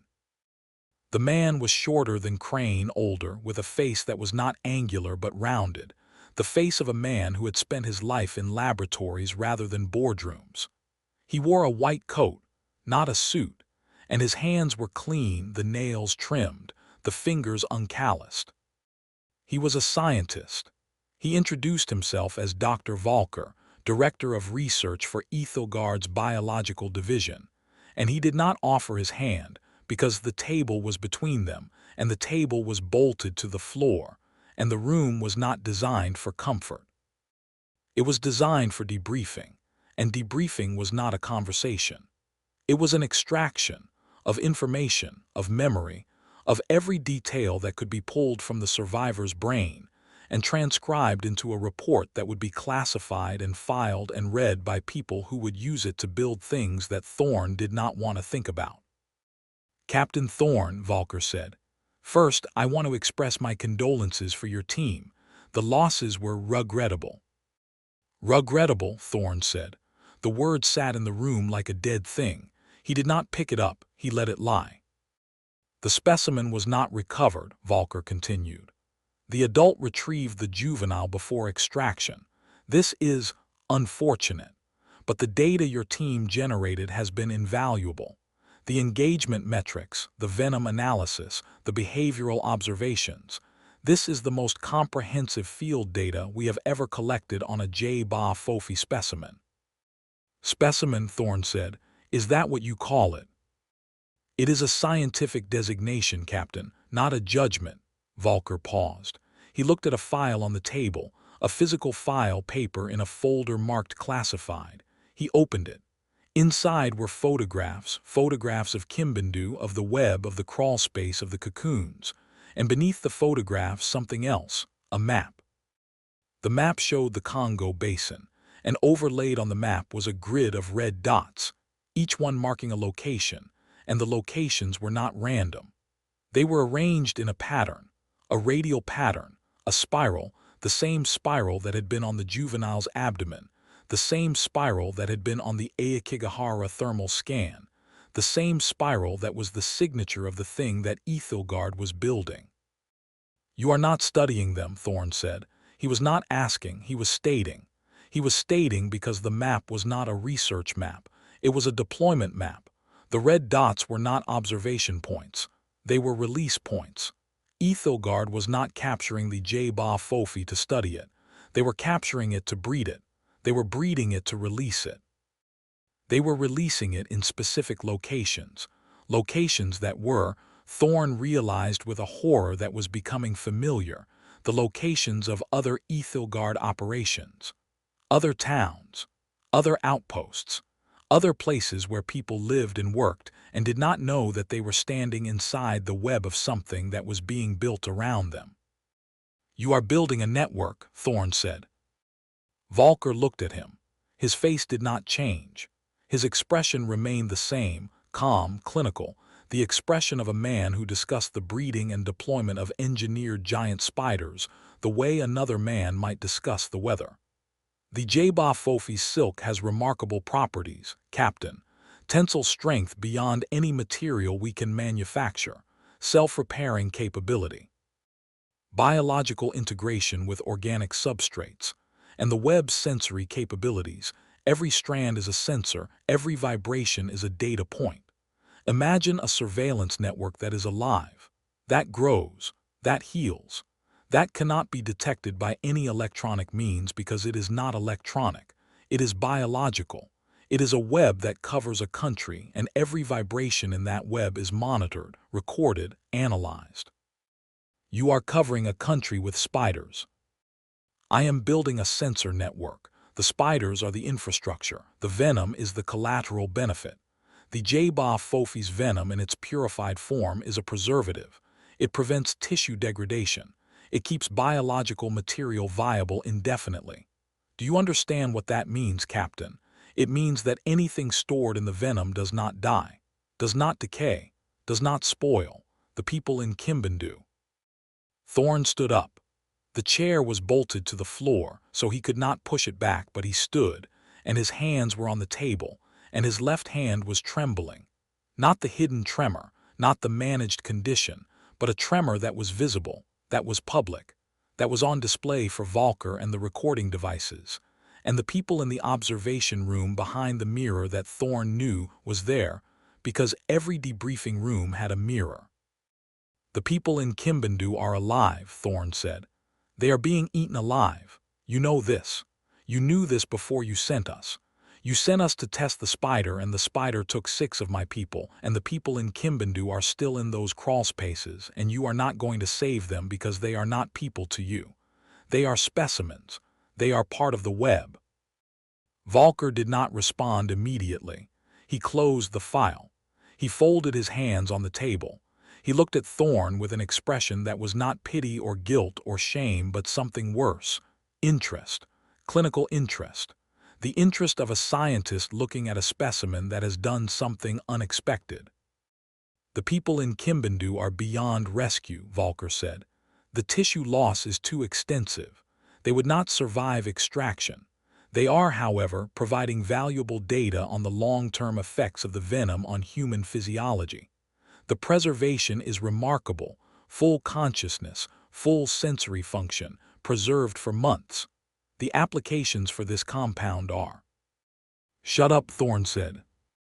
Volker shut up. Not because Thorn had commanded him, but because the recording devices were running, and Volker was a man who understood the value of silence in the presence of a subject who was emotionally compromised. He let Thorn stand there, trembling, for a long moment, and then he said, "Captain, there is one more thing. Before you leave this facility, there is something I would like to show you, something that I think you need to see, given your unique perspective on the program." Thorn did not want to see it. He knew he did not want to see it. But he went, because going was the only way out of the room, and out of the room was the only way to the helicopter, and the helicopter was the only way home, and home was the only thing that Thorn had left. And he would see whatever Volker wanted to show him, and then he would go home and he would not sleep, and he would not eat, and he would not think about the things he had seen, and that would be his life. And the life would be enough, because it had to be enough, because the alternative was the thing in the jungle, and the thing in the jungle was too big to fight. Volker led him through a corridor. The corridor was concrete, the same brutalist, fluorescent-lit, antiseptic concrete that every facility in the Aethelgard network seemed to be made of. They passed doors, steel-sealed, marked with designations that Thorn did not recognize. Asset 7, Asset 12, Asset 23. The doors had windows. Small windows, reinforced glass set into the steel. Volker did not stop at the doors. He walked past them, and Thorn walked past them, and Thorn did not look through the windows because he did not want to see, and the not wanting to see was the only defense he had left, and he was not going to waste it. But he looked, he could not help it. The window of Asset 7 was at eye level, and as he passed, his eyes moved and he saw. The room behind the window was large, 10 meters by 10, with a ceiling that was 3 meters high. The walls were covered in silk. The floor was covered in silk. The ceiling was covered in silk. The silk was iridescent, the same green and violet iridescence as the J'ba Fofi's web, the same diffraction grating, the same engineered structure. And in the center of the room, suspended in a matrix of silk, was a creature. It was not the J'ba Fofi. It was not a spider. It was something else, something larger, something with a body that was not arthropod but was not vertebrate, something with limbs that were not legs and not arms but something between the two, something with a head that was not a head but a sensory array, a cluster of organs that might have been eyes and might have been ears and might have been something that did not have a human analog. It was alive. It was awake, and it was looking at him through the window. Thorn stopped. Volker stopped. The thing behind the glass watched them with organs that might have been eyes, and Thorn felt through the glass and the concrete and the steel the same subsonic pulse that the J'ba Fofi had produced, the same pheromone signal, the same call, "Come in. Come in. It is safe. It is warm. You can rest here." The J'ba Fofi is not the only asset, Volker said. His voice was quiet, and the quietness was not discretion but reverence, the reverence of a man standing in the presence of something that he found beautiful. There are others. The Congo specimen was the most recent acquisition. The others were acquired through other operations, other teams, other casualties. He looked at Thorn. The J'ba Fofi's venom is the key, Captain, the preservation compound. It keeps the other assets alive, viable, functional. Without the venom, the assets would degrade. With it, they are preserved indefinitely, conscious, responsive, fully operational. The J'ba Fofi is not the product. The J'ba Fofi is the infrastructure. It is the preservative that keeps the rest of the collection alive. Thorn looked down the corridor.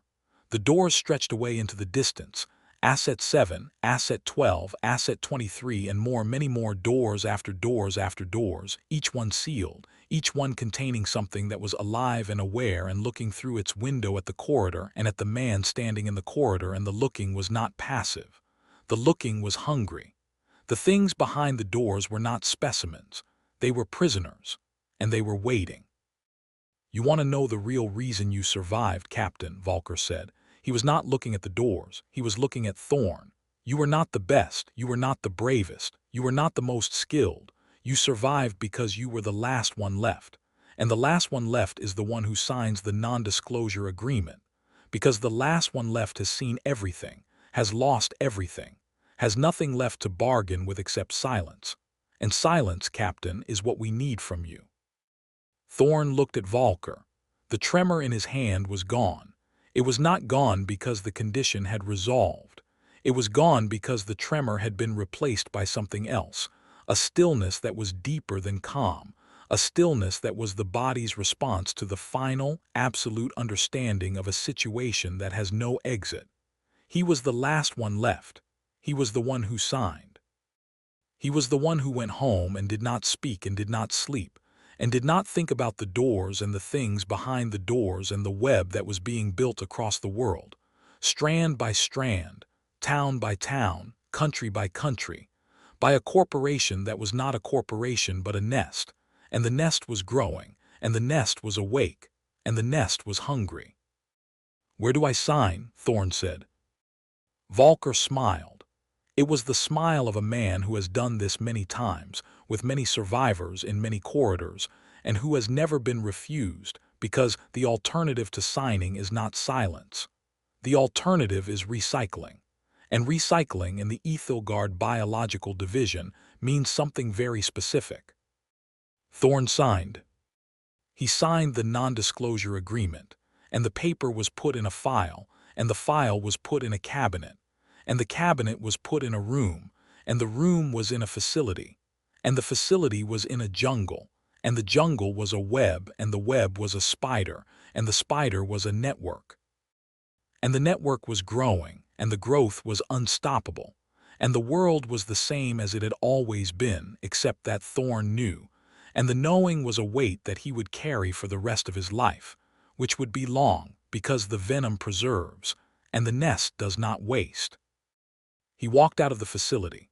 The helicopter was waiting. He climbed in. The rotor spun up. The ground fell away.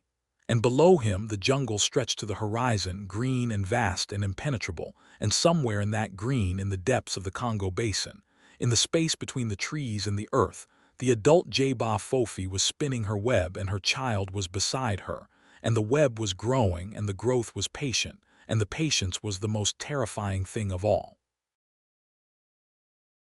Thank you for listening to today's stories. If you enjoyed, please leave a like and subscribe, so you don't miss the stories yet to come.